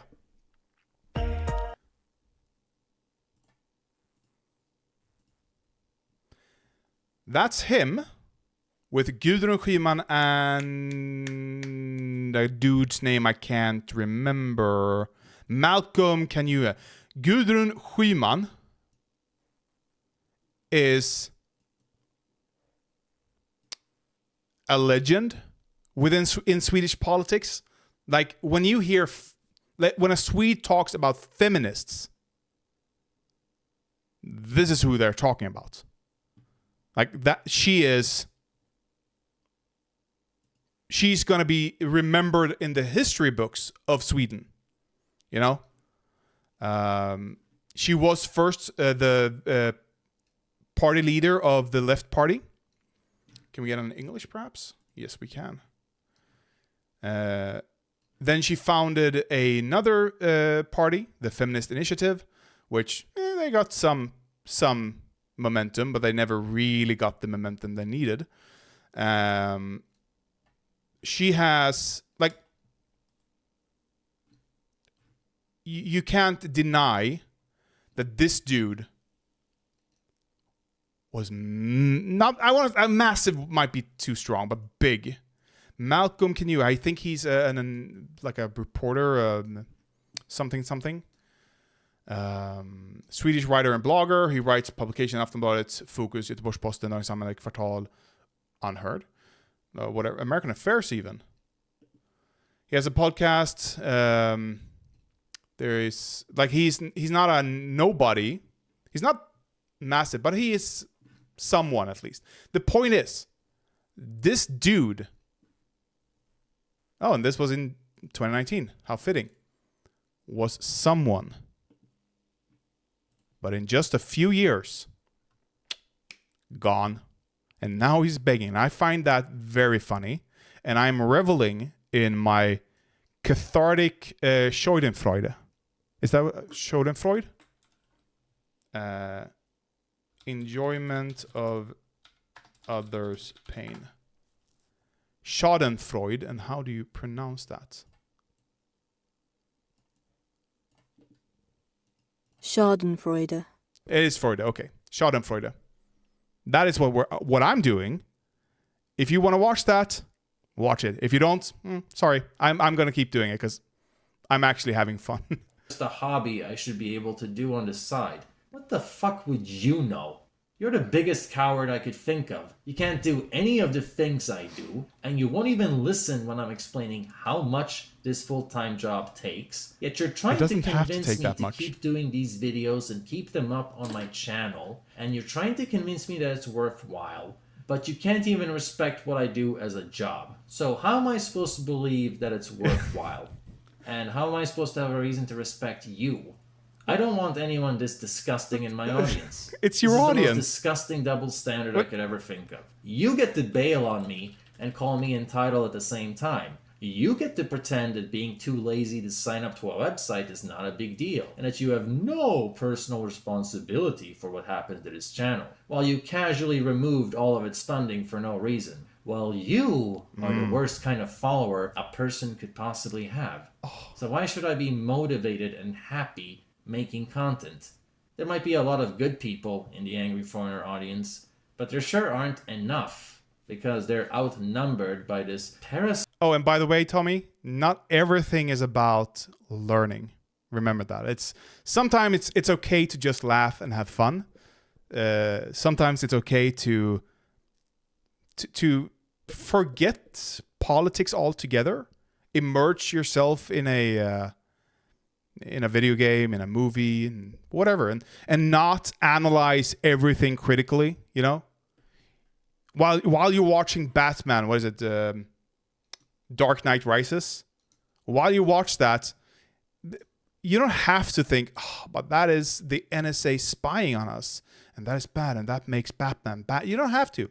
Oh, Batman should invest more in the local blah, blah, blah, blah, blah, blah, blah. You don't have to.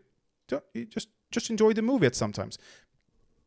Have that analysis, but don't do it always. It's fine. It's okay. Just enjoy it. Consumer millennial stereotype that thinks nihilism is a good moral defense. You know, I like this comment. It really put the finger on the problem. Which is why you cut it off.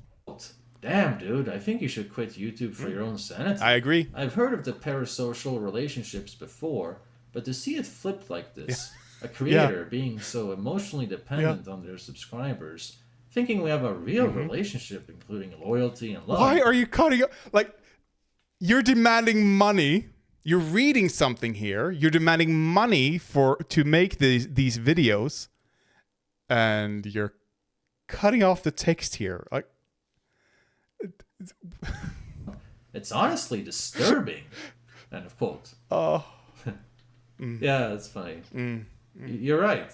It is delusional to expect any sort of loyalty or even basic empathy or respect from the angry foreigner community. Correct. Your top comments consisted of telling me that nobody owes me money and that everything is my own fault because I expected more from strangers. Those strangers being you. You won't even use the language to accurately refer to yourself because you're so jaded and irresponsible. But yeah, those strangers are you. You're literally telling me I was stupid to be nice to you. That it's my own fault that I acted selfless and made sacrifices to make other people happy. Correct. Therefore, I don't deserve to have anything good. Hold on. I don't think anyone ever asked you to sacrifice your life for the channel. Nobody ever did. Nobody demanded that he made this a full-time job. That's on him for thinking he could. There are thousands of people like this, by the way, who have tasted success on YouTube and is chasing it. And I think that's dangerous. I never want to be that person to chase YouTube success. Horrible mindset to have. I'd rather just, keep it a hobby if that's where I'm ending up. Own your choice. And this, by the way, a lot of people, like, they get 10 million subscriber big, but then the audience, the retained audience is like 500 to 1 million people, and they quit. They don't feel like it's enough for them anymore. However, had they stayed below 1 million and just reached 1 million and it stayed there, and it just, like Red Letter Media, if you look at their channel, consistently they only have 1 million only.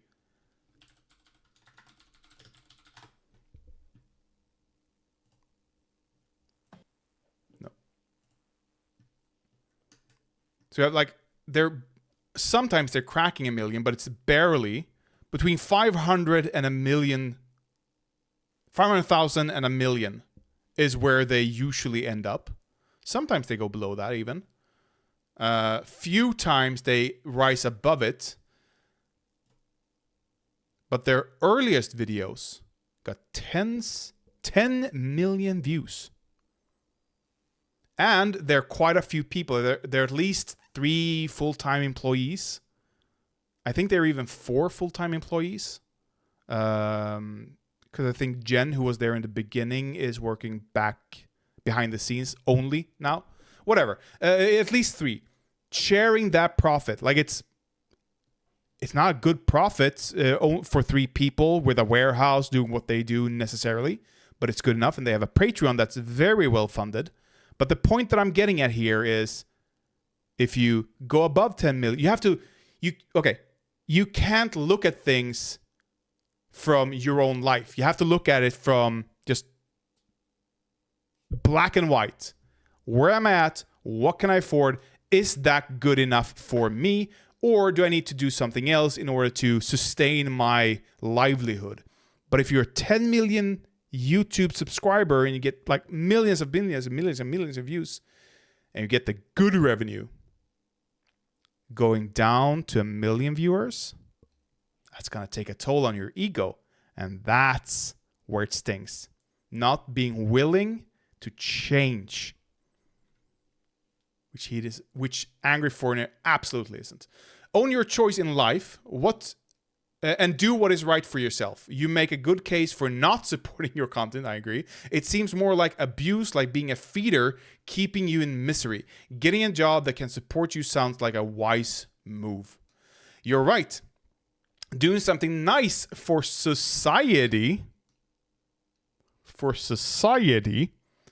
Like, I talk about politics. I want to change society too. I wish I could change it quicker. But this is delusional. I'm not doing this for society. I'm doing this for myself. Thanks for the life lesson. I'll make sure as many people as possible know not to make that mistake ever again. Don't speak out. Don't do good things for strangers. It's not worth it. You're not doing good things for strangers here. You're delusional. That's what happens. Man up, bro. And by the way, textbook narcissism. Personal responsibility. And you think I'm entitled if I were to ask for money to keep going? Personal responsibility, even though you don't even have the personal responsibility of finding out how a job works, apparently. So many people have told me I'm stupid for expecting loyalty and anything back, so would you feel motivated to make content for an audience like that? There's no love there. There's no camaraderie. There's no masculinity, that's for sure. There's no... Like I said, it's fascist. Community nor purpose. Oh, I wonder if this has something to do with his ideology.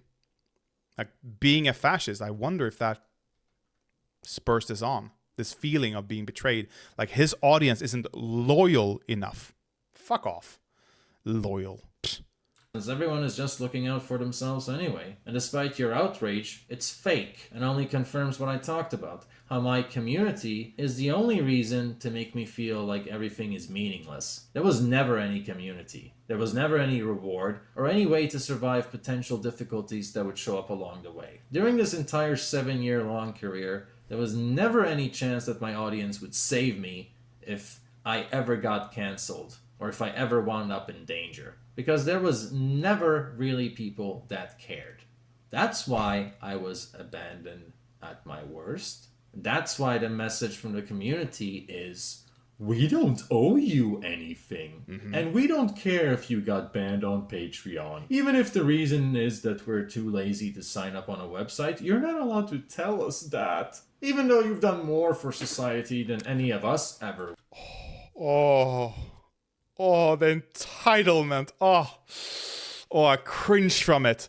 Fuck off. Again. What? A worker. I'll throw a stone at a warehouse. At a group of people. And the person it lands on will be a more positive impact on society than angry foreigners ever been. Bar none. No, not bar none. Like, I could hit Jimmy Åkesson, perhaps. You know, Björn Söder. There are a couple of people. But everyday people? No. Will, by raising awareness upwards in the millions. Even though you're speaking up about issues none of us would ever have the balls to talk about in public. We don't owe you anything. Oh, this reminds me actually of someone. This is... Okay, Tommy, you said we don't learn anything here. I'm going to prove you wrong. This reminds me of a... I was at a... what's it called? Anyway, in my capacity of a student union, we were in the National Student Unions Associations, whatever it's called in English, or in Swedish, I don't remember actually. We were at that gathering, that meeting, once a year to elect a new board members, elect presidents, vice presidents, stuff like that, you know, and just are what they should work on for the coming year. Whatever that's called, an assembly. And I wasn't the best on trans issues back then, so I made a joke to a trans person. And that didn't land that well, obviously. And that person, at the end of this entire weekend that we're there, there's a last gathering, the last assembly of the whole weekend, and they're like, okay, here's what we did, here's where we're okay. Thank you to everyone who came here. Does anyone have any last words? And she comes up, and she goes, with tears in her eyes. Her whole speech is about how lucky we are that she's stronger than that. That she's so strong that she will keep on going. And at the end of her speech, the whole assembly rises and applauds. And me and my douchebag friend look at each other and goes, what? Okay. We don't care. Go on. Have at it. But like everyone applauded, and we're like, this is narcissism. She is going up there and saying, I am stronger than you. Like, that's all it is. This is the same shit. I don't know if you learned anything there, Tommy. Sorry for lying to you, but you know, this is the same kind of behavior. This is like, what do you call them? Woke scolds, SJWs. You know, this is it. This is what they do. This is how they act. This is why it's bad. Entitlement. Even though you made personal sacrifices just to keep us entertained for years But longer, nobody was entertained. We don't owe you anything. Even though this was a greater loss to you than it ever could have been a win, we don't owe you anything. And if you would like to see this 7-year-long career of yours pay off, well, forget about it, because we don't owe you anything. That's why we've been comfortable giving you less and less money for years, while demanding more and more production value out of your content. Because we don't owe you anything, not even basic consideration, not even the basic intelligence to understand how money and production value and work and payoff operates. You're the one who don't understand it, obviously. They're not the one who ran a sinking ship thinking they could repair it while it's in water, you know. You have to get up on the dry dock to repair it. You can scoop out as much water as you want. It's still gonna sink eventually, okay? You're the one who did that. They didn't. But they're the ones who don't understand business? Come on. Just your business model sucked. Is the truth. You're just too cowardly to admit it. So now you get to answer this. Who in their right mind would ever feel motivated making content for people like this? Who could possibly feel joy, creativity... Oh, and by the way, good editing, production value. That's kind of a given. Like there are different levels you can be on, you know? But if you're having 6,000 subscribers, people demand a certain level of production value to your videos. So it's like I have 167, I believe I'm at now. People don't demand a good production value. I've gotten a lot of comments about my production value being higher than I expect for someone of my size. That's the response you want with the production value. It should be better than they expect. That's all they need. But they expect quite a high value for 200,000 subscribers. Activity, motivation, and it is what it is. The comfort of being authentic and bold and standing out with your content. Who could possibly feel any of those good things when these are the working conditions the content is produced within? In addition to this, the typical generic thing for the average angry foreigner fan who takes up the community space and leaves comments seems to be asking stupid questions like, why do you wear nail polish? As if they never heard of personal taste.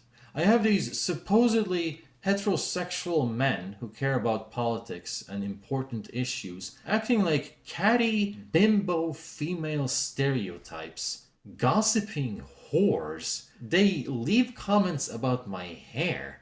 They complain about my hair. They complain about my facial hair, about my clothes, about my fashion sense, about my music style. They complain about my personality, my appearance. I'm too fat. I'm too skinny. I didn't ask to be rated like this is a top model thing. You people are the most metro, ungrateful consumer stereotypes I've ever come across. He means metrosexual. And what it means by metrosexual is gay. And what it means by gay is faggot. Okay? That's what he means. Welcome to YouTube. I got a comment like last week or something. Let's see if I can bring it up. This is just so funny to me that he has no understanding of how this works at all. At all.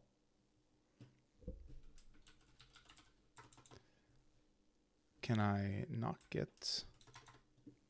Can I search? Filter.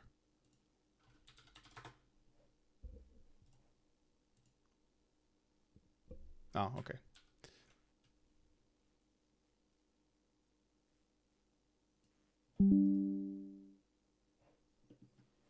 And back. Here. I got this comment. Get a hair transplant and go hit a gym, little bro. The gym? Yeah, I am chubby. I'm a bit fat. I'm a big guy. My muscles aren't where they should be, you know. I could use to hit the gym. I'm not gonna lie there. But I'm poor. I can't afford the gym. I could go out and run. I could do, but I'm lazy as well. So I don't actually have an excuse. But I want to excuse myself still. But hair transplant? Dog. Why? It's too thick. Seriously. I've always had horribly thick hair. If anything, I need a hair thinning, okay? I have too much hair. But the point is, who the fuck cares? They're nobody, strangers online. If it was my girlfriend, it was my friends, it was my mother, if it was people I know personally, maybe it could hurt me. Maybe it could actually affect me. But strangers online? Unless I believed it, unless I agreed with it, unless it's true for the reasons they give, because just saying something like, I don't care. Just saying something without a reason behind it that I can actually say, oh, that's true. It's just words from strangers who know nothing. Man, what kind of community of men who care about important issues make this feel like a gossip kindergarten where you're more busy commenting me than commenting on the video? No, it's not fun to read your comments. Those types of trivial, pointless judgments and the lack of respect to not even consider what I do a job. That's the norm of what I have to put up with in the angry foreigner community. Okay? So maybe now you understand why I'm talking about the community the way I do. I'm not against the audience, and I'm not against the people who are respectful, even though... Okay, we're gonna skip a bit. I don't know. Where we've ended up here. Oh! I'm actually curious about this. I'm not fake. Where we've ended up here, where you expect me to be funny while you're disrespectful enough to make me depressed. You expect me to be unique while you invent... Depressed people are often hilarious. Like, if you have a sense of humor and you become depressed, bruh, hilarious. I can't wait until I know that it's short before I die. Like, I can wait with having a deadly disease. I can wait with that. But when I'm older, when I'm 80 and I'm sitting there, I'm going to make so many death jokes, it's not even funny. It's going to be funny to me. It's going to be funny to some people that understand what I'm saying, that understand why I'm doing it. But depressed people, like, they are the funny ones.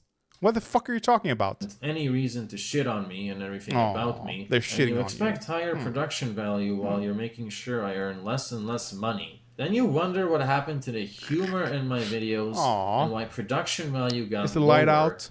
And you... Did they stop? Did the light of humor, of joy in your life just go out? Aww. Use all of this as reasons for why I don't deserve that much money, don't deserve that many people donating to me, when that alone is the reason, that lack of support in my audience is the reason things went downhill to begin with. What a disgusting cycle where I can just never win. It's just somehow always my fault that you don't care enough. Then you wonder what happened to the humor in my videos. You can't even be respectful when I'm stating my very valid reasons for losing motivations and taking down my videos. Oh, no. And that proves that it is all your fault, not mine. That tone, all your fault. I've never liked this this image because I always find it to be. I'm gonna use a Hasan term here. Unproductive. You know, it's a very unproductive way of orienting or stating your opinions. You know, male tears. But I don't think I've ever experienced a video that is so well applied to this meme. This is male tears all over, you know? It's the only thing it is. And I can blame the audience legitimately, because you don't get to act like you never heard of the word crowdfunding before, or like you don't know what censorship is, that these are tougher times. You don't get to act like I never told you what I need to continue. I used to love doing this when I felt respected. Then it became clear people take you for granted, and that's where you noticed everything you're complaining about. But please, tell me more about how that's not your fault. Even though you're serving most of these people your content for free, they will speak to you like you're shit who deserves nothing, and the moment you're human enough to suffer, to act like you never did anything for them. I don't care about making money and getting rich off of this. Toxic I care about being gossip treated train. with basic respect and how I'm talking to you. You clearly don't know how to give anything back, toxic even gossip those train. abstract concepts, and yet you're calling me entitled for it. Numerous people have left a comment saying nobody owes me anything. Simply doesn't matter how much good I've done for society. It doesn't matter how much I've sacrificed for the audience. And it doesn't matter how nice I've been to strangers. Okay, well, what a great lesson to learn. So that's the only thing. Quite true. Doesn't matter if it's true, though. Just as long as it's entertaining to you. Right? Don't try to do anything nice for people you don't know, and never do something without financial profit, because then it will be a complete waste of your time. No. That's not nobody that you've shown on screen, Angry Foreigner, have said, don't do anything not for profit. They've said, don't do this for profit. You shouldn't do this for profit. That is what they've said. You're just bitching to bitch, okay? I'm sorry. Nobody respects you, because nobody owes you Nobody money, respects bro. you. So you can be ahead of the times and enlighten over 46 million people. You can do more for society than I could ever accomplish. But nobody owes you money, and you don't get to bitch when your free speech virtue signaling audience. I have to hear that again. Oh, that is like... What am I... Oh, it's volume. That's why. Because nobody owes you money, bro. So you can be ahead of the times. Ahead of the times? No, you were in the times. You're past the times. You are a dinosaur in the digital space. Nobody cares about you anymore. Now, fuck off. Ahead of the times? Really? Really? Oh, but the Sweden Democrats are... Yeah. But nobody trusts the Sweden Democrats. Seriously. Nobody actually trusts the Sweden Democrats.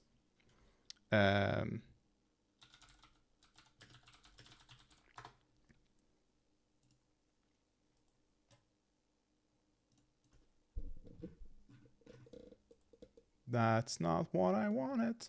There we go. No. It's almost what I wanted. I need to go to Twitter, it seems. Here's how, here's how bad Sweden politics are. Swedish politics, I should say, are. That we have the second biggest party not dominating any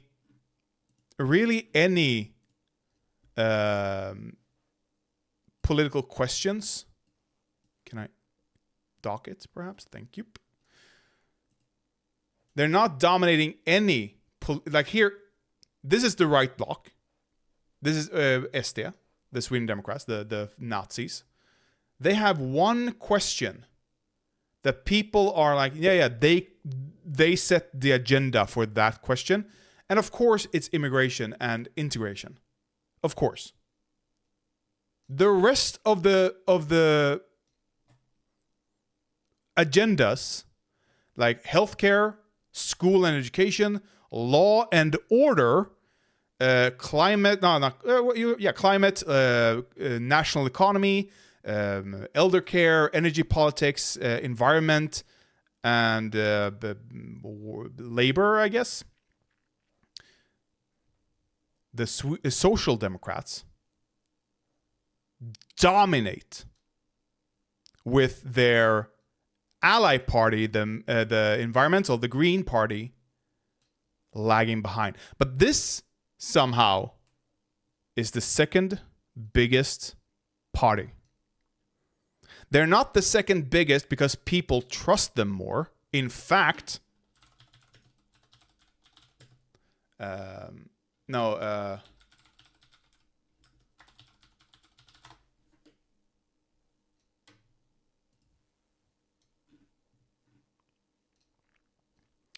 in fact, you have the Social Democrats massively dominating the Sweden Democrats. Massively. But I am actually... Okay, oh yeah, we can see here.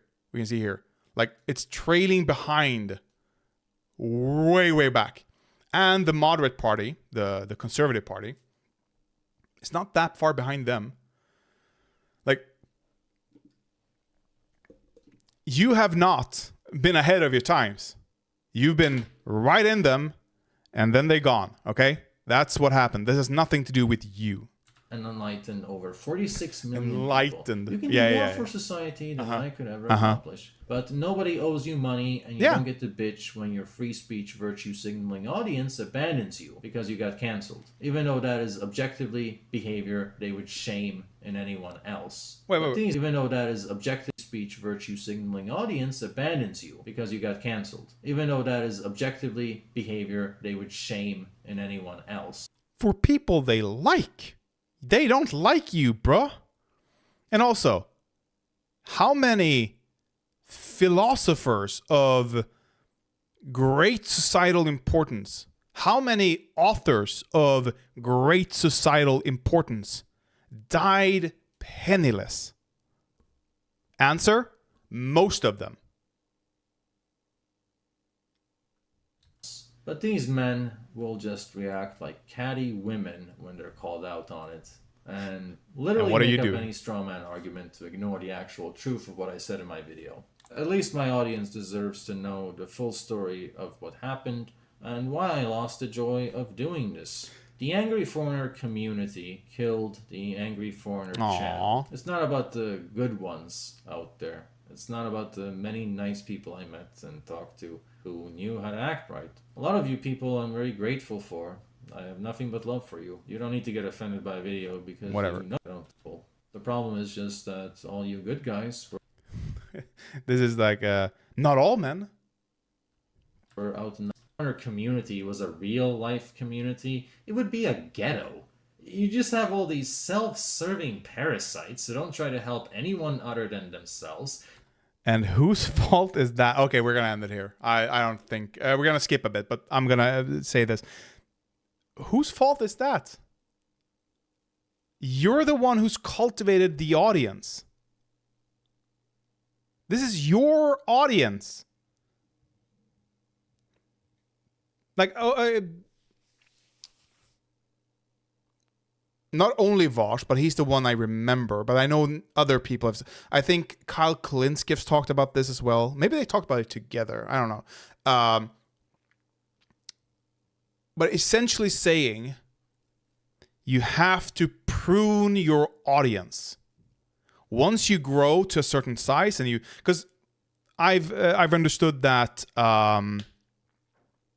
that YouTube is like you ride a wave and then the wave ends, and what you do then is very important. Like you can take Asmongold, who covered like every single day, he covered the the Amber Heard and Johnny Depp trial, like religiously. He grew massively from that. Now, what do you do now? I have no idea. I do not care. But that's the important part. You either ignore who your audience is, and just keep going, and you end up like the angry foreigner, or you prune the audience. You make sure that they are behaving in a way that you are approving of. They are responding in a way that you're approving of. And this is important, that you piss off the people you don't want in your audience enough so they leave. So you do not end up like this. Like Hasan is a perfect example of that. It's audience capture. The tanky stuff. That's audience capture on his part. He wants the money. The tanky audience gives him the money. He's afraid to piss off the the tanky audience. So now he's stuck with them. He should prune. But he doesn't want to. An angry foreigner was happy with the audience he had, as long as they were giving him money, as long as they were positive towards him, despite him not actually enjoying them. He should have pruned. You need a purge every now and then. They don't care what happens to their environment. They don't care about any greater ideals or issues. So why is anyone surprised that this type of community ruined? Says the guy who's about to abandon his platform, where he speaks to still thousands of people, like 17,000 on the last video. So you don't care either about your principles, obviously. My motivation, my individuality made me the community. Upset by my videos disappearing. You don't get to make any judgment about my character as a... I mean, why not? Is that any different than what it's been like before? Raising awareness on important topics. It's just I'd like to do it in a more fun way and vary it up with contrasting content that provides variety and some personality to the channel. And that's the issue. Like, he doesn't understand YouTube. Obviously, he doesn't understand YouTube. Obviously. And I love that he in the beginning of this video went, I know how the algorithm works, and that's why I'm here. And yet you say that, I want to spice things up. No, you actually have to hyper focus most of the time. Not hyper focus, but you have to focus. You have to be consistent. You get an audience based on what content they like. Let's go to traditional TV here. Oh, sorry. QI. I love that show. I used to. I haven't watched it at all in a year, more perhaps, whatever. What's his name? Stephen Fry. When he started, like when people tune into QI, sure, they're there to watch Stephen Fry and Dave, whatever his sidekick's name is, the constant panel attendee. And then you watch other comics, like try to guess what the answer is, or sometimes they know, give some interesting tidbits, whatever, make jokes. That's what you get. And then Stephen Fry gives you the actual answer, and he like jokes back, and he like does stuff. But the important point here is the format stays the same from one episode to the next. Maybe it deviates a bit, but it stays consistent. You have to be consistent in what you give your audience. If they expect you to talk about immigration at all times, if that's what the audience you built, which it was, that's made majority of the 200K subscribers. If that's the audience you've courted, then you have to keep giving them that. Nostalgia Critic discovered this at some point. He was tired of being the Nostalgia Critic. He was tired of reviewing old movies. So he wanted to move away from that. The audience didn't follow because they weren't interested in that. They were interested in him being the nostalgia critic. Period. So he came back to Channel Awesome and kept doing it, you know? That's what you have to do. Make a second channel where you do the other stuff, but be consistent with this channel, you moron. I haven't been able to do this over the years because it's not profitable. And by the way, that is why you have second channels.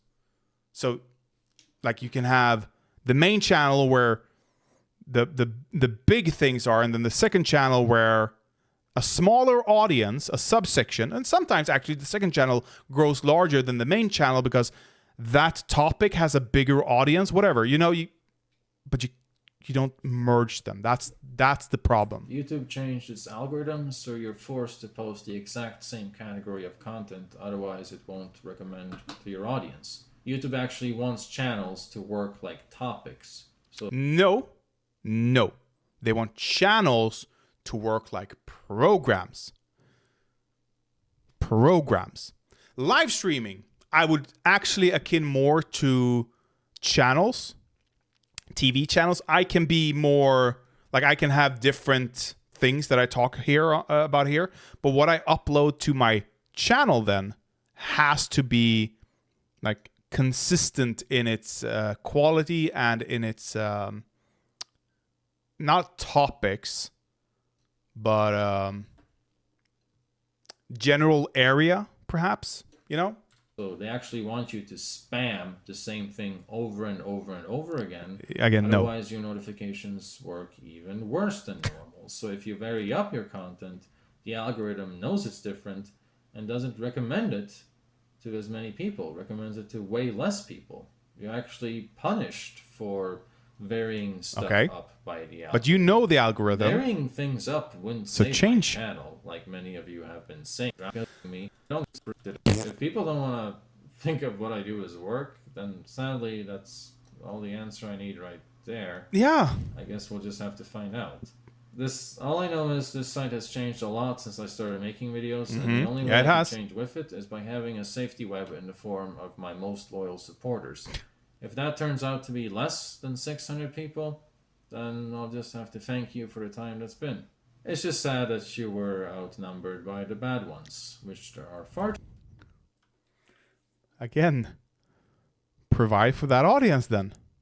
It's a nice side gig. It's a nice hobby that also gives you somewhat of an income.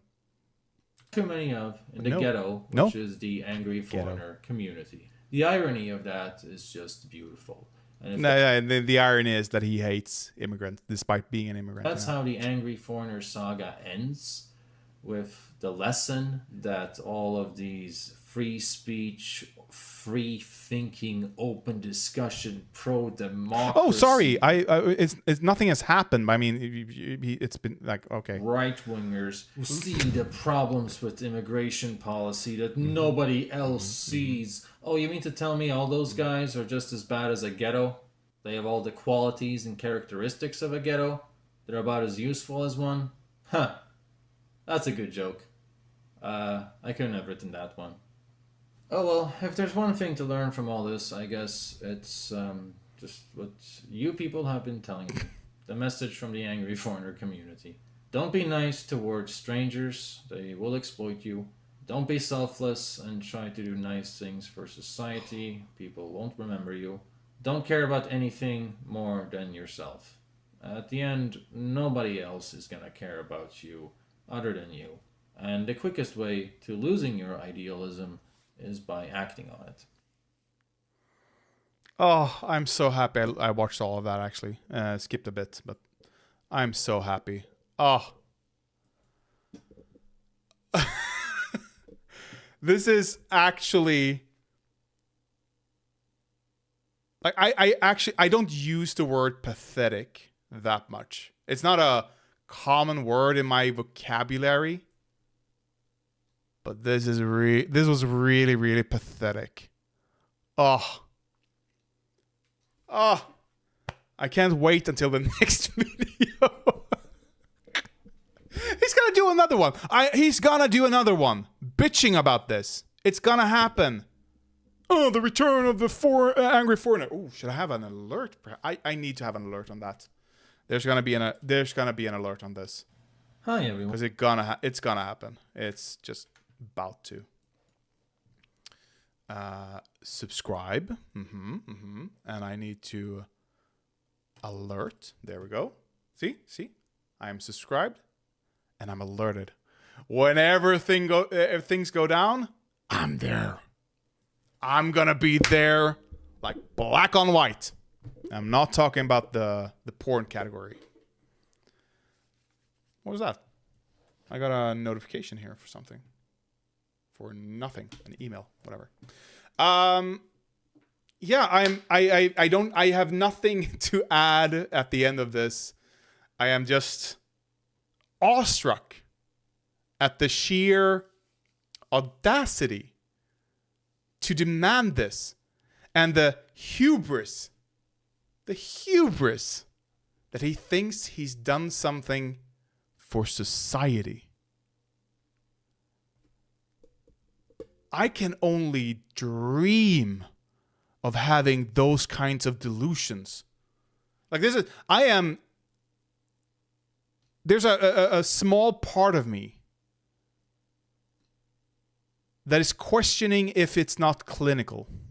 That is questioning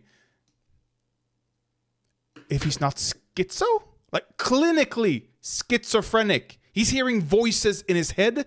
They're telling him that he is amazing. That he has changed the world. When he's put out a few YouTube videos, been on a panel with Gudrun Schyman. Oh, wow. Ooh.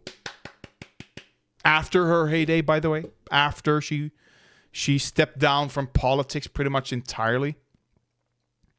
I don't think she comments on it that much even anymore. Like, delusional. Delusional is the best way I can describe it. Hubris. Narcissism. Massive narcissism. Okay, I'm not going to do the thing I talked about earlier. Ukraine on fire. We're going to save that to maybe its own stream entirely, actually.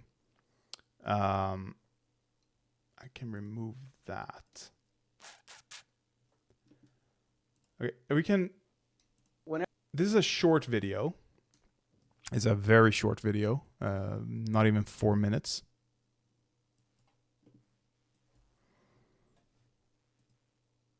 But why is quality so fucking bad? What if I mute it and just have it play a bit? No, this is okay. Oh no, it's not me. It's actually the video. Cenk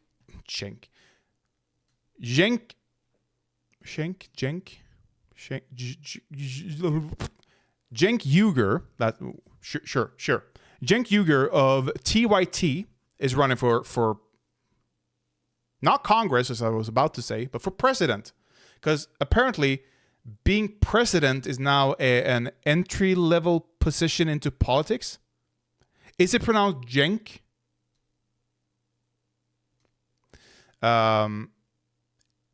Being president is apparently now an entry-level position into politics. Somehow.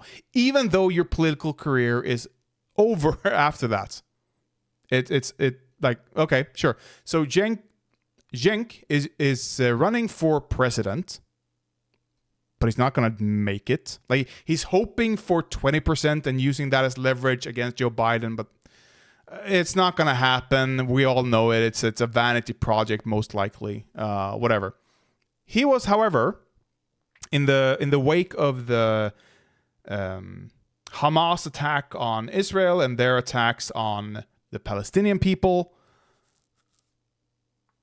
he was on Piers Morgan talking to Shlomo, the most hateful rabbi in the US, I believe.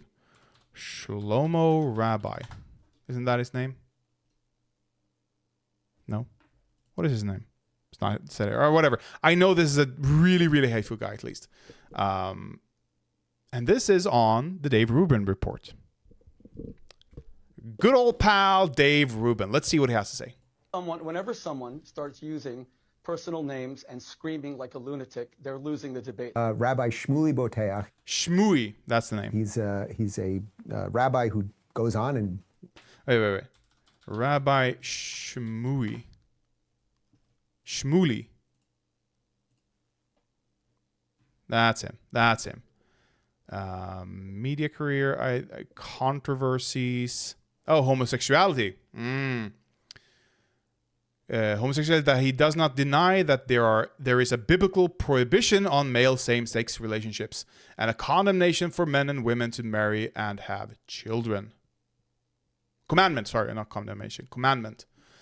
Of course, Dave Rubin is gonna, endorse him. December 2022, taking a stand against increasing instances of racism and anti-Semitism. That's nice of you. 15 Days Life, this is the way it should be. Black and Jews united to promote humanity. Okay. As long as they're not Palestinian. Palestine. He called for them to, the World Values Network and Israeli activism.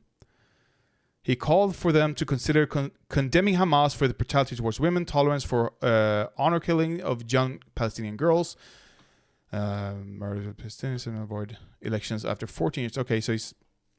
Okay, sure. Maybe he's not the guy I thought about, but I could swear.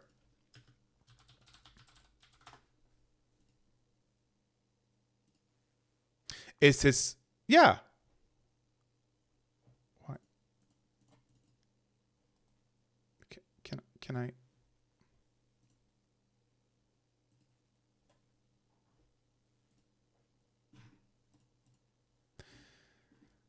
Rabbi backs remarks by his son, a far-right minister, that nuking Gaza is an option. Yeah, that's the guy. Is it? No, that's Shmuel. Is that him? I have no idea. I have literally no idea. No, that's not him. That is so not him. Whatever. Who cares? Television and defends Jews and Israel, I suppose. He gave a real lesson to Cenk Uygur about the history of the Middle East. Cenk was screaming and screaming and screaming. We're going to start with then the rabbi explaining a little bit of history, and just watch Cenk's reaction. I've spent my life debating people. Whenever someone starts using personal names and screaming like a lunatic, they're losing the debate. Let me remain factual. You're the one who made up things. The Palestinians. So he's gonna...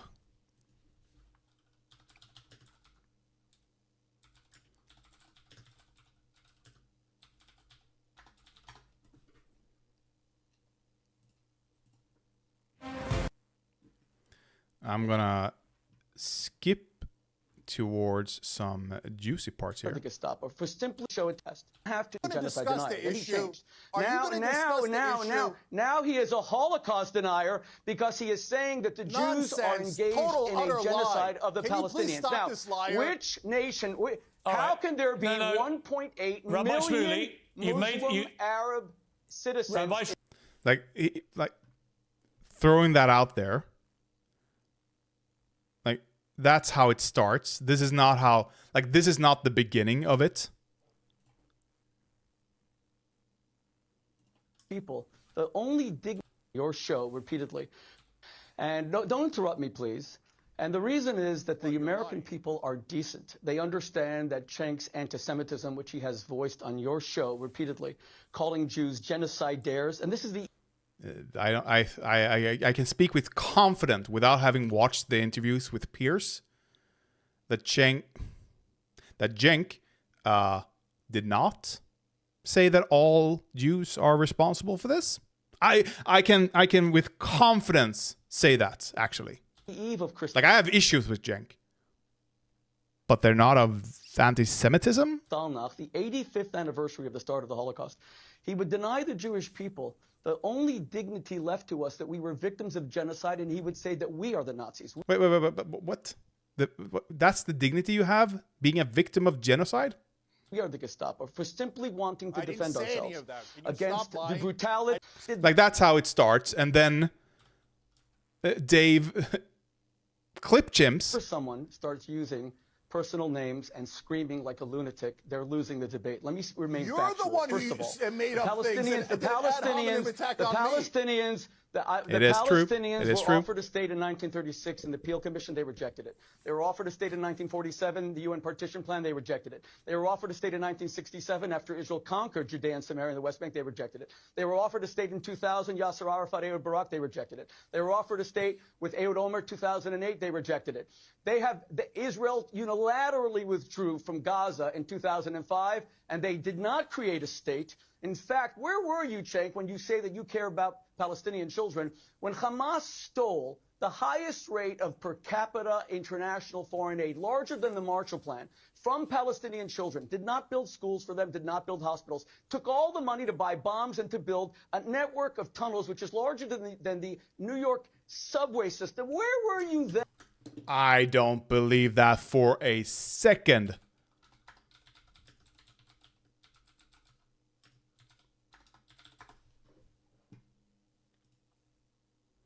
This is from the BBC. Hamas's Gaza Metro tunnel system in 2021. Israeli map showing tunnels allegedly destroyed in airstrikes. So this is the tunnels they believe are destroyed.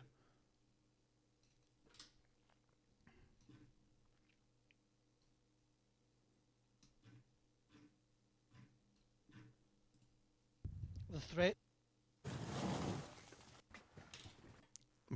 Imagine working how there. well It constructed reminds me of Vietnamese rebels. It's an extensive was built into Gaza. They in 2010 able. That's actually interesting reporting done there. Interesting. Yeah, I do not believe that it's bigger than the New York metro lines. You know, no. Another war. No, that's wrong. The Armenian genocide. The Young Turks is like calling your podcast the Young Nazis, the Young Gestapo.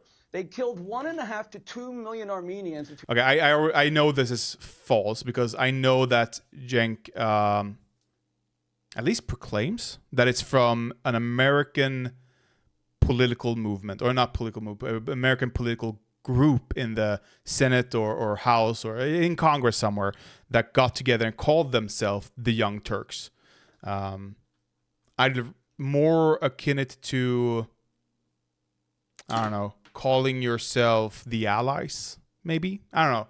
It's like it's got a storied history, but it's a multifaceted term. Between 1915 and 1918, the Armenian community has begged Cenk to change the name of his show. For the first half of his life, he was a complete Armenian genocide denier. Then he changed. Yeah. Now he is a Holocaust denier because he is saying that the Jews are engaged in a genocide of the Palestinians. Now, which nation? I agree. What the fuck are you talking about? That's not what we're here to talk about. Okay. What? Keep to the point, please. How can there be 1.8 million Muslim Arab citizens? Rabbi Shrumi, okay, I'm going to go to Cenk. You said some very strong things about Cenk. You can now respond, Cenk.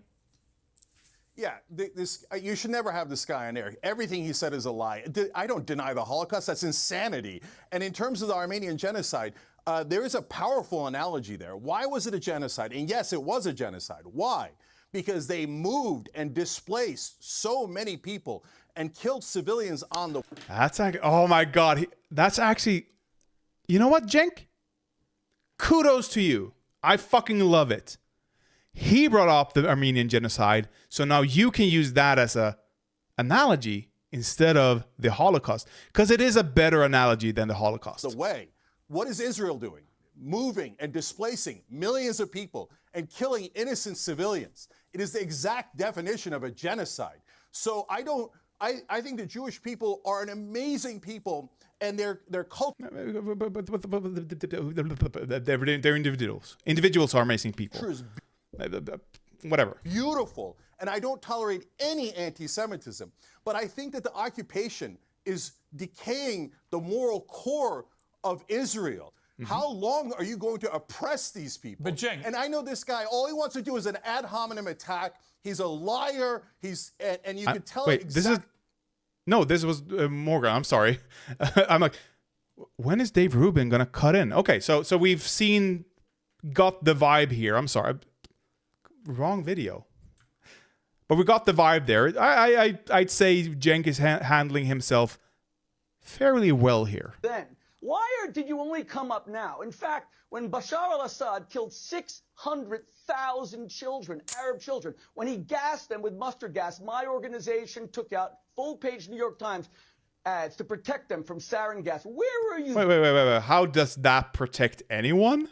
Then you don't care about Arab children. You can say to spread the word that is happening, to make sure that people don't forget, to make sure protect them.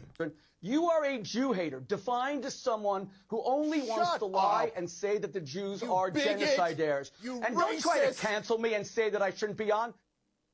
Say, I'm a little conflicted, not just because for the first time in all the years I showed a video of him, but, in some ways I owe Cenk a certain amount of credit, because if it wasn't for seeing his endless screaming and lack of knowledge and historical knowledge, and actually... Dave, I can criticize Cenk Uygur on certain grounds as well.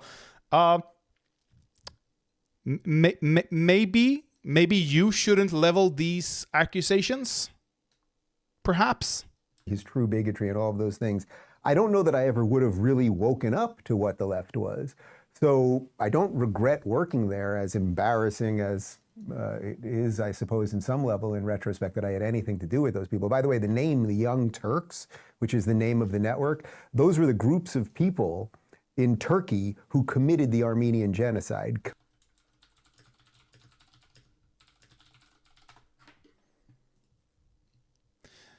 The Young Turks was a splinter group of politicians in the United States within the Republican Party. Remember, Cenk was a Republican when he started this.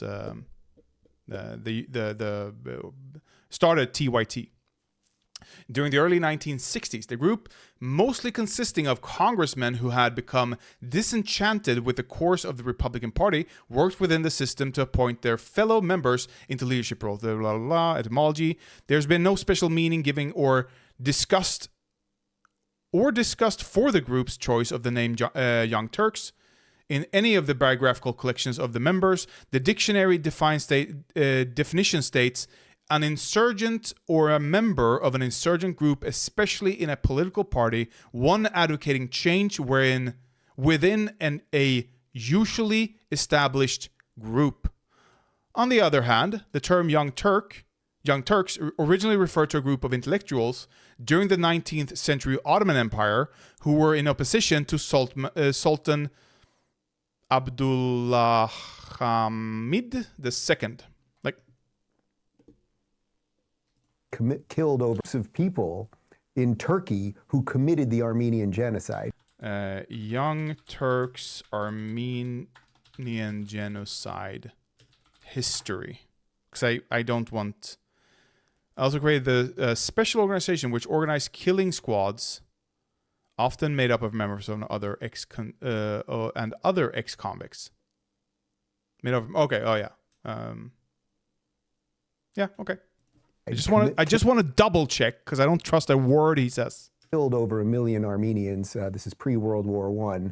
I think it was, what was it, around 1910, if I'm not mistaken. And Hitler got the idea of the Holocaust from the Young Turks, who were committing a genocide against the Armenians because the world didn't care about that. Confirmed? So then Hitler was like, I guess I could probably pull this off because the world won't care about that. So Cenk literally named his organization after an organization that was for a genocide, that committed a genocide, which, if I'm not mistaken, he still denies. And then, of course, he called...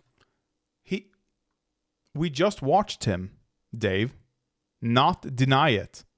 And you know he doesn't deny it. He's been vehemently clear on that. That, yeah, he used to deny it. He doesn't anymore. He's been informed. calls the rabbi a racist and a bigot and the rest of it. But everything, and I would welcome you to fact check it. Everything because that the a rabbi said can't there be was bigoted? true. The 1936 Peel Commission. By the way, you can watch my interview with RFK. He goes into all the history too. 1947 partition plan, 67 after that war, 2000, 2008. There were so many times that the Palestinians could have had a state. It would have been the first time they had a state because there's never been a Palestinian state. The only people to ever offer the Palestinians a state are the Israelis. These are the facts. And that's why they can be laid out calmly and cleanly without screaming and without calling everyone a racist. Yeah. So yeah, as I suspected, completely dishonest covering of that interview. We just watched the beginning of it. I don't even think we watched half of it. And I mean, the gist was pretty much obvious what was happening. He wouldn't actually speak to the issue, the rabbi, not Shmuley, whatever his name is. But he wanted to talk about Cenk's other opinions. And then David Rubin's like clipping him. Yeah, it's exactly what I expected. But I didn't expect him to say, and I'm pretty sure he still does, towards denying the Armenian genocide. Excuse you? That like major obvious that he's just lying. I have an hour or so before I actually have to end this, but I've enjoyed myself really a lot, actually. See here. Welcome back to another episode of... Shut up.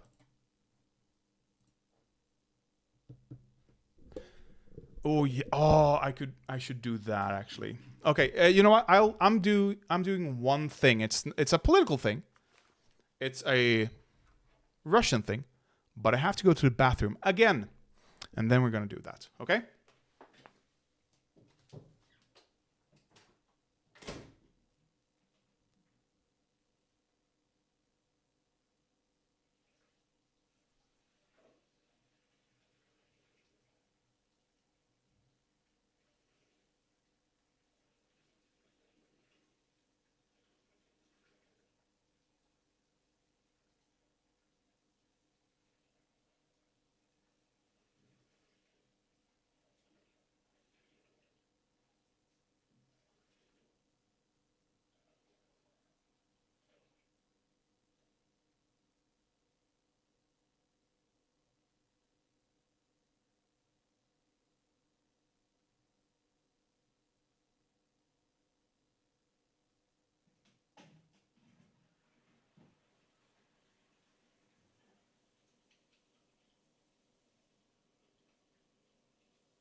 Okay.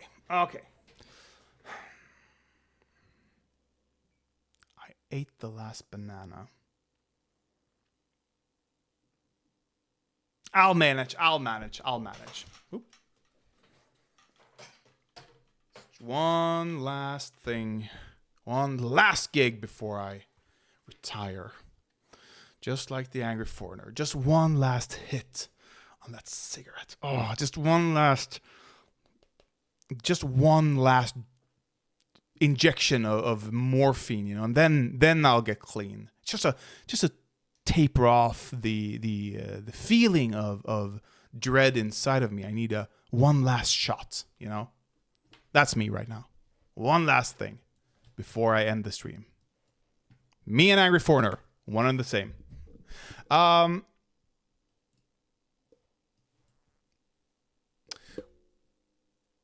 I've talked about Russia quite a lot. If you look at my streams, if you look at my videos, I think I talk about it quite a lot. It's a topic near and dear to my heart. I'm I am sympathetic to the Ukrainian people.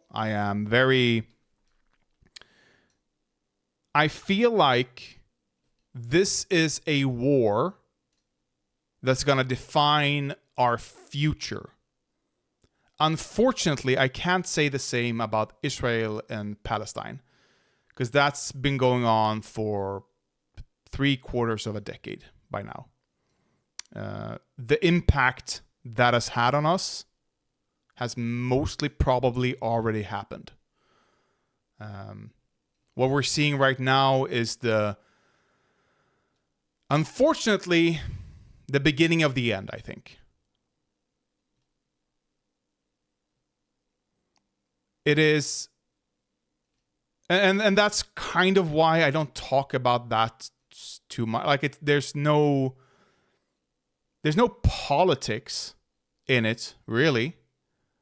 Like, sure, I could scream about the genocide going on, and I could focus on the horrific conditions of the Palestinian people and the people there, but it's such an easy, simple answer. It's a black and white situation, more or less. Like, sure, there's some gray areas on the Palestine side, but for the most part, Israel is the one holding the gun. Israel is the one in control of not just the ball, but the field, the goals, the audience, the stadium, the seating, the ticket cost. They control every single level of this conflict. Period. Bar none. But Hamas attacked. Yeah. And Hamas has no control. I've said it before on stream. I didn't make a video of it, but I've said it before. If Hamas was as powerful, if the roles were reversed and Hamas was in control, Hamas would probably be worse than the current government of Israel. Probably. It's because the issue that the current government has is not that they're doing what they want to do. It's that they're not doing what they want to do. They want to go further. If we didn't have modern media, if the world's eyeballs wasn't squarely on Palestine and Israel, like if we didn't observe what was going on, they would have leveled that place by now. They would have committed several mass murders over and over. Like, it would have been a pastime. Take Israeli kids to torture some Palestinian kids. You know, that would have been a fun outing for the whole family. I'm reminded of hangings happening in Jim Crow America.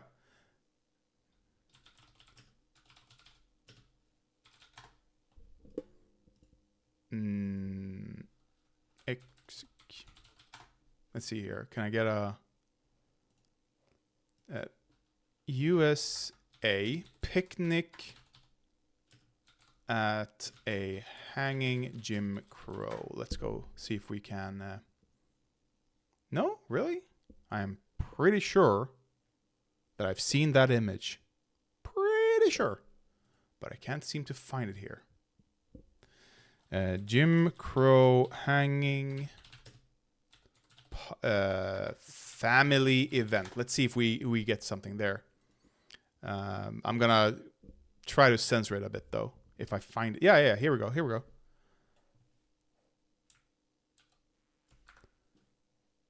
But I'm not seeing.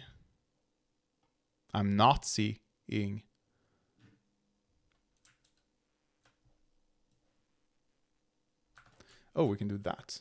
That's how we do it.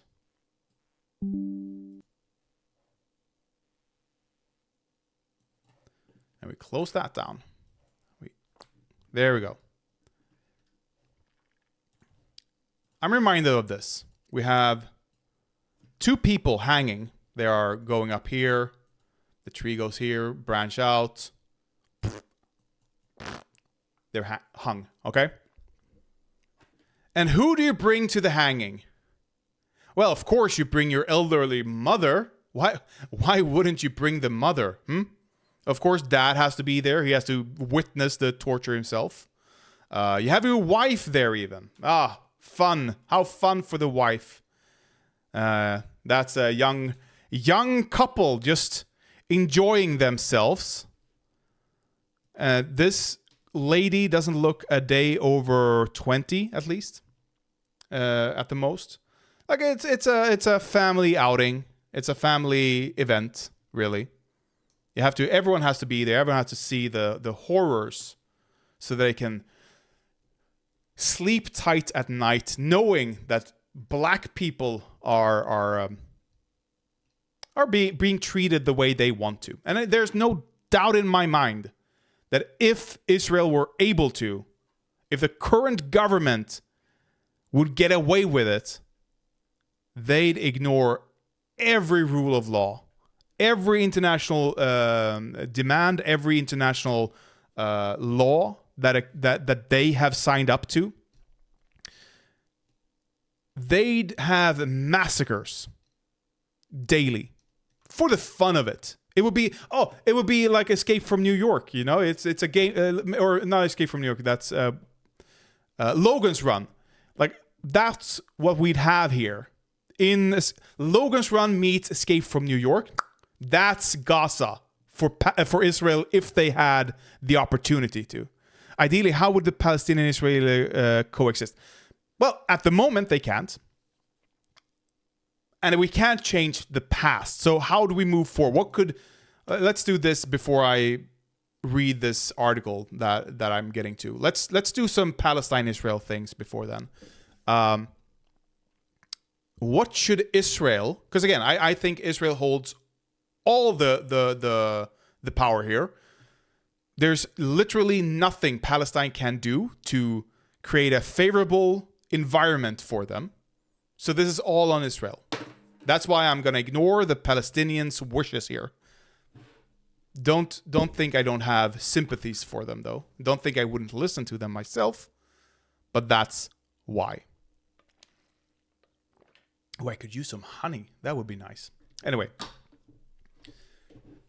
Can both sides share control of Jerusalem and then just leave Palestine alone? Have no idea, dude. I have no idea on that. I can't go into too many specifics on the specific geopolitical play here.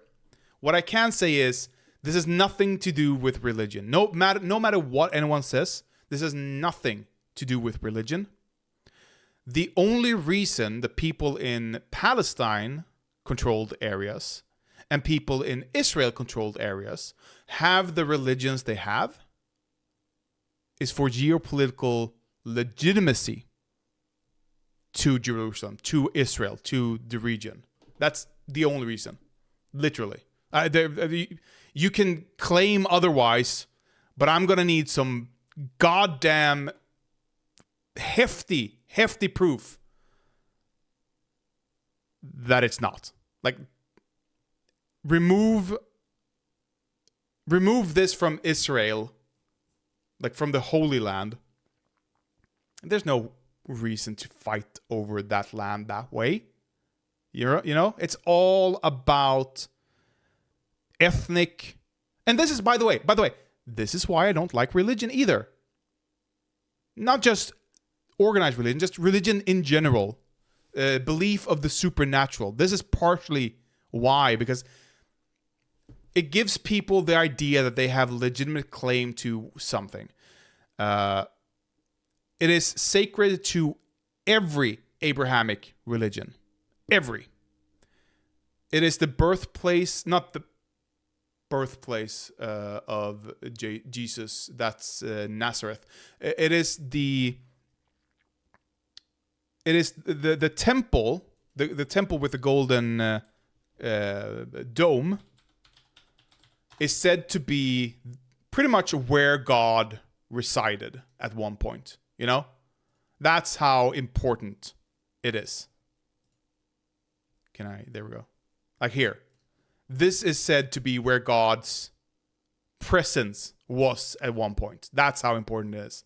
And then Jesus comes along, Christians comes along. Christians believe that, oh no, the end times are near, as they've always done. So they actually discourage, in the beginning, I mean, they actively discouraged marriage. They actively discouraged pair bonding at all. Idiots. And then they realized, oh no, it's not coming this quick. So they started to propagate. Anyway, Christians believe that, hey, believe it's a holy site for them because their religion comes from the Abrahamic religion, comes from the Jewish religion. So it's like a continued tradition. But they don't believe that it's like Protestants, at least. And I don't think Catholics either. And I don't think Orthodox. There might be some Christian sects that do believe that it's like really, really important. Like American evangelists do that. But generally, globally, Christians care about Jerusalem, but it's not that important. Like, oh, you should do a pilgrim there, but it's whatever. Then Muslims come along, and here's where the tricky part is. This is where the connection goes. They believe that the Jewish people corrupted the Torah. They believe rabbis influenced with their own politics, with their own ideas. They subverted the word of God. And that's why the Quran is so important, because it's restored the word of God. And then you have, and the Quran, as I understand it, it's quite milquetoast compared to, like, not compared to, but it's in line with like Christian and Jewish, like, religious texts. But then you have the Hadiths, which that's where the really crazy shit is. For a Western audience. Anyway, so Jerusalem is important to all three because they're all Abrahamic religions. But the reason that Jewish people and Muslim people are fighting over it like this, why those two, and you don't hear Christians joining Hamas or a similar religion, because Christians don't care that much about it. It could be a Muslim country and Christian would still treat it the same, I believe, unless you're American evangelists, evangelical, whatever. So Muslims fight over it because they believe, hey, it has to be a mosque here. It has to be Muslim controlled because that's what our texts say it is. And Jewish people believe it because, hey, that's where God is. That's what our text says. So that's why they're fighting specifically this hard over Jerusalem. Now, how do we move forward from here? We can't change the past. We can't change what has happened post October 7th. We have to move forward here. What Israel should do, and I take this from the Cuban Missile Crisis. How was that solved? America started to denuclearize, or started to remove missiles targeted at Cuba. That's how it started. America realized, hey, we're the big guns here. We're the big guy. We have all the power here. We could annihilate them like that. They'd shoot at us. We'd probably be fine, But they didn't want to take the risk. So they started to remove the threat of missiles. And Cuba followed suit. Because that's the problem here. Who starts... Like, if you're holding guns at each other, one person has to start trusting the other. Right? Who takes that leap? The big guy has to. So, what would I do? I would make sure that Israel... You should still protect yourself. Like, go in for Hamas, whatever. However... They're not fighting smart, and that's the big problem here. They are fighting brutally against Gaza. Sure, let's use their language here, actually. I'm sorry about what I'm about to say. But I'm going to use the language of the IDF, the language of the Israeli government in all of this. And every Israeli supporter. Israel has a right to defend themselves. Israel has a right to take out Hamas because they are threatening their people. However, the way you go about doing something is equally important as what it is you're trying to do. What is the goal here? The goal is to minimize Hamas, so they claim. I don't think it is, but it's what they claim. How do you do that? Not by killing innocent people. Not by killing the parents of toddlers. Not by killing toddlers. You do it smartly. First of all, you do what I said earlier. You start to de-escalate the intensive military actions on Gaza. Not just now, but I'm talking general. You show them good faith, or you show the West Bank good faith negotiations, and you concede to an important point of theirs. Some area of control where there are settlers, and you go, all right, we're going to remove them, and you can take over here. And this is the new line. This is the new permanent line, at least here. And then you start to build normalized relationships with the West Bank. And then you tell the Gazan people that, hey, we can do this with you as well, but you're going to have to give up Hamas. It's going to be hard. It's going to be a long, long, long road to go. You have to stop attacking us if we are supposed to be able to trust you. Over time, as the Gazan people see that, hey, the West Bank people, they actually make progress. They're actually getting things from the Israeli government. They're actually having more normalized relationships. The Palestinian people might be able to, get a visa to work in Jerusalem or in Israel easier. Stuff like good faith engagement, normalized relationships with West Bank, and then telling Gazan people, hey, you can do that. That's going to lead to Gazan people, Gazan Palestinians, trusting the IDF more. That's going to mean you can develop spies. Imagine having people on the inside.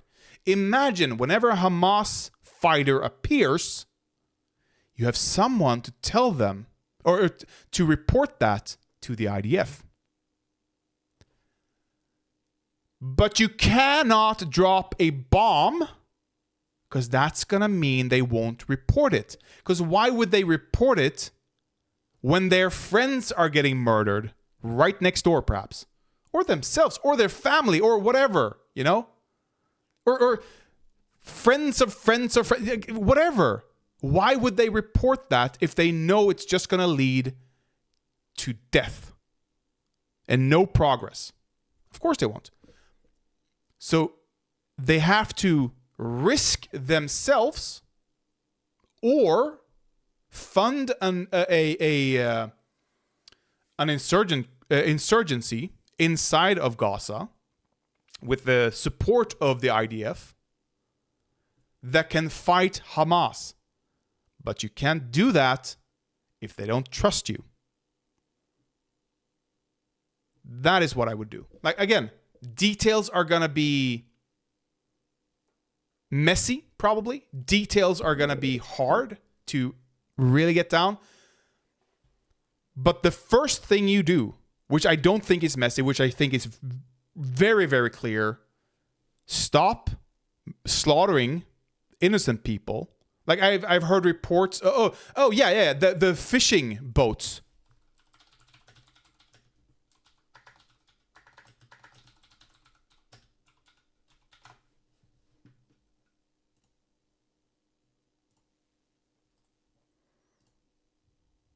Come on. Come on. Here. Like, not only are they starving and dying of thirst,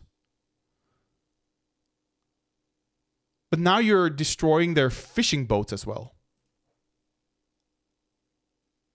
Israeli Navy sinks Palestinian fishing boat. What? Like, horrible cruelty. Then we have a...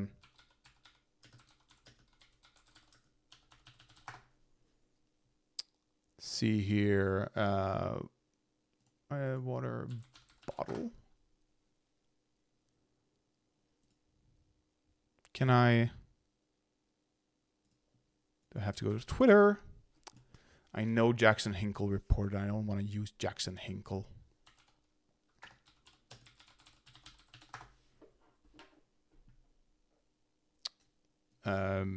Israeli?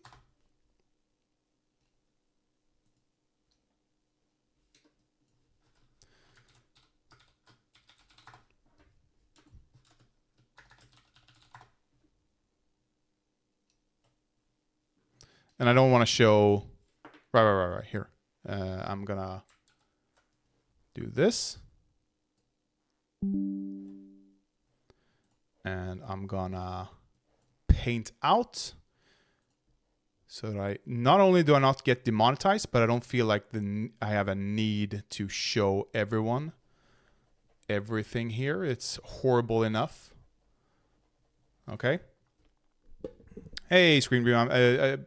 1 hour left before I actually quit YouTube forever, okay? If you don't give me all the money in the world, I'm gonna quit. I'm sorry. It's just like, you're ungrateful bastard. No, sorry. It's okay. It's okay. I appreciate you being here either way. So that's how you do it smartly. How do they do it today? First of all, like, they show that they take this PR footage of these two, like, oh, look how friendly we are. But then you can find a photograph taken. Oh yeah, try book release. I should actually. I have thought of it, but I'm not gonna. I don't have the patience. But then, just minutes afterwards, a photo is released of him dead, shot. And this is not just one single instance of this. This has apparently happened several times, where IDF soldiers give Palestinians water bottles like a show of faith. Like, oh, no, we are good ones. Here, take this water. And then they shoot them in the back of the head.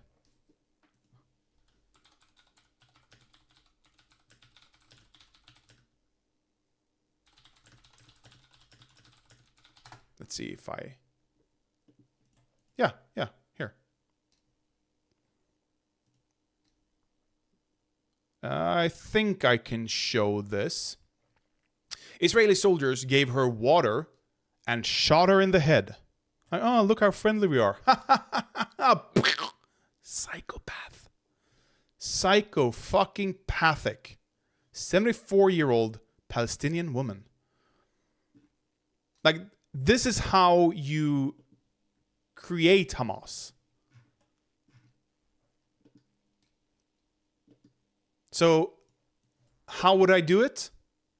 Anything else. Like, literally anything else. In my experience, it's futile to argue with Israel apologists about this. They just scream, Hamas uses human shields to deflect from every single civil... That's why you missed it, but that's why I said I'm gonna use the language of Israel, of the IDF, of their supporters for this.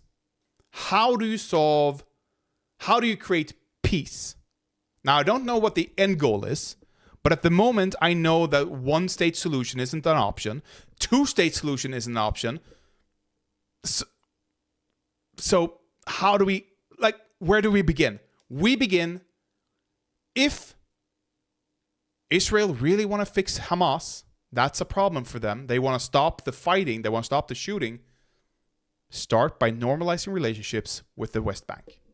That is step one, and they've not done it. In fact, they're doing the opposite.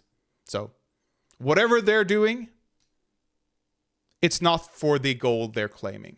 And that's the problem. If they were just honest with wanting to just eradicate Palestinians for fun, go ahead, say it. Just speak with your chest. Don't be cowards. So this started when I was actually gonna say something completely different. What needs to happen is for Biden to stand up to Israel and strongman him. Oh, sure. How they get to that point that I'm talking about, I don't care. But Biden has a very strong voice in it. Biden has very much leverage in this. He's afraid of being labeled anti-Semitic when most of the nation right now is not with Israel. No,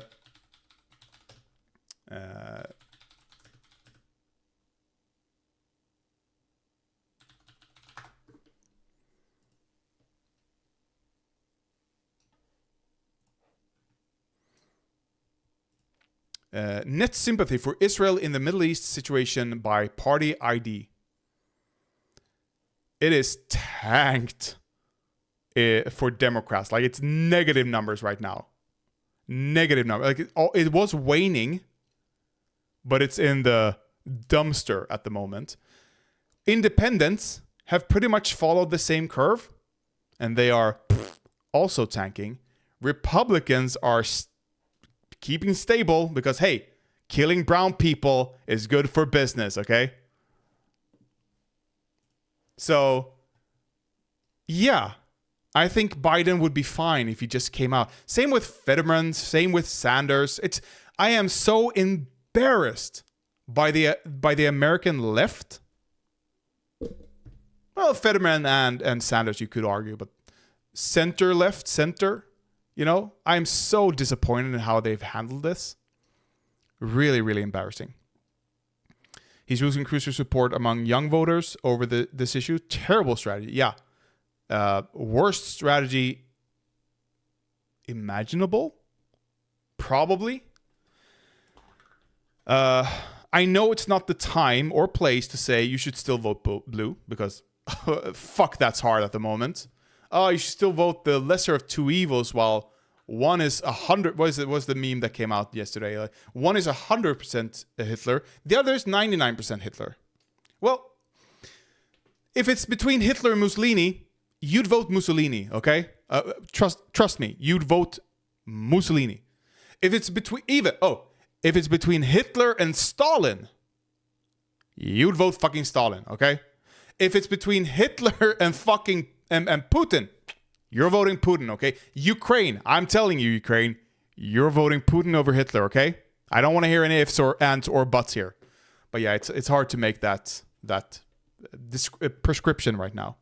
The fact that they voted to censure Chile, yeah, cowards who are afraid of the AIPAC, the Israeli lobby. Right now, it's between Hitlerite and the likes of George W. Bush. No,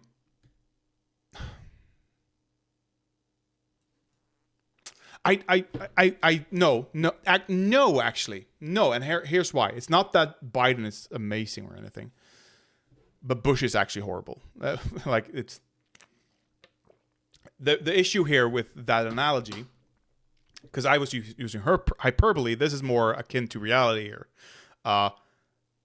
Biden has been pretty great when it comes as American presidents come on domestic issues. If you actually look at the economy, if you actually look at labor, if you actually look at environment, taxes, you look at like any metric domestically that you can find, Biden is leagues ahead of any other president in, I don't know, last 50 years at least. So, no, but yes, because like George Bush would absolutely he would cheer on the Palestinian genocide. Biden, behind the scenes, most likely molding over this. He doesn't like Netanyahu. Netanyahu's pals with Putin up until October 7th. It was only, like, serious, October 7th was the thing that severed Russian-Israeli relationships. Not the invasion of a foreign nation. No. No. That's fine. Why? Netanyahu and Putin are ideologically aligned. As is Trump with them all. Biden isn't. I think 21 Democratic Congress people voted to censure. That's a lot, actually. That's more than should be. Biden also pulled out of Afghanistan. That alone makes him the most progressive president. Yeah. And what did he get for it? Shit from the left. Oh, he should have pulled out better. No. The reason nobody else pulled out, the reason every other fucking president has been cowards on that, despite promising to do it, is because it would be a shit show. You cannot build democracy from the top down. The book I'm reading, that I'm still reading, that I have to finish at some point, but I'm making progress. Grundbulten, the keystone, talks about this. Why Swedish democracy is so strong and how it came to be. That's where I'm at the moment in the book, and it's quite interesting. It has nothing to do with democracy. Actually, it has nothing to do with democracy. The fruits we are rewarded with here in the North, it has to do with institutions being trustworthy. Apparently, that is, if you can go into Russia and you can clean up the corruption, you can make sure that people can know what to expect when they get to a government institution. When you get sick and you can turn to your government for help, if you can start to build that trust, democracy will flow from it. That has been the issue from the Western attempts at building democracy abroad, supporting democracy abroad, is that you start with democracy. Apparently, I'm not an expert. I'm just relaying the information here. You should start with removing corruption, with removing nepotism, with removing favoritism, with removing political control, political influence of these institutes. And when I say that, I mean opinion influence. The politics, the democracy will flow from that. Apparently. But I'm just reading about this, so I'm not an expert. Republicans be like, cut all the funding for Ukraine and send it to Israel. Yeah. Literally. Wait, why did Putin and Bibi had a falling out? Did Putin criticize Israel's oh, sweet summer child. Apparently, has it been confirmed? I don't know. I don't care. It's not important here. There were reports coming out, and Israel apparently believes, as seems to the rest of the Western world as well, that Hamas was trained by Russians. That Hamas has been approved by Putin. So why did it have a falling out? Well, I mean, it was the biggest attack on Jewish people since the Holocaust. So it's kind of big, actually. Yes, Sean. I don't agree with people. I think I've said this before. I don't agree with people going, why are you talking about... Sorry, why are you talking about foreign politics? Why are you talking about foreign electoralism? Yeah, because it's important. Workers of the world unite doesn't have an if, and, or but at the end of it. It's workers of the world unite, meaning I need to stand with my brothers in America. I need to stand with my brothers in China. I need to stand with my brothers in Ukraine, in Russia, in Israel, in Palestine. I need to stand with them, and I need to support them how I think, in the way I think is best. So I don't agree with people saying, "Oh, you're British, so don't comment on this." I understand he's a fucking moron, but tell him why he's a moron, not why he shouldn't talk about the thing. Because fuck off. But yeah, he's a moron for saying that. Anyway, it's a year out. Had you asked me prior to October 7th, easy Biden victory. Easy Biden victory. Landslide victory, probably even. But again, I would caveat it with it's a year out. Anything can happen. Anything did happen. And yeah, it depends on Trump's jail. And I don't think it depends on Trump being jailed or not, actually. Even if Trump is free, if he's not jailed, which would be a massive mistake, I don't think that would change positively for him, really. He has his base. I'm thinking that the base is the only people that are going to vote for him. Like, he's still going to get the Republican nominee.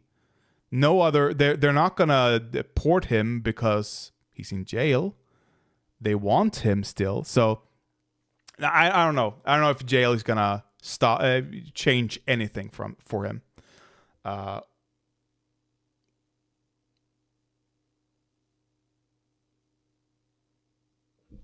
We can check on 538. 538.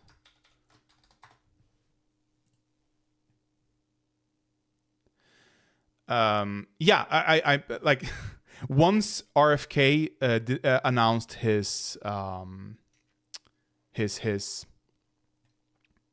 independence, the right turned on him. They had platformed him on every show imaginable up to that. Once he did that, and they realized, oh shit, he might actually be a problem for us now. Because they have talked favorably a lot of the whole time about it.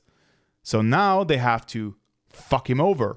So we'll see. But yeah, he's going to be a problem for them if he sticks around. Which, who knows? Who really knows?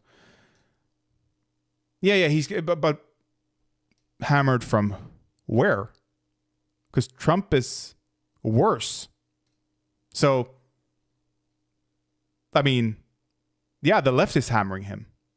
The liberals are hammering him. But the right isn't. The right loves this. Election 2024. Can I...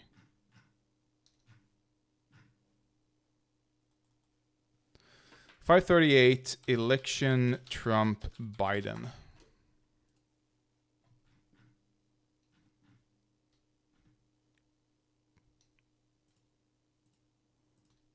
Can I not get a president general election? No graph here?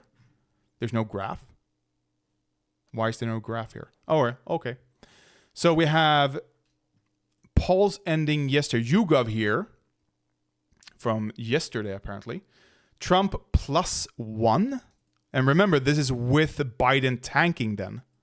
He's just +1. We have earlier then Biden +8. Haley, which won't win, +6. Sanders. This is not that's like Bernie Sanders? He's not even in it. What is this? Fuck off. +5 though. Okay. Warren, which this is with Sanders being milk toast, I should say, on Israel. Warren +1, Biden +3, Biden +5, Trump +2 from YouGov again. This is Emerson College. We have Rasmussen, Trump +1, Rasmussen, Biden +4. Same. Okay. Morning consult, Trump, even. Okay. Trump, Biden, Trump. So it's who's to say? Who knows? Who really knows? Okay, I'm going to have to start reading this article now. I'm going to have to restart my intro to it. We're going to skip subject entirely here, okay? I've talked a lot, much more about Ukraine than I have about Palestine, because I think Russian politics on the global stage, not the American stage perhaps, maybe, I don't know, but on the global stage has a fuck ton more influence than Palestinian politics. Not just in terms of ripple effects from what they're doing, like immigrations and famines or what have you, but in terms of their campaign of influence, their buying of mouthpieces to spew their things. I don't hear a lot of, like, yeah, Israel has it too, but it's on such a smaller scale, at least in my worldview, in my sphere of both entertainment and politics and just eyeballs. So, there has been a new leak of economic papers, this time from Cyprus. Cyprus to clamp down as investigation reveals oligarchs moved assets after Ukraine invasion. Biggest ever leak of financial data from Cyprus raises concerns of the EU state's role in managing Russian fortunes.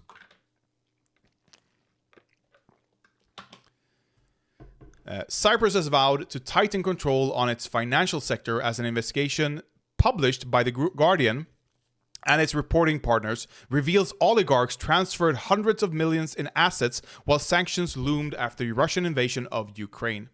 The role of the blue chip accountant, PwC Cyprus, this is like they are a major player, and other advisors in managing transactions as Vladimir Putin's forces launched their assaults and has emerged from Cyprus Confidential.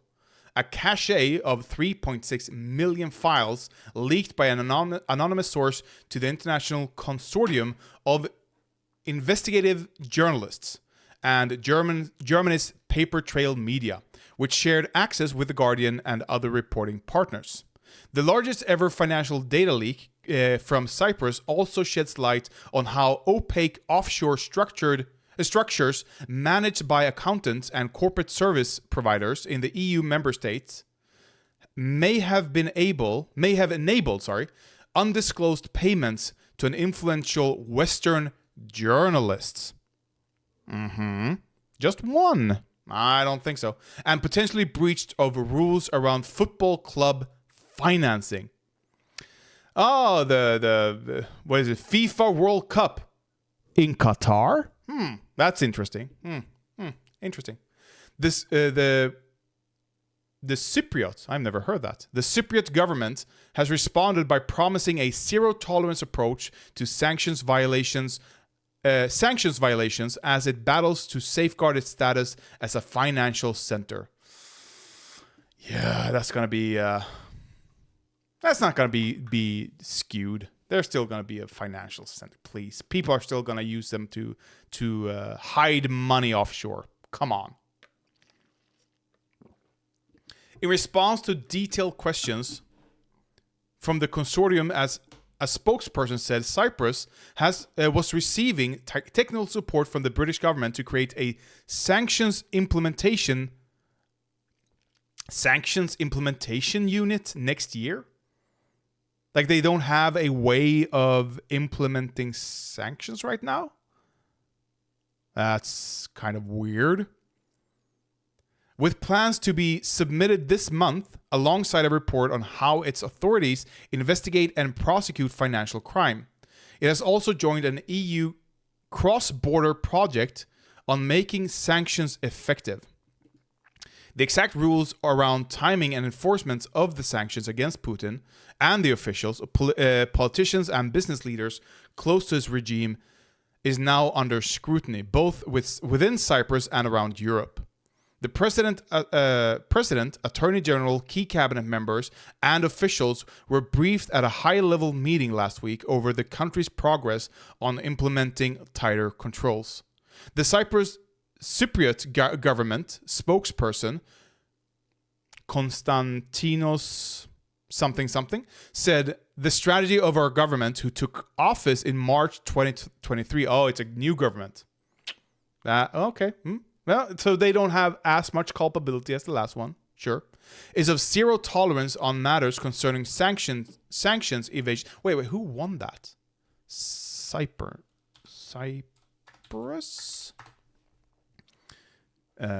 Election.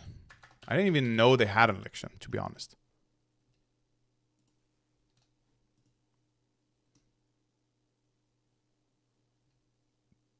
So it's independent? That's all you can give me? Okay.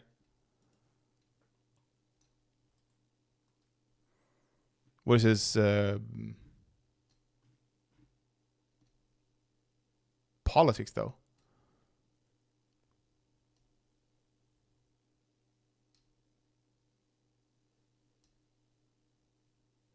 I'm not seeing anything here. Minister, spokesman, early life and education.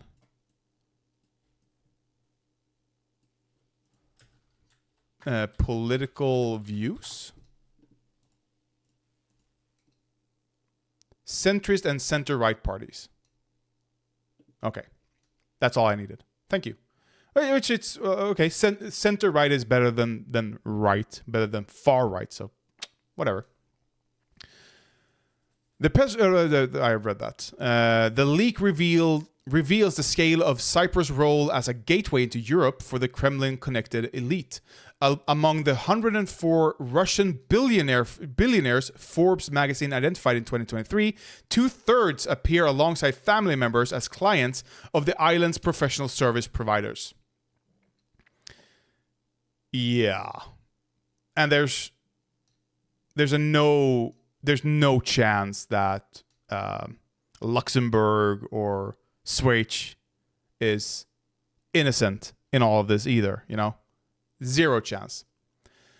I would like to stress that our government is unequivocally committed to fighting corruption and illicit finance and take all necessary action to ensure full implementation of EU sanctions. The leak reveals the scale of Cyprus' role as a gateway into Europe for the Kremlin connected. Did I repeat myself? Did I repeat myself? I repeated myself. There are records relating to 71 Russian clients who have come under sanctions since February 2022.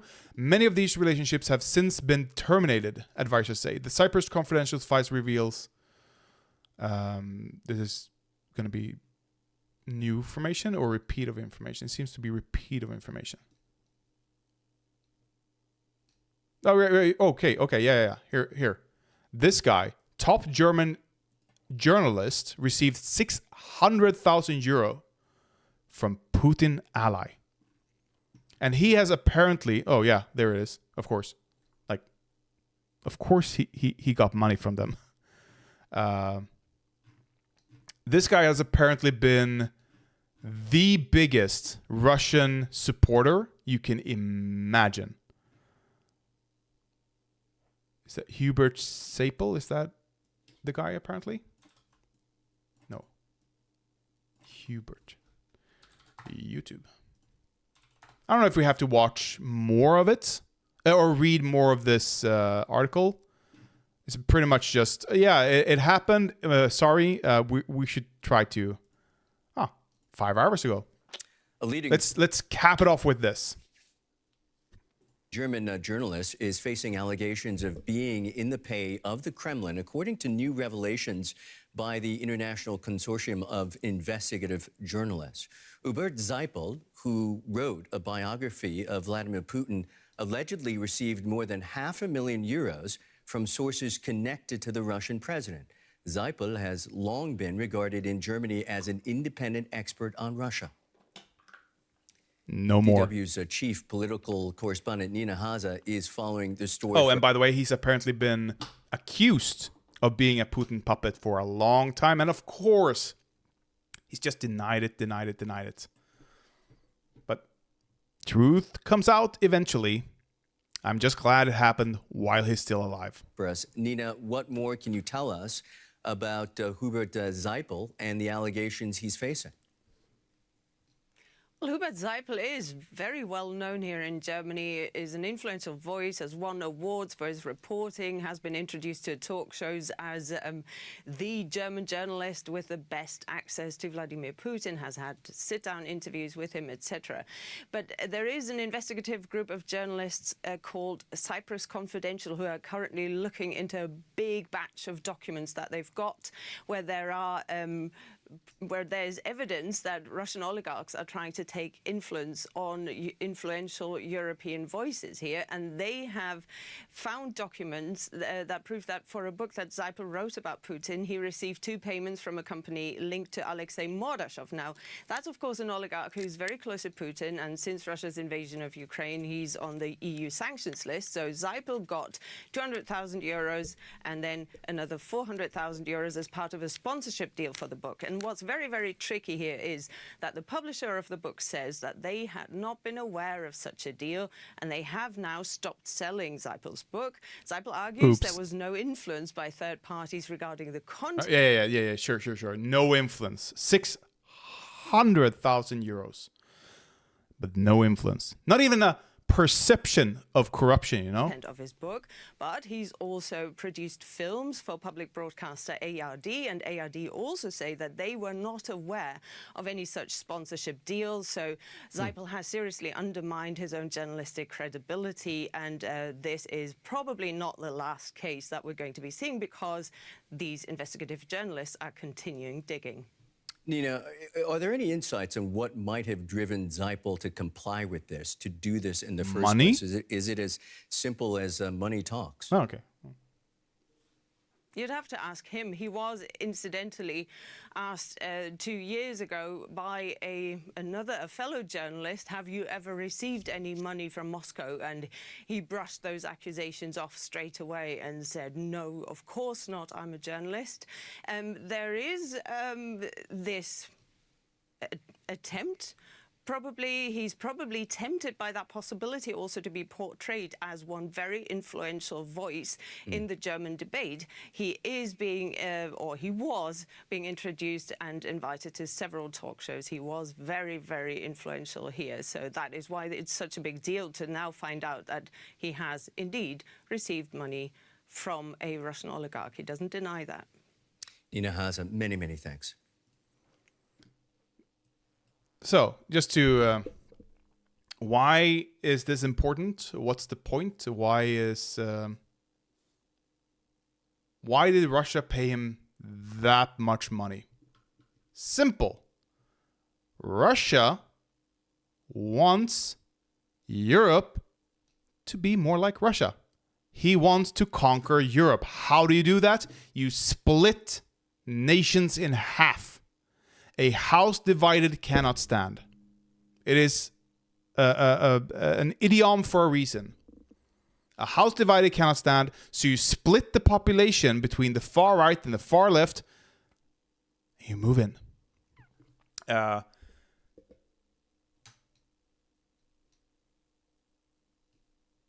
How money travels from the Kremlin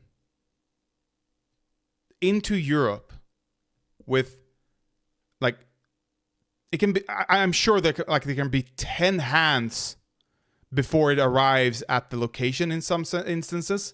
But if someone is a bit too much in Russia's favor, a bit too friendly towards Russian aggressions, a bit too downplays Putin as a madman, a bit too much. I think it's safe to say by now that either they are in the pocket of Putin or they want to be in the pocket of Putin. They're either already having a role in the production, or they're hoping to be cast in a role in the production. I don't see any other logical reasoning for why anyone would, and I have to go, why anyone would defend Putin that much, as they are otherwise. But yeah, I just wanted to report that the leaks are coming out. We're gonna find out a lot more about what's in the leak, because it's a lot of papers, a lot of files. But once we can see a bigger pattern, more journalists, more authors, more media people are gonna turn up.